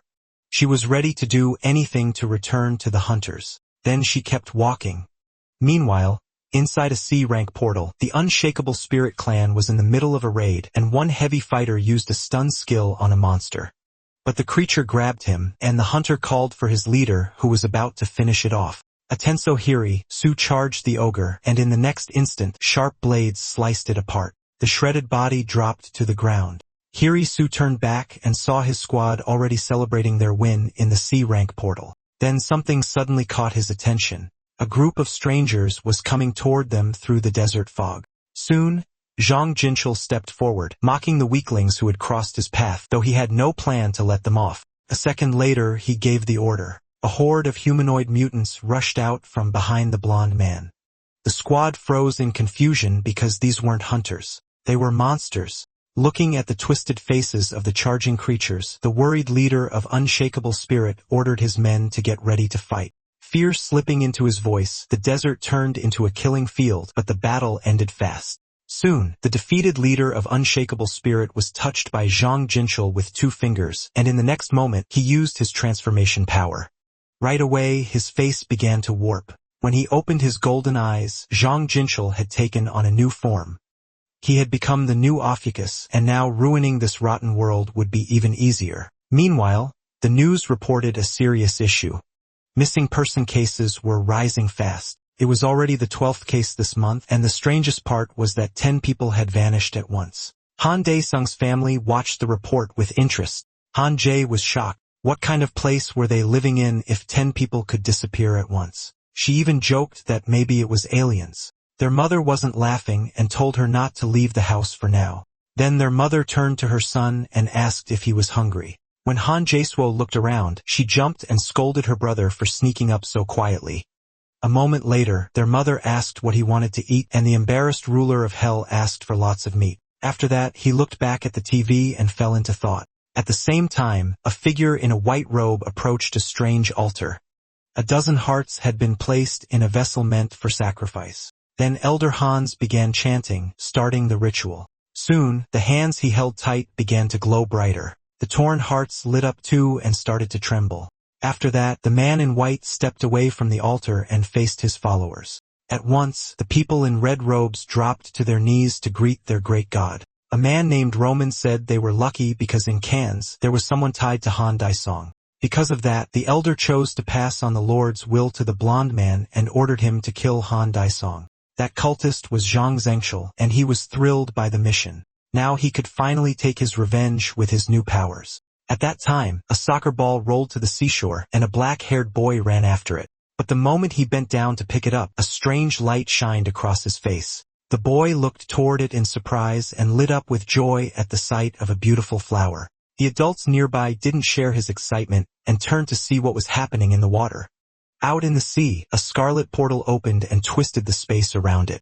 Soon, a girl with glasses reported the news to her boss, saying the sea portal was thought to be a rank and that police and the military had already been sent to protect civilians. Straightening his tie, the man replied that a water portal like this could be close to S rank, which made the situation far more serious. Entering the observation room, the chief asked if requests for raid support had been sent to every clan. The woman answered that the top 5 were already taking part in the bidding. That shocked him, and he asked again what were the hunters thinking competing over in a rank portal like this. Adjusting her glasses, the girl simply said the rules were the same for everyone. That only confused him more, and sweat formed on his forehead. At that time, in the main building of the Han Dai-sun clan, the clan leader was baffled, wondering why someone this important had come to see them. Clearly, this was not his day. Sitting across from him was Duvalnus O'Donkel. He formally greeted the clan leader and said he didn't like wasting time, so he would get straight to the point. After hearing that, Chamho said he was fine with it. Smiling with his arms crossed, the red-eyed hunter Pride Lojal working together with his Vorinth clan to clear the new portal. The brown-haired man, already overwhelmed, brought his hands to his face and was just about to turn him down politely when the office door suddenly burst open. Standing there before Sodonkel was his old friend in a white jacket, Lee Changshik. Now Jang Ho was completely losing it because another man ranked first in Korea had just walked into his office. Lee Changshik was glad to see his friend too, but he had one question. What was the man in front of him doing here? Sodonkel had said he would sit this one out and let the others handle the portal while he played with the kids. So why had he shown up now? The blonde man didn't waste time arguing with his shameless friend and instead turned politely to leader Chang Ho, inviting him to join the Shosen clan for the water portal raid. The situation kept getting worse because this hunter wanted the same thing as his comrade. Soon, in the Ocean Clan meeting room, a girl named Bae K-rin announced that she would do everything she could to help Hunter Han Dae-song in thanks for saving her life. She openly declared that the Ocean Clan planned to fully support Hunter Han Dae-song in the coming water portal raid. Everyone there was stunned. A huge story had just been born. The new S-rank hunter saving the famous Bae K-rin would blow up social media, and today's announcement could mark the start of a Han Dae-song and Bae K-rin team up. The vice leader of the Marble clan and Cho Han Oken's brother turned to the younger man and said that, at his request, they had announced their readiness to provide the Dae-song clan with a newly developed S-rank aura weapon. Cho Hanakin couldn't understand why his brother wanted to raid the portal with Han Dae-song, but he was here anyway. While the other leaders kept buzzing around, the masked man simply said he wanted to see for himself. The black-haired man asked what exactly he meant. Clenching his fist, the Marble clan leader said he wanted to witness a power that went beyond S rank. At the same time, Han Dae-song picked up a golden pendant and a watch. Then he ordered the summoned demons to enter those items and guard his family. The shadows accepted at once and swore they'd give their lives if that was what their king wanted. A red portal opened in the middle of an empty park. Soon Han Dae-song stepped out. A half-dressed girl leaned in and quickly asked if that portal was the source of his power. He ignored the question and asked what kind of little pest was standing in front of him. Putting up with that attitude, the girl introduced herself. They hadn't met yet, but her name was Ryu Sun, and she belonged to the Fortress clan. After hearing that, he asked how this Fortress brat even found him. She snapped back that she wasn't a brat. Her name was Ryu Sun. Then she suddenly moved closer, catching the Lord of Hell off guard. He glared at her and asked what she thought she was doing. Looking straight into his eyes, Ryan Sheng said they were alike and that she really needed Han Dae-song's help. Without wasting a second, he shoved her away and told her to leave him alone. Then she vanished, which actually startled even the great demon lord. In her place was a small knitted doll. Staring at it, he wondered if the girl was some kind of ninja, then he felt demonic energy coming from the doll. Meanwhile, people gathered at the pier by the sea. A white flag with the Fortress clan symbol waved nearby. The clan members were waiting for the operation to begin. Then something huge flashed across the sky, and everyone thought it was a dragon. They were right, it really was a dragon, and on its back sat the monster called Han Dae-song. The crowd split apart, making a path for the new legend. But Dae-song ignored the excited looks and walked right past them, then suddenly stopped. Ri Yun-shang was sitting in front of him, furious enough to tear apart everyone on the pier. Then she felt someone watching and snapped back to herself. At last, the noise in her mind went quiet again. Dae-song didn't care much about her mood. He just asked if she was from hell too. The girl jumped up, repeated the question, then insisted that, yes, that place really was hell. She was from hell. Exactly hell.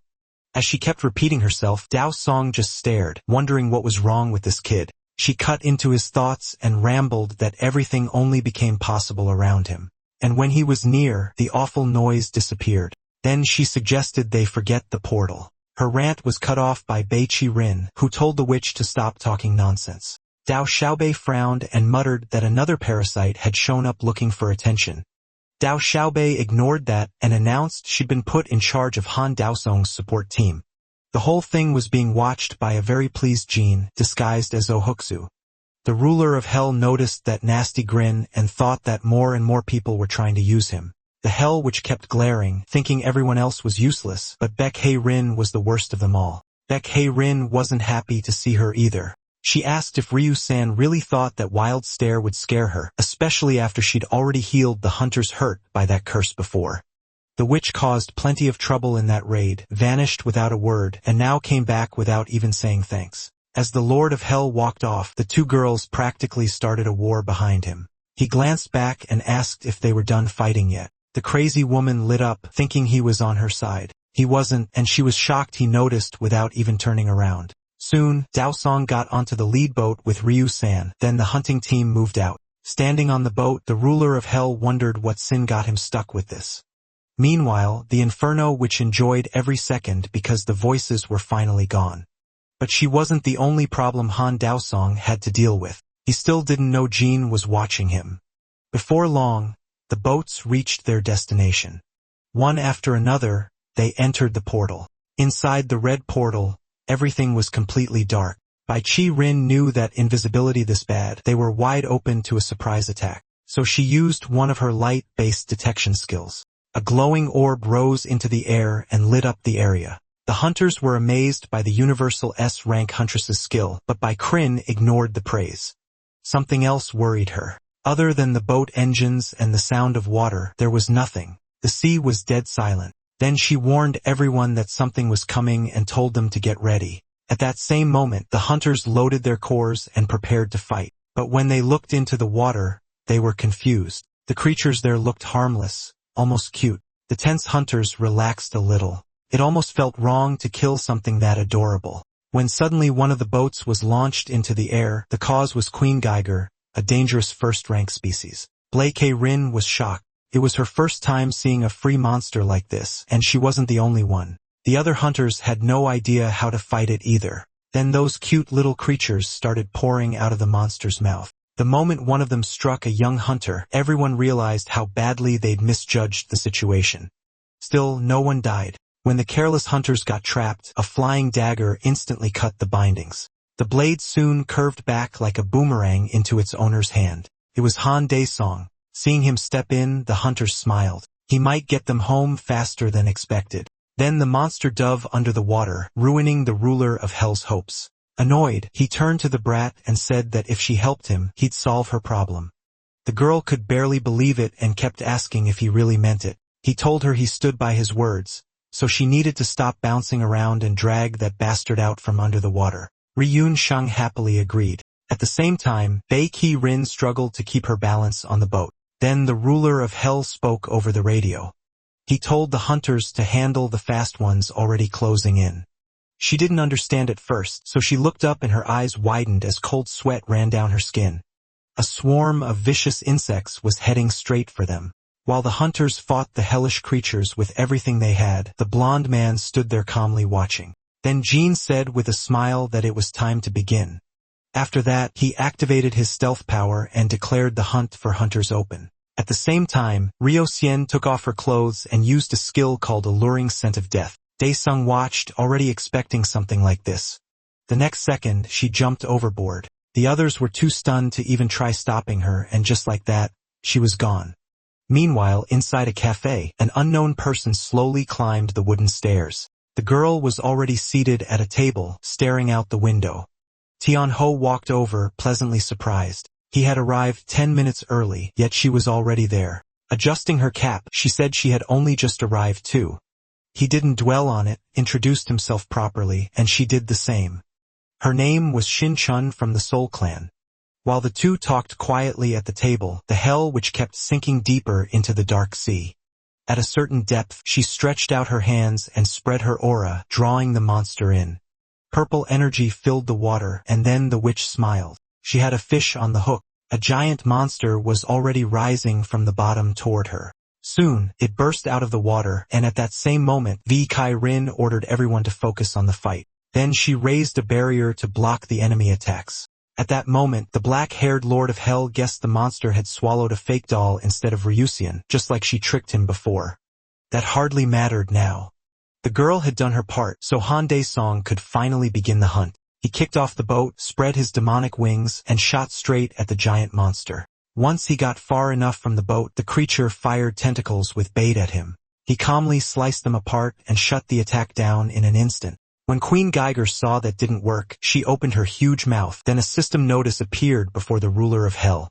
It said his unique skills had changed to match how fully he understood his own superiority. Because of that, a locked skill was now open. King's Breath. It released a cloud of flame, and if the enemy couldn't put it out, the fire would keep growing until the cursed target was gone.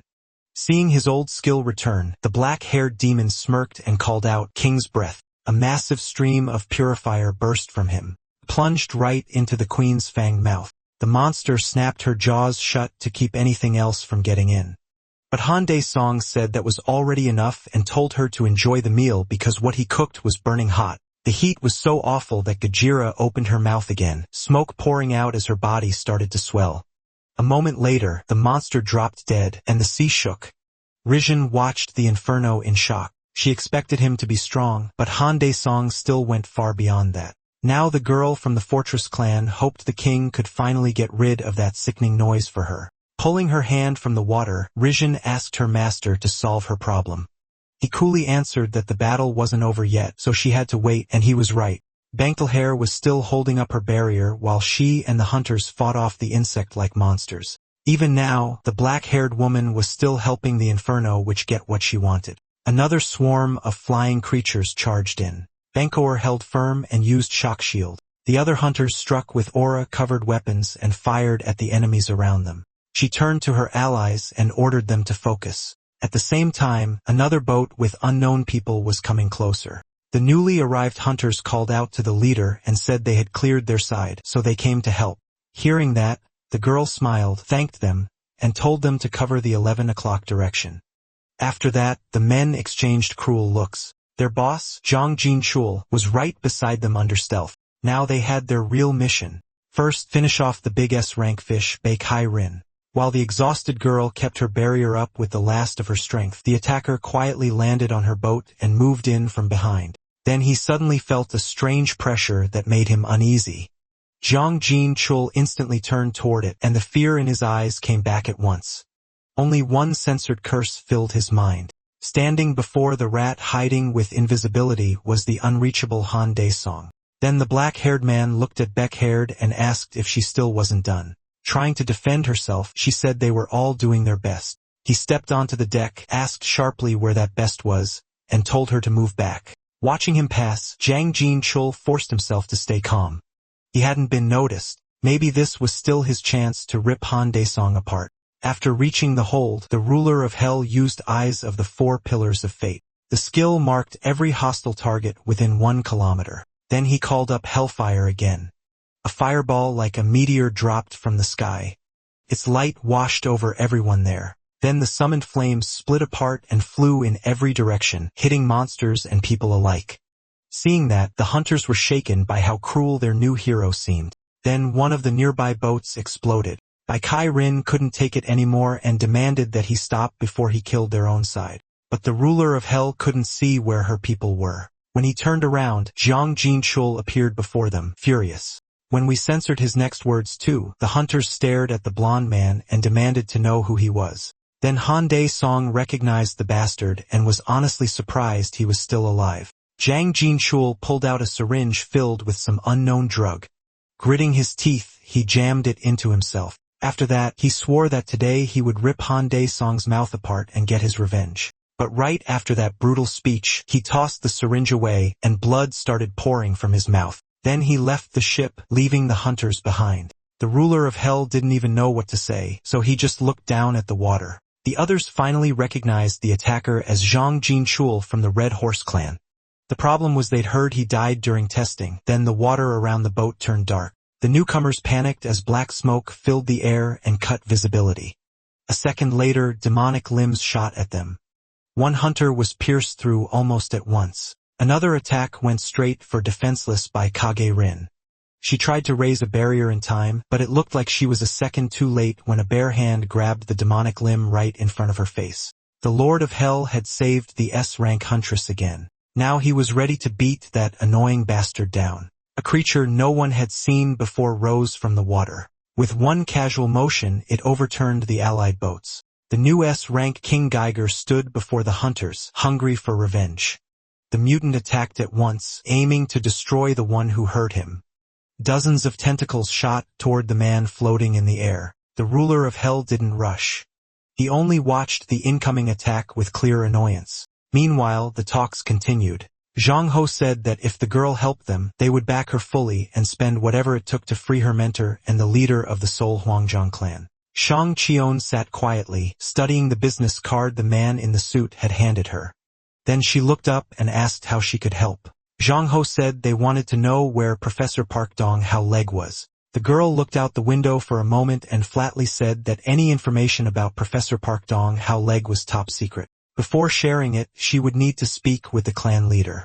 Back at sea, the hunters whose boat had been destroyed were now in the water, and all of them were in serious danger. The black-haired man was furious because if he used that skill now, everyone nearby would die. Several attacks slammed into Hendazing at once. They sent him flying kilometers away from King Gaidra. Even so, he stayed on his feet and more demonic tentacles rushed at him.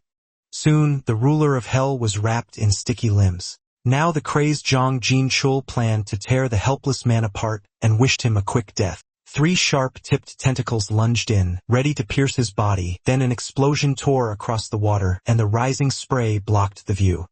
The hunters watching the fight waited for Bak Hai-rin to give orders, but she couldn't believe what she'd just seen. Then Han Daesong's voice came from behind the desperate hunters. When she turned, the girl couldn't even tell when the black-haired man had gotten there, but there was no time to think about that. The ruler of hell told his allies that if they wanted to live, they needed to leave right away. Another boat came in to rescue the hunters in the water, while the black-haired man kept his eyes on King Daegu. Then he launched forward on his wings. Another one of his skills was Extreme Rage. It blasted out powerful magical flame and set fire to everything in its path. Hyundai Song used it that very second. At the same time, the crazed human-like creature looked around, wondering where Hyundai Song had gone. But the moment the monster looked up, another thought hit him. Why was this one man so absurdly strong? Then a crushing blow erased the monster's body completely. As he broke apart into nothing, Zhang Jinchul cursed his enemy and swore he'd keep cursing him even in death. But the ruler of hell stood at a distance, watching the remains burn. He didn't hear a word that bastard said. While everyone else stood frozen in shock, Ryu Xian praised her new master. Then another system notice appeared. It said the power of Han's essence, the operator of measurements, had spread through his body, and Han Daisong gained 2 new skills, stealth and transformation. The ruler of hell kept floating above the water, staring at his hand. At the same time, the system announced that he could now use ethereal aura, but that wasn't what interested the black-haired man most. He was more curious about the unknown entity from Han.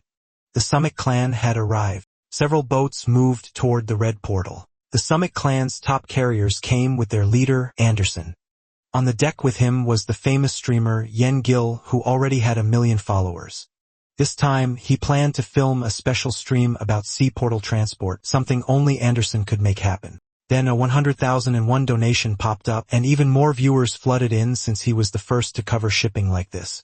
Back at the Fortress Clan's Thorn Center, Ryu-san was still fighting her demonic energy with everything she had. Then Hyundai Song flicked a bit of magic straight at her forehead. She got mad, saying she asked him to get rid of the annoying ghost, not hit her. Hyundai Song told her the real problem wasn't a ghost. It was the magic stuck in her head. Now that he had suppressed it, it wouldn't bother her anymore. Holding her forehead, she tearfully asked what he meant by magic. He gave a short answer. It was something like ether, but he had no idea where she got that power. Smiling, she guessed it probably happened when she entered the awakening portal that instantly caught his attention, and he wanted to hear more. The witch called her master over, wanting to whisper it to him. When he leaned in, Ryu-san said this was top-secret information, but she was willing to share it with her master. She explained that sometimes a special portal appears inside monster portals, one that can awaken hidden abilities. Ryun-shang had wanted that power so badly that she entered it despite the risk. Hearing that, Han Dai-song realized a portal like that might even open into hell. Then a system alert appeared. A celestial being had entered the king's domain, and an emergency pandemonium quest had started. Seeing the notice, the demon lord just scratched his head, already sick of these system problems. Without wasting time, he turned and said he was leaving. Ryan-shang almost stopped him, but only watched him go. Then an idea hit her.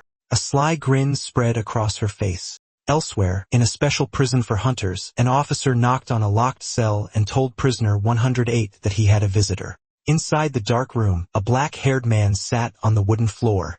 He was Huang Junyi, the former head of the Soul Clan. Soon, an officer opened the meeting room door, and a man in prison clothes walked in. The short-haired Shun Cho-yong greeted her leader warmly. The gloomy big man brightened right away, happy to see his students safe. Later, Shun Cho-yong left the prison, walking slowly as she thought over their talk. He had told her Park Dong-haik might know how to restore her broken aura reservoir. But since the red horse was tied to it too, she needed to think carefully first. Once again, the cursed Red Horse clan was making her life worse. After entering Pandemonium, the Lord of Hell got an alert saying the king had arrived with his servant, but he didn't remember ever earning that title. Then Ryushin popped out from behind him, looking around the strange place with excitement. Startled, Han Dae-song spun around and asked how she got in here. She pressed a finger to her lips and sweetly asked him to teach her how to control magic too. Another alert appeared, this time about his servant, Ryushin. Now he could see all her abilities. One skill especially stood out, instant death. It gave her a small chance to kill an enemy in one hit. Though if the caster died, just like that, Han Dae-song had one more burden to carry. And for the first time, someone was calling him teacher.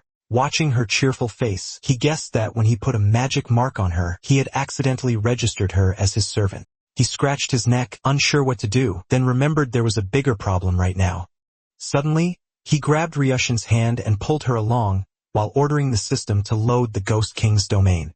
At the king's command, Pandemonium began loading data about the celestial being's invasion of that domain. The world around them started to break apart and shift. Clinging to his hand, Ryushin asked what was happening, but he didn't explain. A bright light swallowed them both, and then Han Dae-song opened his eyes. One look around, and he was completely thrown off. A new alert told Han Dae-song he was trapped in an underground prison where magic was sealed. The quest target was the Ghost Collector, and the reward was a 100,000 merit points plus 1 servant skill point. Looking at the shackles on his arms, the ruler of hell realized he was stuck for now. Then Ryu-san suddenly appeared in front of him, happy to see her teacher again. The room they landed in was far from pleasant, and the tools on the table made it clear nothing good happened here. Still, the witch seemed weirdly amused by it. Han Dae-song apologized for pulling her away from her fun and said he needed a favor. Ryu-song gladly agreed. Dropping to his knees, he asked if she could remove the cursed shackles. She wondered why he didn't just break them himself. He explained that the shackles sealed his magic. Once she understood, she happily agreed to help her precious teacher. Not long after, he was free. Rubbing his sore wrists, Han Dae-song asked how she did it. Ryu-song proudly said her skills were perfect for a place like this. That was when he noticed her stats had gone up. A noise outside the wooden door suddenly cut them off. He told her to stay quiet. The jailer was coming. A huge creature with a ring of keys at its lower back was making its way down the corridor. This was the local jailer known as the Ghost Collector. Ryun-shing immediately wanted to kill it. That made Dae-song glance at her in surprise. At the parking lot of Yan'an Market, a white car pulled in and parked. Chong-ho stepped out and someone from the next car called to him. The man in the suit looked around calmly and walked over. Shin-chan was behind the wheel of the second car. She told the head of the Han Dae-song clan to get in because she was taking him to Professor Park Dong-haik's research lab. After Chong-ho got inside, they started the car and drove out of the lot. Meanwhile, in the laboratory, Elder Han stood in a robe reading a report.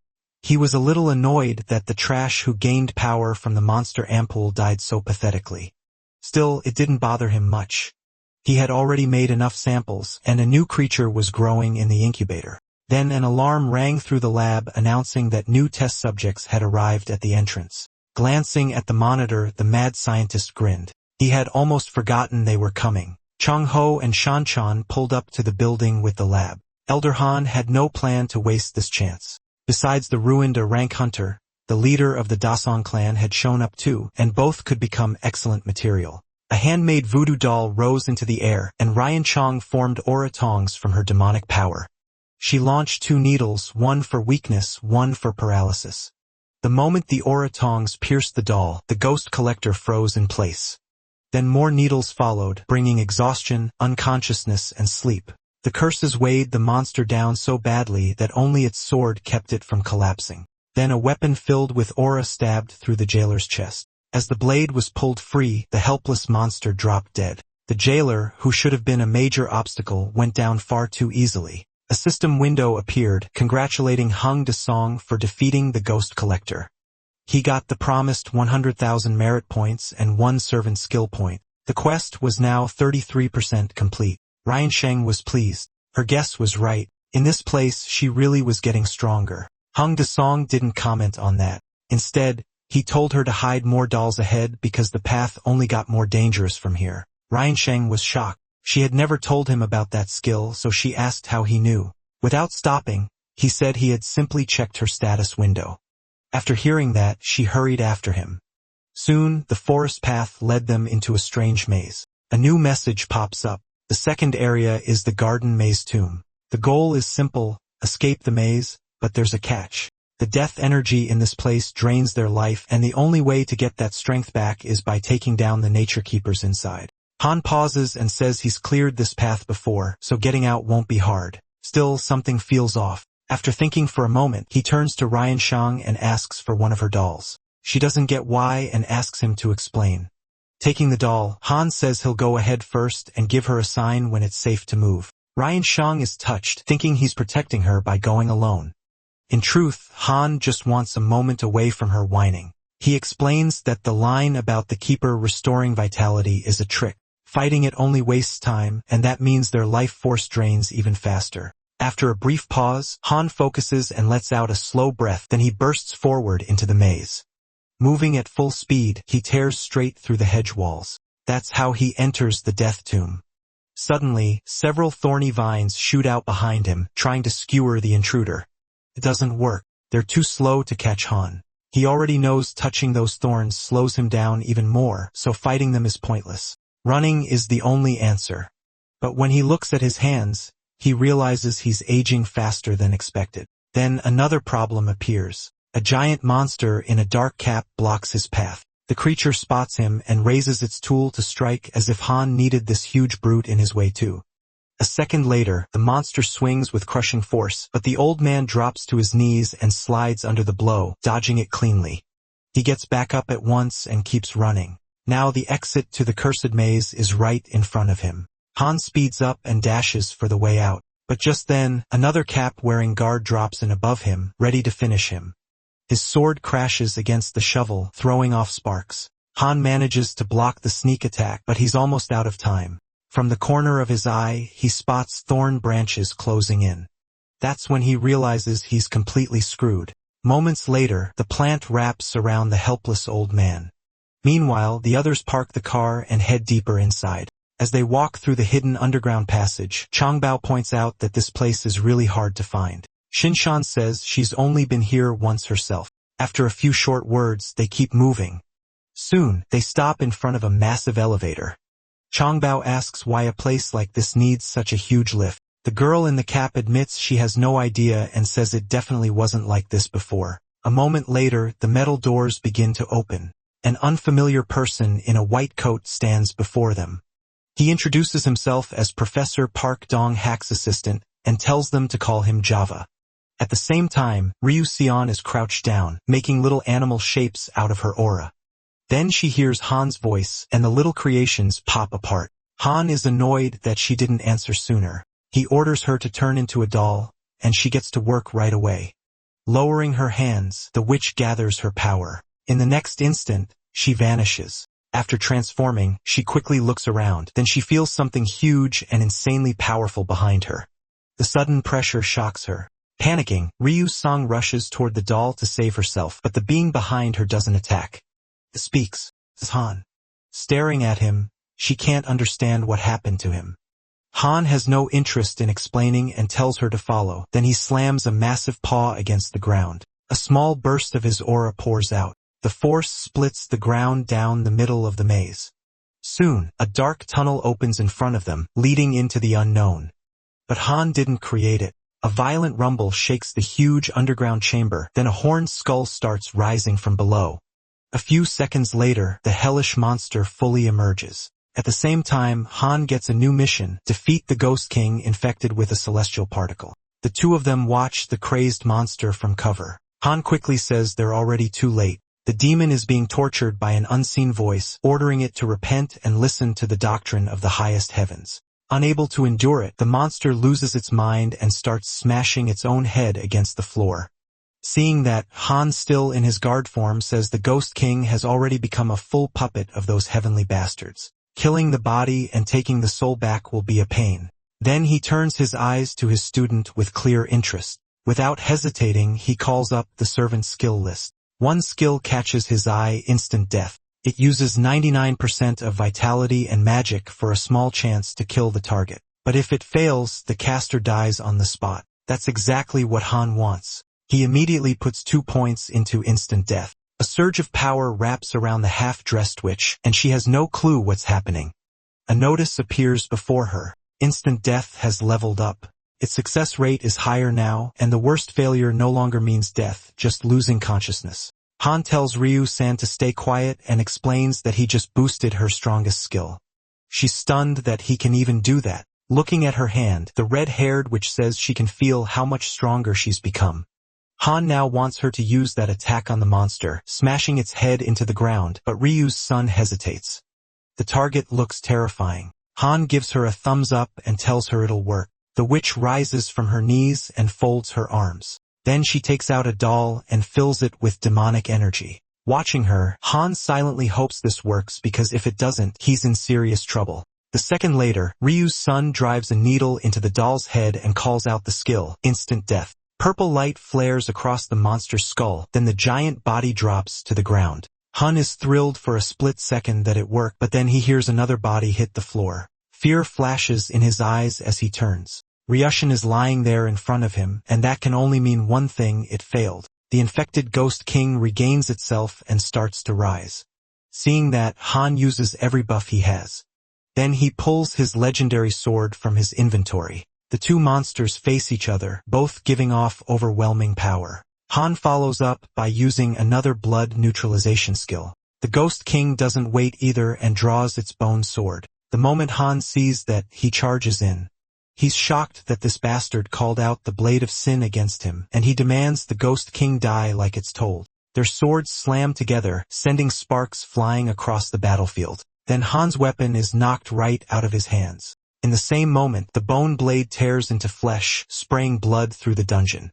Even Han is shaken by that result, and his tense expression shows through the mask. But the Ghost King isn't done. It instantly uses a skill called absorbing a living soul. After that, Han's defeated body starts fading away. The great ruler of hell is being devoured by a pathetic insect, and his final words are pure curses. Soon, the strongest hunter and the ruler of hell vanishes without a trace. Even so, his angry words still reach the soulless monster from inside the sword. Meanwhile, a black car speeds through the crowded city streets. Adjusting her cap, Shinshan apologizes to the man in the bathrobe for not warning him that she decided to bring someone else along. Caught off guard, Xiaobei asks who she means. At the same time, a bright light fills the underground parking lot. A black car pulls up beside the white one and stops. Soon, a figure in dark shoes steps out. The unexpected guest is none other than Cho Han-yul, the leader of the Marble Clan. The girl introduces the new arrival to the scientist and says the Marble Clan leader also wants to work with Professor Park Dong-hai. Xiaobei calmly replies that she should have told him in advance. The masked man stepped up, introduced himself, and said he truly respected Professor Park Dong-hyuk as a fellow aura engineer. Zhao Bei, really Elder Hans, was thrown off. He never expected someone this important to walk right into his trap. Cho Han-yul quickly greeted Chang Ho too, but the guy in the dark jacket got so flustered he almost forgot he was a clan leader. The masked man also gave Shinshan a small wave, and she answered with a slight nod. Then the blue-eyed woman turned to the professor's assistant and said everyone was here, so he should take them to Park Dong-hyuk, or should she call him herself? Inside, Elder Hans was furious. He hadn't expected her to bring back up, and now he wanted to tear her apart and turn her into a monster. Zhao Bei quickly said that wouldn't be a problem, and the professor would probably be glad to see them.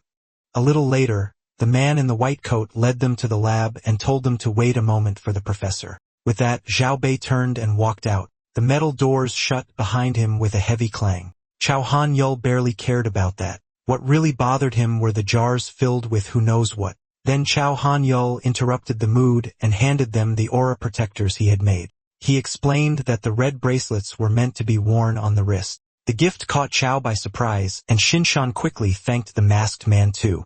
The blue-eyed woman added that her leader, Huangzhu Neon, had told her to bring Cho Han-yul along just in case. Hearing that, Chohan grabbed his head. He'd totally forgotten he could ask the Marble Clan leader for help upgrading weapons. All at once, gas started pouring into the lab through the vents. The group looked up in shock as the room rapidly filled. The masked man immediately realized what was happening and warned them it was a trap that made Shinshan and the guy in the jacket freeze in disbelief. A frantic pounding suddenly echoed from the sealed door. After a hard struggle, the Marble Clan leader managed to break it down. But as Chonko came out through the toxic haze, he realized the danger wasn't over. A pack of enraged orcs was waiting right in front of them. Cho-il didn't panic for a second and drew his blade at once. He stepped forward, ready to fight the huge monsters and shield the other two behind him. One of the orcs had already raised its weapon for a killing strike at the still frozen masked man. In an instant, Cho Han-yul cut through several orcs with blinding speed. Right after that, he reached out his hand, and a warm light began to gather. The power was so intense, it started burning away his clothes. Still, it paid off. His fire beam lit up the room, and the orcs were split apart before they even understood they were dead. That was the kind of power Cho Han-il wielded as leader of the Marble Clan. The others rushed over to thank their savior, but Cho Han-il was more worried about the awful smell filling the lab. Elsewhere, Elder Hans, the mad scientist behind this, watched everything closely. Even though the intruders were still alive, he was smiling. Anyone who breathed that gas wouldn't escape his creatures. Now he was ready to test even stronger monsters. Meanwhile, inside the Blade of Sin was a place called the Field of Souls. Thousands of faceless beings cried out, begging to be saved. Then one trembling figure raised a hand and told the others a new soul had arrived. The sinners rushed toward the newcomer like a swarm, eager for fresh prey. But the stranger didn't move at all, even as the creatures closed in. They kept coming, getting closer and closer until the distance was almost gone, and then the Lord of Hell spoke. The faceless souls clearly had no idea who they were facing. They had it backwards. They were the ones about to become dinner. The crowd clearly hadn't expected that. Back in the dungeon, the Ghost King slowly dragged his sword after swallowing Han Dae-song. Then he stopped in front of the half-naked, helpless Ryu-san.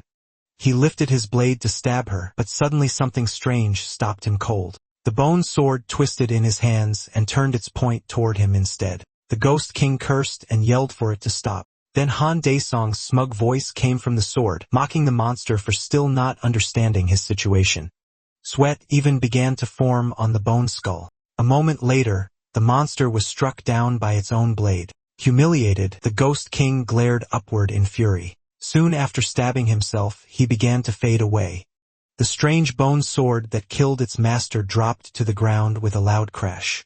Then a system window appeared before the Lord of Hell, saying the area was cleared. He earned 100,000 merit points and one more servant skill point. After leaving the Field of Souls, the black-haired man scratched his head and grumbled that every quest like this had to come with some stupid headache. But no sooner had he said that than a strange yellow energy started leaking out below the blade. Seeing it, the Lord of Hell realized with annoyance that the trial still wasn't over.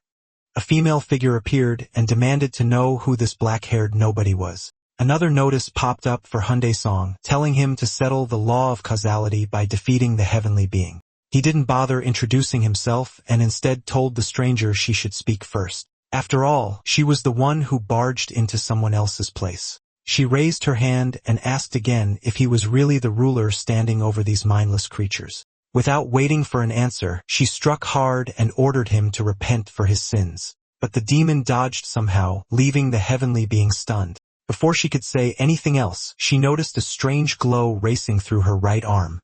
In the next second, that heavenly arm rotted away into nothing. Seeing this, the demons trapped in pandemonium praised their dark god and begged him to take revenge on heaven. Hyundai-song was already getting sick of all that noise. Dropped to her knees, the heavenly being wondered how this unknown man, who wasn't even the main deity, could speak with the demonic beasts of the abyss. That caught his attention, and he asked what she meant by main deity. Suddenly, glowing golden chains appeared from nowhere and wrapped around the helpless celestial. When she saw the heavenly apostles behind her, she immediately begged for mercy and admitted her mistake. It didn't matter. Their red eyes made it clear the judgment was final. Hyundai-song looked at the new arrivals with open contempt and asked what they thought they were doing. The apostles ignored him and announced to the woman that she would be erased for breaking the law. Being brushed off like that made the Lord of Hell angry, and he tightened his grip on his blade. Then he charged the apostles on demonic wings. The heavenly beings barely had time to react in horror to the attack before their severed parts started dropping to the ground. Bound in golden chains, the heavenly woman could only watch that terrifying power from the side. The only way she could explain it was by telling herself the apostles must have been weak. Their defeated bodies, glowing with warm light, slowly dissolved into the air. And once they were gone, the heavenly maiden's wounds split open, and blood burst out in a heavy stream. She cried out in pain. Another system notice appeared, congratulating the Lord of Hell on finishing the task. It said the Ghost King's domain was now at 100%. The heavenly beings were gone, and the Ghost King with all his forces now served Hyundai-song. Dim and bleeding, the young woman stayed on her knees, staring upward. The light around her faded fast, and she couldn't believe the main deity had rejected her and cast her out of heaven. In the next moment, her power drained away so fast that she twisted in pain and began to sob. Soon, where the celestial had been, there was only a helpless little child. The black-haired man watched in total confusion, unable to understand what the hell had just happened. And then it got even stranger. In front of Hyundai-song, the crying child turned into an egg. After seeing that, he gave up trying to question any of this. The only problem now was figuring out what to do with the egg. His first idea was simple, just smash it. But a notification appeared, congratulating him on obtaining a heavenly egg and saying it could be turned into a demonic beast that would obey him. So the black-haired man immediately chose to begin the demonic transformation. The egg in Hyundai-song's hand started glowing wildly. A system panel soon appeared above the burning shell, showing the transformation process. All he could do now was wait and try to figure things out once it was done. Meanwhile, a rusty radiation warning sign hung on one iron door, and then that metal door slammed shut with a violent bang. All of this happened right in front of the people under the Marble Clan leader's protection. Shanho straightened up, angry and confused about what any of this meant. At the same time, Jesso answered with the obvious, Professor Park was in trouble. Then Lee slowly lifted his left hand, getting his allies' attention.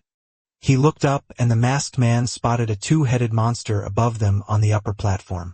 One black-haired head hung out of the creature's body, drooling as it got excited over fresh hunters. A giant ogre with a huge iron club stood in front of them, but this wasn't a normal ogre. There was a human head growing from its body. Chunho and Jisoo stared at it, completely unable to figure out what they were seeing. The masked man, clearly shaken, said it was an experiment that fused a human with a monster. The insane black-haired head noticed the girl in the group and said she'd look perfect as another head beside him. Chiso didn't take that well and pulled out her pistol. A storm of bullets slammed into the chimera. It did nothing. The monster barely reacted and mocked the attack like it was just a little sting. At the same time, Lee vanished from sight. The Marble Clan leader rushed the disgusting chimera. After blocking the hit, the monster complained about getting attacked without warning. Lee ignored the rant and raised his hand again. In the next second, one of the ogre's heads exploded. The remaining head flew into a rage, furious that some tiny human had killed its pet. The Marble Clan leader took a small step back, tightening his grip on his weapon, as the black-haired monster prepared to crush them all. The masked man brushed off the threats and charged again, but suddenly a morning star came flying at Lee from nowhere. With that weapon, the one-headed monster easily smashed the Marble Clan leader into a wall. Lee dropped to the floor at the base of it. The monster moved in to finish him off, but at the last second, the masked man vanished from under the strike and saved himself. Then another burst of bullets hit the monster. It was Jisoo again, firing her gun. Staring at her, the black-haired head decided he'd ask the professor to attach her head as his new partner after all. Elsewhere, Jisoo curiously looked over the strange egg in Han's hands when the shell suddenly cracked and bright light spilled out. A moment later, the egg broke apart into glowing dust, and the inferno which happily told her teacher that something had hatched. A creature they'd never seen before floated in front of them. Soon, the little flying fairy turned to Ji and asked if she was her master. Han cut in and ordered the flying bug to tell him everything she knew about heaven. But the magical creature apologized and said she remembered nothing about it. Annoyed that all that effort got him a useless moth, the ruler of hell slowly drew his sword. Then Ji stepped in and begged Han not to kill it. She said she'd be happy to raise the pet herself, though he had no idea what nonsense she was talking about. Then the inferno which quietly urged the new creature to show their teacher something useful if she wanted to stay alive. The pet quickly remembered one thing. It had a heavenly store. Suddenly, a counter popped into the air. Jisoo was stunned by it, and even Han didn't know what to say. A real hunter shop had appeared in front of them. It was filled with potions and artifacts, and there was also a huge selection of ranged weapons. After looking around for a bit, Han noticed a strange item and called the moth over to explain it. Flying closer, the pet said it was a one-time item that revealed important information about the near future. A system window told Han that the future diary's info would stay true for 24 hours and could only be bought once a week with merit points. After checking the details, he bought it right away. Then a pen and a sheet of papyrus floated up before Han, and a few moments later, several names appeared on it. Changho, Jisoo, and Lee. Seeing those familiar names jolted him awake, and whatever was written next made him tense up for real. Meanwhile, outside the Hunters Association building, a strange scarlet portal opened, and Han stepped out of it with his new student. Han immediately tried to send Jubei away, but she refused to leave because she was his student now. She called out to Han again, but he wasn't in the mood and made it clear he wouldn't repeat himself. After that, the inferno which decided not to push him any further today. Back in the lab, Lee lay defeated on the ground, smoke rising from his body, then steam started pouring out of the man in the suit. The monster watching him had no idea what was going on, but the answer was simple. The Marble Clan leader was releasing all that smoke because most of his body was mechanical. Now Lee got serious. He suddenly lunged at his enemy and drove a heavy punch into its jaw. The massive monster actually staggered from the hit. Still, it wasn't ready to go down. Even after taking the blow, the twisted creature said that still wasn't enough. Then Lee's hand came up in front of his face. Already set for the next strike, the Marble Clan leader unleashed his aura quantum cannon. And in the next instant, the man-made monster was blown apart at the molecular level. Its bloody remains dropped to the floor in front of the mechanical fighter. But Lee wasn't in good shape either. He had burned through too much aura. Seeing that, Zhao Bei-su worried about the Marble Clan leader's condition. Meanwhile, Chan-ho could barely believe Lee had really packed his body with aura weapons. Turning to them, the black-haired man said his body needed time to recharge its ether core. But he also had a bad feeling, like they were all still playing into that bastard's plan. As the hunters stood over the fallen monster, the real mastermind watched them through the security cameras. Han hadn't expected to use his secret weapon this soon. The mad scientist pressed a button, saying he'd rather capture them mostly intact, but he had no choice now. At that moment, Lee sat on the floor with his legs crossed, trying to recover his lost energy.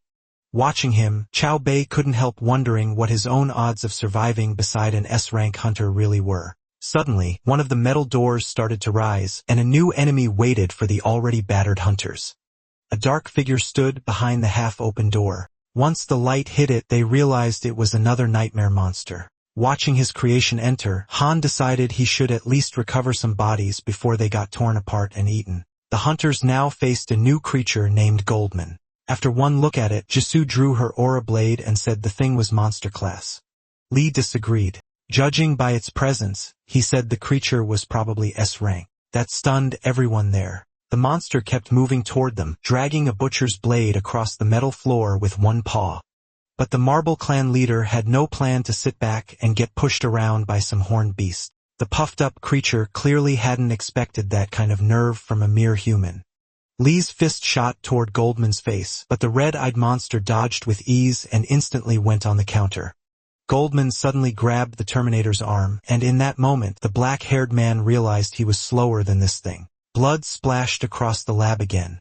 The Marble Clan leader's hand flew off, torn clean from his body. Shenho Mo, shocked by the brutal fight, shouted no. Jubai Su rushed in to help her comrade without hesitation and cursed the monster in fury. She slashed at it, but the test subject suddenly disappeared. A second later, the bloodthirsty Goldman was behind the unguarded Jisu. The strike sent the black-haired girl crashing into the wall. She survived only because of the protector she'd been given earlier. By then, Lee had already charged his mechanical arm for a devastating hit. Noticing that, the red-eyed creature moved at terrifying speed. Before he could react, the Marble Clan leader lost his second hand too. Then the masked man took a blow to the head so fast he never saw it coming, and he blacked out. Goldman slammed the S-rank hunter's head into the metal and got ready to finish the helpless Lee. But Chan Ho couldn't watch anymore and shouted for the monster to stop. His voice pulled the bloodthirsty demon's attention away. Goldman's silhouette began to fade into the air. In the next second, the red-eyed monster was right in front of Zhang Ho. Even with death staring him in the face, the man in the suit stayed calm. Goatman smirked at the nerve of such a tiny human. Zhang Ho smiled and said he knew someone way scarier and that Goatman would die today. That set the monster off. He raised his hand to finish Zhang Ho. Terrified, Zhang Ho shut his eyes and waited for the end, but the blade never landed. Black shadows shot in and stopped it. Goatman froze, unable to figure out what just happened. Strange demonic hands with eyes had shielded Zhang Ho. The monster quickly jumped back. He could feel danger coming from the black substance blocking his blade. Then Han Dae-song, the ruler of hell, stepped out of that dark mess. The blue-eyed girl never thought she'd see him again, especially here. Glancing back, the black-haired man asked his friend with a grin if he'd been slacking off. Zhang Ho was thrilled to see his crazy friend and bragged that he wasn't dying today. He was Song Zhang Ho and S-rank after all. Then Goatman's hooves suddenly appeared in front of the defenseless Shin Cho-young. Zhang Ho could only cry out her name. Goatman swung again, but the black goose stopped the blade and saved her too.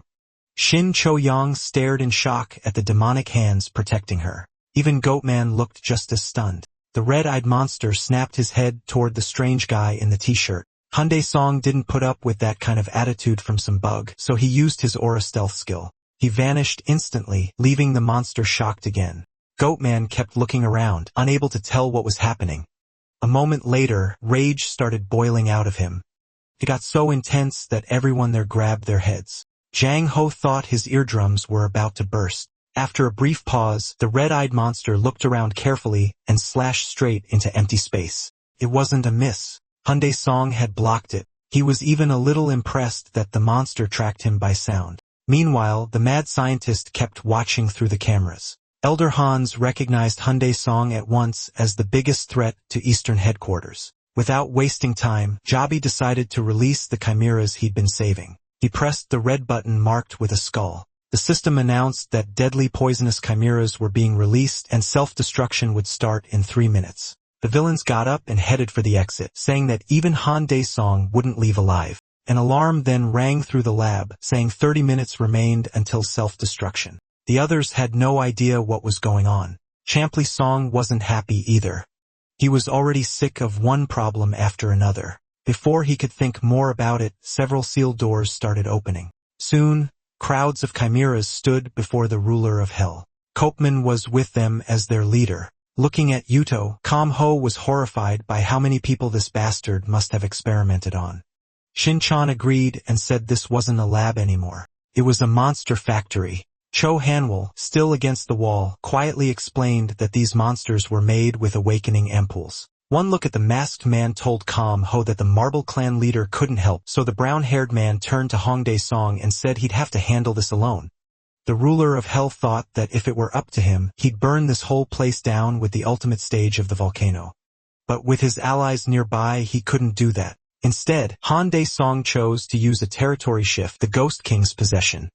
A huge wave of power burst out from him, impossible to ignore. The chimeras panicked the moment they sensed it. Chung Hanwol snapped fully awake when that massive pressure hit him. Chung Ho and the black-haired girl had never seen anything like this before. Thick smoke slowly swallowed the laboratory, and when it cleared, the lab was gone. Everyone had been moved somewhere else. Even Han Dae-song's friend didn't know he could do that. Shin Chongyang could barely believe it and thought it was real teleportation. But the Marble Clan leader understood the truth. This wasn't teleportation. Han Dae-song had changed the entire area itself, and that was terrifying. Then the Lord of Hell summoned an undead army. The furious chimeras screamed, ready for a bloodbath, when soldiers of the dead began rising from the cracked ground. Before long, the Lord of Hell's army was assembled, waiting only for his command. Then the black-haired man gave a single order, kill them all. At once, the undead charged forward. The crazed chimeras rushed to meet them. Soon, this dry land would be soaked with the blood of the ruler of Hell's enemies. Han Dae-song then told the others they were safe here. After that, he vanished without another word, leaving them frustrated and confused. Meanwhile, Elder Hans was escaping in an elevator when the whole cabin suddenly started shaking hard. A warning popped up on the screen, saying the elevator had stopped in an emergency. But Java cared less about the message than the real problem, why the cabin had slowed down and why there was now a hole in it. Han Dae-song was peeking in through that hole. The moment he saw him, sweat rolled down the mad scientist's face. Han Dae-song didn't stop there. He climbed into the elevator and walked straight toward him. As he got closer, the black-haired man mocked him for ordering the hunt and then trying to run away. A bit shaken, Hans admitted Han Dae-song had gone far beyond his expectations. Spreading his arms, he said Han Dae-song had won and that he was ready to die by his hand. But the ruler of hell didn't rush to kill him and grabbed him by the shirt instead. Han Dae-song could tell the man was planning something. He just didn't know what yet. Hearing that suspicion, the tattooed man started to worry. Then a cruel smile spread across Han Dae-song's face as he remembered a useful power he'd gained in the Ghost King's domain. A system window appeared, saying Han Dae-song had temporarily received the Ghost King's unique ability. Leaning in, he used that temporary skill on Han's ghost eyes. With it, Han Dae-song looked deep into hidden memories. He saw Hans lying on the ground, helpless and gasping for air, when an all-seeing eye suddenly appeared before him. He also learned where Lee Soga came from and how he got the mutagen ampoule. The ruler of hell saw the horrible experiments the man had carried out and how he brought Jinsel back to life. But among all those crimes, Han Dae-song noticed something important. Hans had poured out liters of blood. For that, the Lord of the East, Elam, rewarded him with a special body. After enough sacrifices, even if his body died, he'd revive in a new one. Hans had been thrilled by that gift. That joy didn't last long. Han Dae-song slammed the man in the robe into the corner. He was disgusted that someone like Hans could gain an unclean, long-lasting body through so many sacrifices. Now that he knew the truth, Han Dae-song smiled and told him he wouldn't get an easy death no matter how much he begged. Meanwhile, only 1 minute remained before the lab self-destructed when the doors to the control room suddenly opened. Another goat in a long robe stood there. The monster put a key into the lock and turned it. Right away, a voice announced that self-destruction had been cancelled. Hearing that, Goat Man let out a relieved breath. Then the red-eyed monster wondered what the hell was even happening anymore. Suddenly, doors to the observation room were blown open, and the one behind it was Han Dae-song. Without missing a beat, the black-haired man blurted out his surprise at seeing another goat. The red-eyed monster was also shocked and asked who this young man was. Han Dae-song didn't answer. Instead, he asked the goat in the robe the same thing. The monster then introduced himself as Park Dong-haik, director of this research institute. Han Dae-song didn't see that coming. Soon after, he pulled his friends out of the other dimension and brought them into the observation room. After hearing Shin Cho-yong explain everything, the red-eyed monster couldn't believe Leader Huang had been locked up. He rose from his chair, realized it was his fault, and told them not to worry.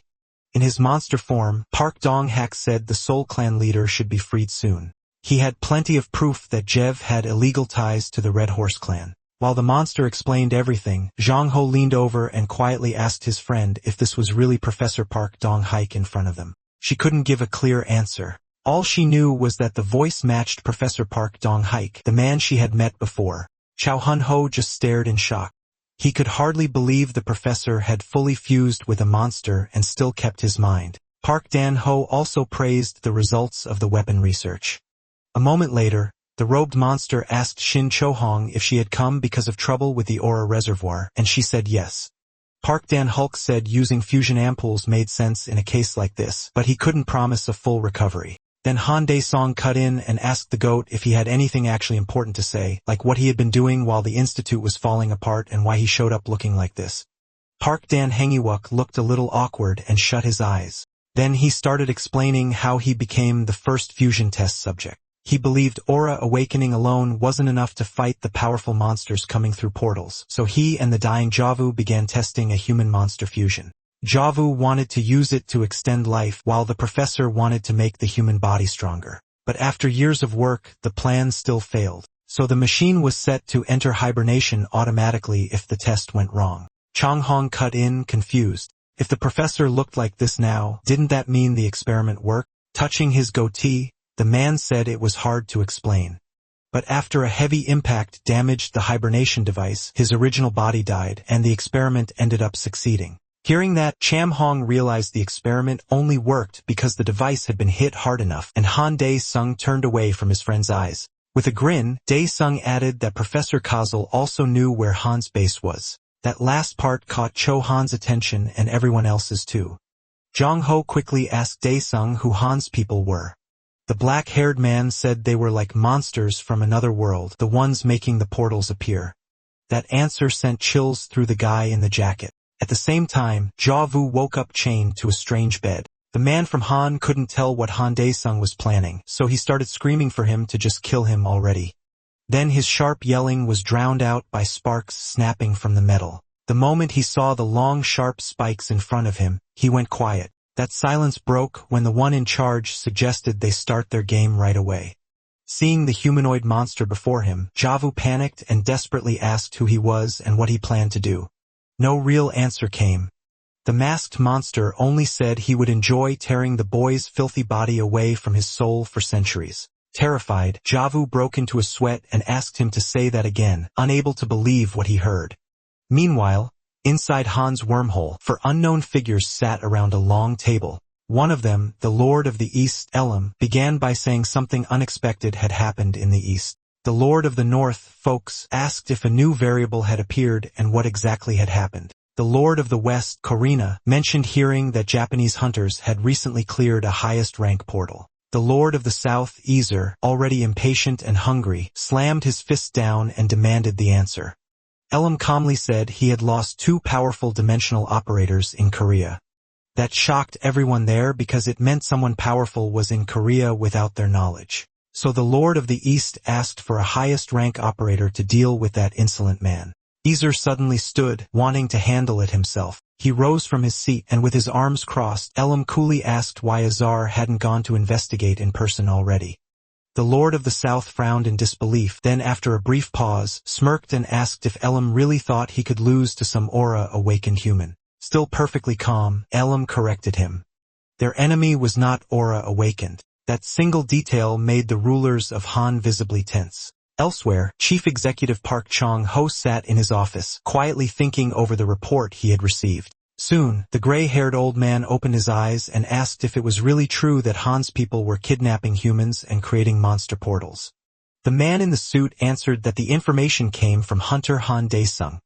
Realizing it was likely true, the old man shut his eyes again and said the world would fall into chaos if this became public. Then the same Maguna spoke to the department head again, saying even the reactor matter was enough to give him migraines. Because of that, he asked Jin Ki-hun to investigate everything in secret. The black-haired man accepted the order right away, but said he had one request. Meanwhile, at a Korean prison, the head of the Seoul clan, Hwang Jun-in, was finally released after a long time behind bars. The bearded man was called from the side at once. It was Shin Chun, glowing with happiness. The black-haired girl even teared up from the rush of emotion. He just smiled, praised his student, and joked about why she came to greet him without tofu. She reminded him that he was allergic to soybeans. Then she cut the warm reunion short and told Huang Hunin that someone wanted to see him. Hearing that, the black-haired man looked at Shin Chan in total confusion. A little later, he walked to the car, opened the door, and found a talking goat inside greeting him as his old friend, Professor Park Dong-hyuk. Seeing that, Huang Junyoung was completely speechless. Once he recovered, he started yelling at the old goat. Deep down, he had always feared something like this might happen, but he still couldn't understand what had happened to the professor. Park Dong-hyuk brushed it off, saying it didn't matter now, and told him to get in. Then the white car doors shut hard. As Shunsan drove, the head of the Seoul clan kept making things more tense, still stunned by the professor's madness until Park Dong-hyuk told him to drop it. But the black-haired man kept going, saying he never imagined he'd one day be talking to a goat. Grinning, the professor shot back that being a goat was still better than being an ex-prisoner. Soon night covered the streets of Korea. Late that night, a girl walked along the sidewalk, nervously checking around her. Suddenly, a creepy voice sounded behind her. She turned and saw an unknown figure standing there with a twisted smile, her voice shaking. She asked who he was and what he wanted, but instead of answering, the man only asked who he was. Then a knife flashed past the maniac's throat. Low-rank hunter Ho Chung had stepped in to protect the girl. Blade in hand, the young hunter said he was glad to finally meet this killer kidnapper. Without taking his eyes off the enemy, he told Mrs. Mid-Jean to call Captain Jean for help. After sending a quick signal, the girl ran off and the maniac seemed amused that the whole thing had been a trap. Ho Chung couldn't understand why the bastard still looked so relaxed even now, so he focused fully on defense. Then the stranger stuck out his tongue and mockingly asked if this hunter was the one who stabbed his boss by hand inside the Red Horse building. If so, the boy should be thanked for taking revenge for them. That made Ho Jong freeze. Now the pieces finally fit together, and he realized these people and Lee Soga had been connected all along. Driven by anger, the boy in the suit charged straight at him, shouting that he was supposed to be the one to kill Lee Soga. The hooded psychopath only smiled and easily slipped around the furious attacks. After judging the hunter's skill, Yellow-eyed mocked him, asking how someone this weak planned to kill the head of the Red Horse clan.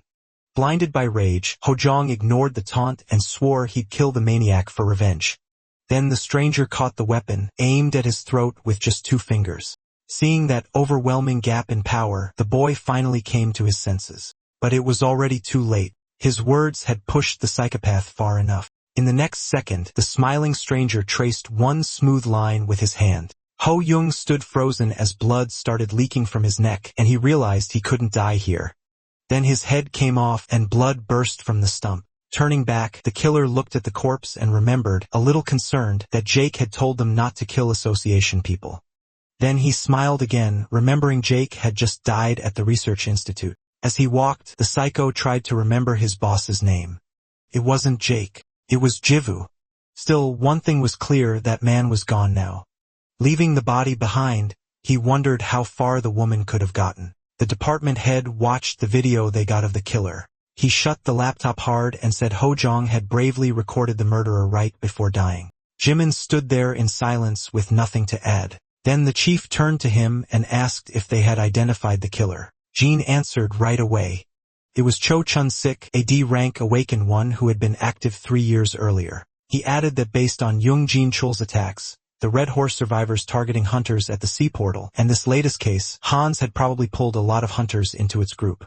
Hearing that, the department head thought of Joe Woo from the portal search team. June said Joe Woo had likely entered the association with a fake status, and Chan Ho had also reported that Joe Woo died at the research institute. Straightening his red tie, the department head told him to inform the other S-rank hunters about Hans. He also ordered the whole association to move. Those freaks killing civilians had to be hunted down and ended for good. Elsewhere, a loud slam hit a desk in one office. An S-rank hunter looked at the worn-out Chan Ho and said he hated wasting time, so he'd get straight to it. The tense head of the Daesung clan had no idea why this guy came here, but he still agreed to hear him out. Seo Jong Kao asked if Chan Ho knew about the Fruits of Hope Foundation he ran. Chan Ho did. It helped kids who lost their parents to monsters. Glad they were on the same page. Siju explained that this year they wanted to build homes and give those children proper families. The problem was money, since there weren't enough portals bringing in funds. Chan Ho understood this meant a huge amount for a good cause, and he didn't know how to respond. Xiaobei shook his hand gratefully and said if they ever needed S-rank power, they could call on him. Chanho scratched his head and awkwardly admitted nothing was settled yet. He still had to discuss it properly with Hunter Dasung. Even that was enough for Xiaobei. As he left, he thanked him and asked for an answer soon. After that, the office fell completely silent. Holding his head again, Chanho tried to recover from the shock. He'd just been asked for 400 billion for the Northern Development Fund. At the same time, a man in a black robe was running along the coast. It was Li Chongshik, a top S-rank hunter, and his daily training stopped when he sensed someone nearby. A huge, muscular man in sunglasses stood before him. The blonde hunter cautiously asked who he was and why he was here. The man ignored the question and attacked at once. Li Changshik easily dodged the sloppy hit. As he slipped behind him, a shockwave tore past, showing just how strong this enemy was. Even so, the blue-eyed hunter said slow attacks like that wouldn't touch him. Then Li Changshik fired back, but the man in sunglasses blocked it. The dreadlocked fighter stretched out his thick arm and praised him in English. Then he pointed downward and used a skill called neodymium. Right after that, he charged again. Li Changshik tried to dodge with speed like before, but suddenly his legs wouldn't move. The foreigner bragged that he was the coolest. Realizing he couldn't evade, Li Changshik had no choice but to block. An explosion went off right where he stood. Meanwhile, at the orphanage called Nadaida, Seo told the nun the good news. In the first half of the year, they expected support from the Daisong clan to build homes where children and caregivers could live safely. She was happy, but couldn't believe the MC clan would really spend that much on them.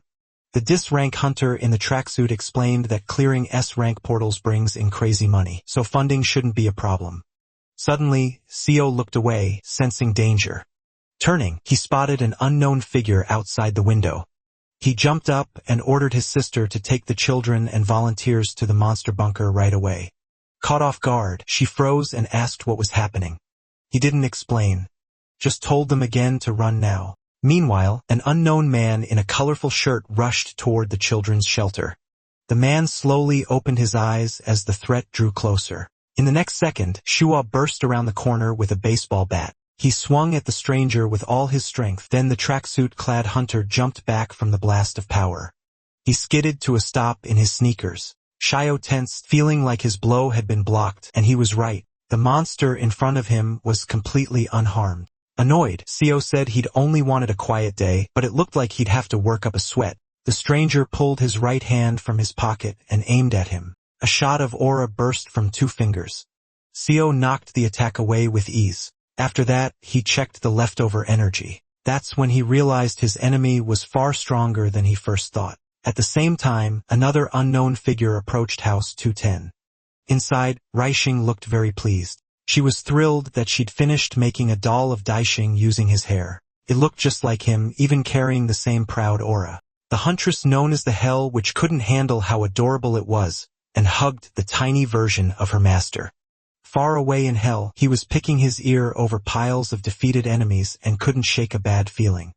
Outside the house, a red-eyed woman gathered power into her fist, hoping to finish her mission fast. Soon, black smoke swallowed the whole villa. Inside, Rai Yushang suddenly yawned and wondered why she felt so sleepy. A moment later, the Hell witch passed out. Soon, she was snoring on the floor, still holding her beloved doll. The doll, however, wasn't sleepy at all. It was the finest version of Damasong. By then, the front door was already unlocked, and the intruder stepped inside. A strange object formed in the woman's hand out of nowhere. Lifting the staff, the red-eyed girl declared this place would become an altar of death. She calmly looked around the living room when something small on the floor caught her eye. It was the tiny Daesung doll. One look at it gave her goosebumps. She'd never seen such an ugly nightmare-like doll. The black-haired doll had no clue what this crazy woman was talking about or who she was calling ugly. Unable to stand it, the caster remembered that if she burned the medium, the doll would vanish too. So she used the Colossus Chakra Raging Flame. The red-eyed woman burned the beautiful hair of the little ruler of Hell, and he cursed her for it. Then furious, he charged at the woman with a kitchen knife. Now he wanted only one thing, her death. Seeing how insane the tiny fighter was, the caster used the Colossus Chakra again, this time blessing. Even with the barrier up, the doll slammed into it at full speed, trying to pierce through. In a rage, The cute little Dae-sung threatened to cut her to pieces and send her to the top as soon as possible. The little Lord of Hell kept raining down blows, and soon the barrier started to crack. The red-eyed girl couldn't believe her spell was breaking against a ridiculous doll. Terrified, she staggered and lost her footing. Then little Dae-sung, the Ripper, got his revenge. Her wild scream was music to his ears, and peace finally returned to the house. Meanwhile, the doors to the observation room flew open. The breathless department head rushed in after getting report after report about ruptures, but the girl with glasses corrected him. These weren't ruptures, but fights breaking out all over the city. One employee reported a battle near the Han River between Lee Changshik and an unidentified force, and another clash at an orphanage between an unknown person in Dangal. Hearing that, the black-haired man stiffened. One thought hit him right away. Was this Han's people again? The chief quickly said the Shosian clan was closest to the Han River, so they would back up the shelter, then ordered the rapid response team to move out at once. Meanwhile, back at the shore, the foreigner rubbed his chin and admitted the Korean hunters were doing better than he expected. Lee Chao-shik answered with the best English he could manage and basically told the enemy to get lost. At the same time, the man in sunglasses decided it was time. He reached out and started twisting space itself. That force dragged the blonde hunter straight toward the center. Then warm energy suddenly wrapped around him, and the pressure from that strange power vanished. The man with glasses was confused too and needed a second to understand. A figure in white sneakers appeared between them. It was Bae K-rin showing up to help world-famous Lee Chung-shik, who was getting pushed around. Seeing his old friend, the blue-eyed hunter thanked her and promised he'd repay her, but she was focused on something else and asked if the man in front of them was one of Han's entities. The blonde guy had no idea what she meant. Her expression darkened, and she asked if he really hadn't read the association notice sent only to S-rank hunters. Before he could answer, a group of hunters rushed over, deeply worried about their leader. The foreigner wasn't happy that the distance ruined his fun, and his anger flared. He fired off a magnetic strike. Seeing the attack coming, the S-class hunter used an aura skill, Shield of Light. Bae K-rin blocked it with ease. Even so, the lower-ranked hunters could barely endure that kind of power. At the same time, Lee Changshik suddenly told a subordinate to bring him his weapon. The hunter immediately handed over a shield sword. Drawing the blade, Lee Changshik told his enemy that now he was dead. But the foreigner, handed his chin, realized he'd already used too much energy without even catching the real target. So he decided that was enough for today and left. Lee Changshik didn't chase him. He just said he was exhausted like a bee. Then the blue-eyed man suddenly passed out. Everyone was shocked. His subordinates rushed to get him medical help. Meanwhile, in the shelter's underground bunker, the nuns stayed there with the children and volunteers just as the S-rank hunter told them. Some kids worried about the director, so the women tried to calm them by asking if they remembered Dangle's catchphrase. A boy in a red shirt jumped out and shouted, "I'm the #1 hunter in Korea." That got laughs and helped everyone relax. Meanwhile, their hero kept desperately holding off the non-stop shots. The hunter couldn't find even one opening to strike back. The muscular blonde man crossed his arms and said it was time to finish this. A strange bloody aura started pouring from his hands. The battered Sanko glared at him and saw he was preparing another weird attack. Then the blonde man used the Colossus power, Blood Rain. Blood rained down on the S-rank hunter like hundreds of burning arrows. To stop it, the black-haired fighter used an aura skill. Lifting his metal bat, he called down a thunderstorm. The two powers crashed together and exploded. Soon, the smoke slowly cleared. Inside it stood the furious figure of the high-rank hunter. He was covered in blood. He hadn't fully blocked the attack, and the worst part was knowing he couldn't die here. After that, the black-haired guy collapsed. The muscular blonde man's hands were shaking. That fight had pushed him hard, and he'd needed all the power of the blood colossus he was given. He glanced around then quickly left the scene. Meanwhile, Ryu-sun woke up, touched the blood on the floor, and used her skill, Blood Memories. Seeing what had happened, she realized her sweet Chucky Day song had bravely saved her. Meanwhile, the news reported on the explosion near the Han River Park. At first, people thought it was a portal rupture, but that was ruled out. The area was sealed off. Witnesses said an unknown person attacked Lee Changshik, and there was also news of an incident at the Nejejda orphanage run by Sadonkel. Watching the report closely, the protagonist's mother grew worried because her son hadn't come home for days. She immediately started looking for her phone. Just then, a sleepy Juju walked over and asked why her mom was still awake, saying Jisoo had told them not to worry about her brother. But this was the first her mother had heard of Jisoo contacting them, so she demanded to know where Daesung was and what he was doing. Jisoo said she didn't know and honestly didn't need to. That answer set off a fight in the luxury apartment, with the mother scolding her for acting ungrateful to the brother who'd done so much for them. Xiaobei quickly begged her to calm down. Meanwhile, another sinister figure was on that same skyscraper. It was none other than the maniac Cho Chunshik. Drooling, he planned to kill one victim and take the other hostage. The apartment's residents were fast asleep when a creepy shape appeared outside the window. It was that same wanted psycho who made sacrifices. He covered his hands with aura and tried to slip inside quietly. But the second he touched the glass, a force blasted his hand back. A faint light began glowing from the sleeping black-haired woman from the pendant her beloved son Daesung had given her. The killer never expected MC to place a protective barrier over the apartment. Then a bright beam suddenly pierced Cho Chun-sik through. Caught completely off guard, he coughed up blood in shock. The helpless maniac had been skewered like meat on a stick. The shadow guard told the miserable human that its mistress was asleep, and if he wanted an easy death, he should bite his tongue. Cho Chun-sik was stunned. The summon had activated even without Daesung nearby. Shaken, he tried to tell the shadow it was all a misunderstanding, but the guardian refused to listen and said the Lord would question him personally. Meanwhile, over the sea, the water suddenly grew violent. A demonic dragon rose from the sea, carrying a figure on its head. Then a notification appeared. The quest C of the demonic dragon was complete, and the full power of the ruler of Hell's body had been released. Standing atop the blue dragon was Han Daesung himself. The true Lord of Hell had returned. A guardian approached the red-eyed man and reported that a rat had been caught trying to harm his lady. Soon, in the Lord of Hell's kingdom, a chained prisoner sat before a massive staircase. It was Cho Chun-sik who had no idea where he was. Then slow footsteps sounded behind him, getting closer and louder. Han Daesung walked through the hall while hundreds of messages from abyss beasts praised their god, though he still didn't get why these freaks were so obsessed with worshipping him. Stopping near the prisoner, the ruler of Hell said he would pull his prisoners out of the abyss when the time was right. Then he turned to the chained Cho Chun-sik. The furious white-haired Lord of Hell wanted to know who this mutt belonged to. Meanwhile, in the southern altar of Hans, two captives stood before Elam. He asked them about the assigned targets. The blond man said he had taken care of Dankel's second S rank, but the muscular one couldn't say the same. He tried to excuse his failure, saying unknown hunters interfered, and without them, Lee Chung-shek would have definitely died. Elam cut them off and announced that Guzman was dead and Saget was missing. That shocked them because Guzman had been sent after the weakest target. Then a snow-white monster approached and said it would grant them the power of an apostle. In return, it wanted only one thing: Han Daesung dead as soon as possible. Meanwhile, in a Korean hospital, two guards in dark suits stood outside a room.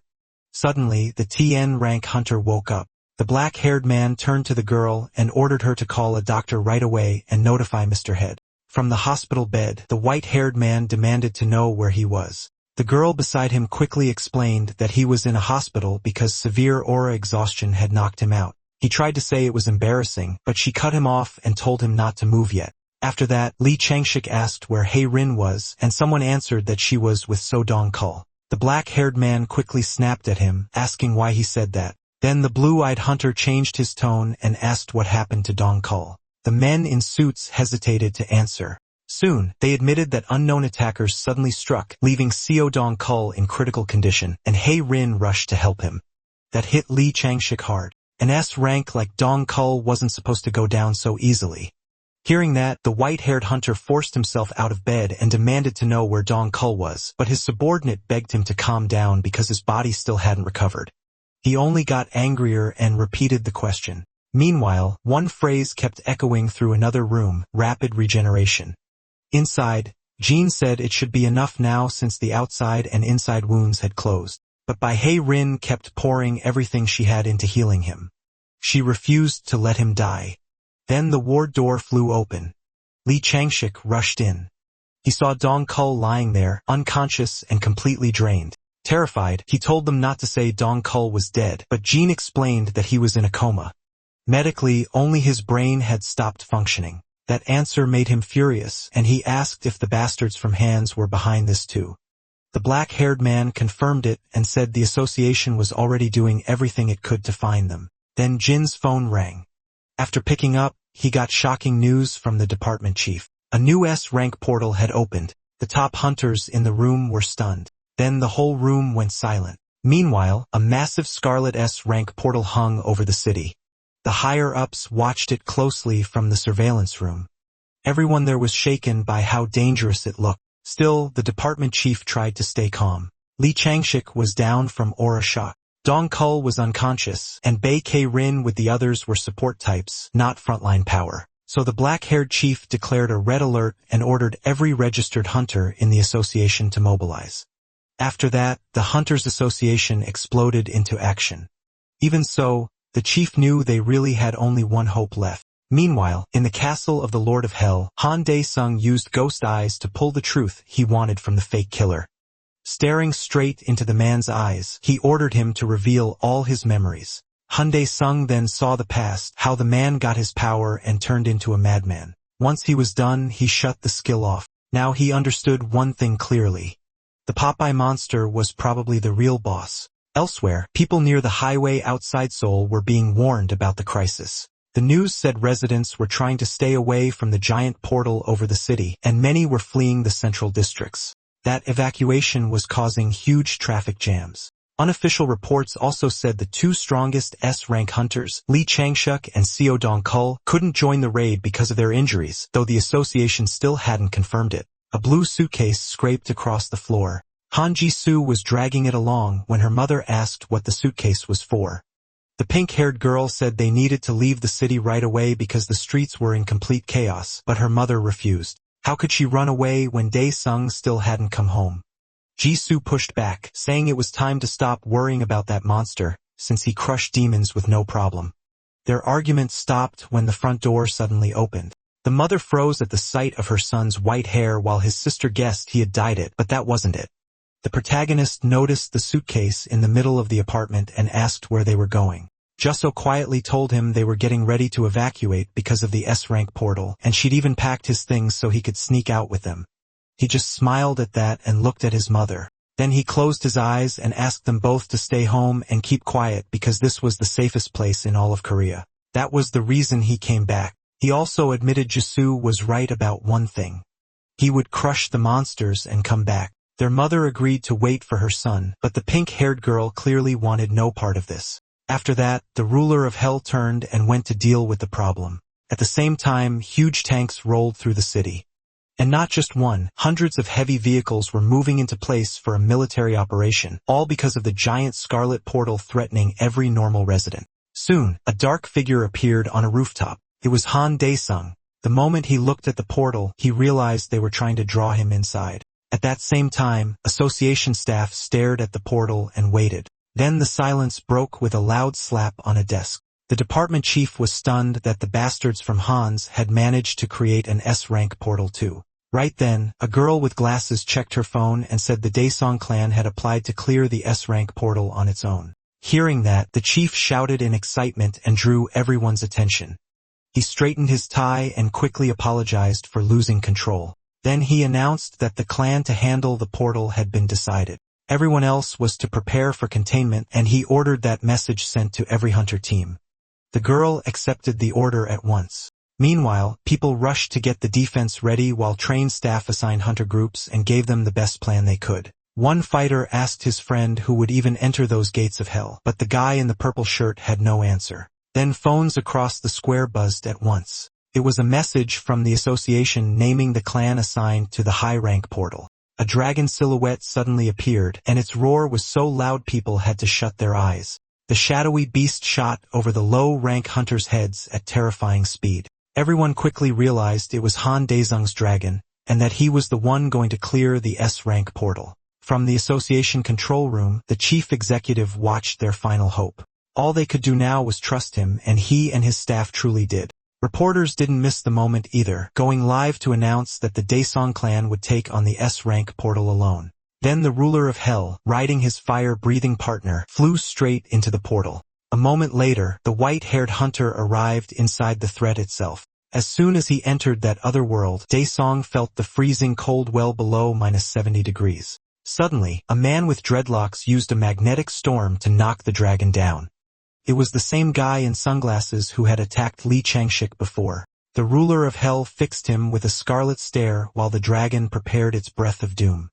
In the next instant, a stream of blue fire crashed down on the man in the summer shirt. The black-haired fighter instantly tried to block it. But when he realized he was too late, a blinding explosion ripped through the snowfield. Even that didn't end it. And with one look, Han Dae-sung saw the enemy trying to escape. So the white-haired hunter decided to finish it himself and leaped off the dragon. But the second he was in the air, red aura needles shot at him. Without panicking, he calmly drew his mighty sword and used King's Breath to blow the pathetic attack away. Another deafening blast shook the frozen land, and even the temperature rose a little. When the smoke cleared, the bloodthirsty ruler of hell stood there with his bare blade in hand. Glancing aside, Daesung told the bum to quit the nonsense and stop hiding like a coward. Then the dark-haired man appeared right in front of him. For a moment, they just faced each other in silence as the snowstorm raged.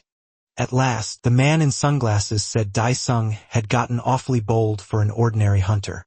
The Lord of Hell wasn't in the mood for talk and told him to start already. Smiling, the man with dreadlocks used the apostle's power again, the titan of the overthrowing gods. His clothes ripped apart in an instant and a new power poured from his hands. Now he had fully transformed, looking more like a monster than a human. Even so, the white-haired man barely reacted. He only noticed that his enemy had gotten a bit stronger. Seeing that calm face, the transformed monster wanted to find out how long the white-haired hunter could stay so relaxed. So the monster used the Colossus power again, this time calling down a giant meteor. The ghoul burst out laughing, thrilled that someone was pushing this hard just to make Daesung get serious. MC decided to humor the lunatic and finally let his sealed magic loose. A massive force poured out of him and flooded the whole area. The red-eyed freak couldn't understand how a normal human could have power like that. Then another figure appeared behind the ruler of hell. It was a white-haired man ready to strike. He knew even the flashiest move always has a weak point. Dae-soon calmly looked back at the coward behind him and asked why he was hiding like a rat in a grave. That one line wiped the confidence off the white-haired man's face. He couldn't tell if he had known all along. At the same time, the mutated brute finished charging up and a burning meteor shot toward the ruler of hell. Smiling like he'd been waiting for this, the protagonist used a skill called Fury of the Lord of Hell. In the next second, he swung his sword, and the slash tore through everything in its path for thousands of kilometers. The mutant didn't even get time to react before dying. All he managed to say was, "Fuck." Daesung stayed where he was, completely calm. Behind Han Daesung, the meteor dropped in 2 pieces. Seeing that, the other man froze. Power on this level was beyond even Elhim. And with shaking hands, he tried to say the skill's name, but then the Lord of Hell grabbed him by the throat. Hong Daesung lifted the helpless man by the neck and said every skill leaves its user open. Annoyed, he then asked where Popeye was hiding. Right then, a strange eye opened in the rift nearby. And it wasn't alone. More eyes appeared with it. This was exactly what the pleased ruler of hell had been waiting for. The next moment, he flicked his hand and tossed the muscular man aside. A creepy voice from the eyes said this power didn't come from an awakening, and Popeye wanted to test it himself. Suddenly, the yellow-eyed enemy used Hecaton's power, petrification, but it did nothing to the ruler of hell. Instead, the muscular blonde man started turning to stone. Before he could even beg them to stop, he became a statue. After that, unknown red beams shot at the still Hendai song. They couldn't hurt him. Raising his sword again, the white-haired man said it was his turn now. At once, the ruler of hell used the ultimate bullet of fire and a blazing fireball formed in front of him.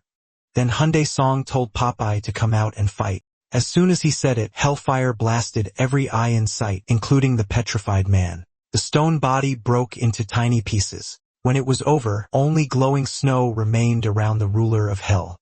Even so, the white-haired demon knew Popeye was still alive, so he politely told him to come out. Another eye appeared and asked where this strange power came from, saying it clearly wasn't born on this star. Hyundai Song didn't get why the creature cared so much, so he offered a trade. Answer his question first, and he'd answer too. The eye lit up with interest, but Daesung wanted a clear answer. Was Popeye agreeing or not? Then the red eye happily said it loved making deals. In truth, the monster planned to steal the bastard's soul the moment he let his guard down. After hearing yes from his enemy, the ruler of hell asked his question. At that same moment, he opened his scarlet eyes and used ghost eyes. The monster had no idea what that was and never expected to get tricked so easily.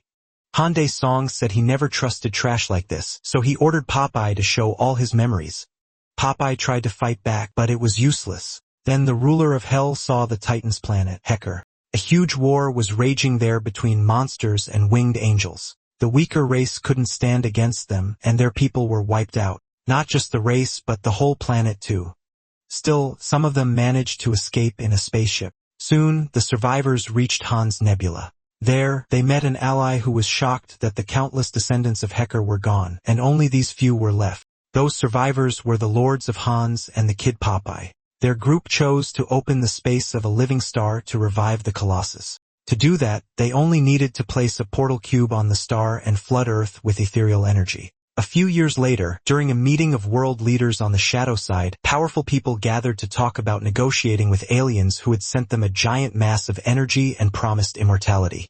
Then a cane tapped through the hall. An alien greeted Earth's leaders and announced that the time had come to grant them immortality. Then the owner of the memories tore out his own eye. Even so, Popeye still figured out where Dae-song's power came from.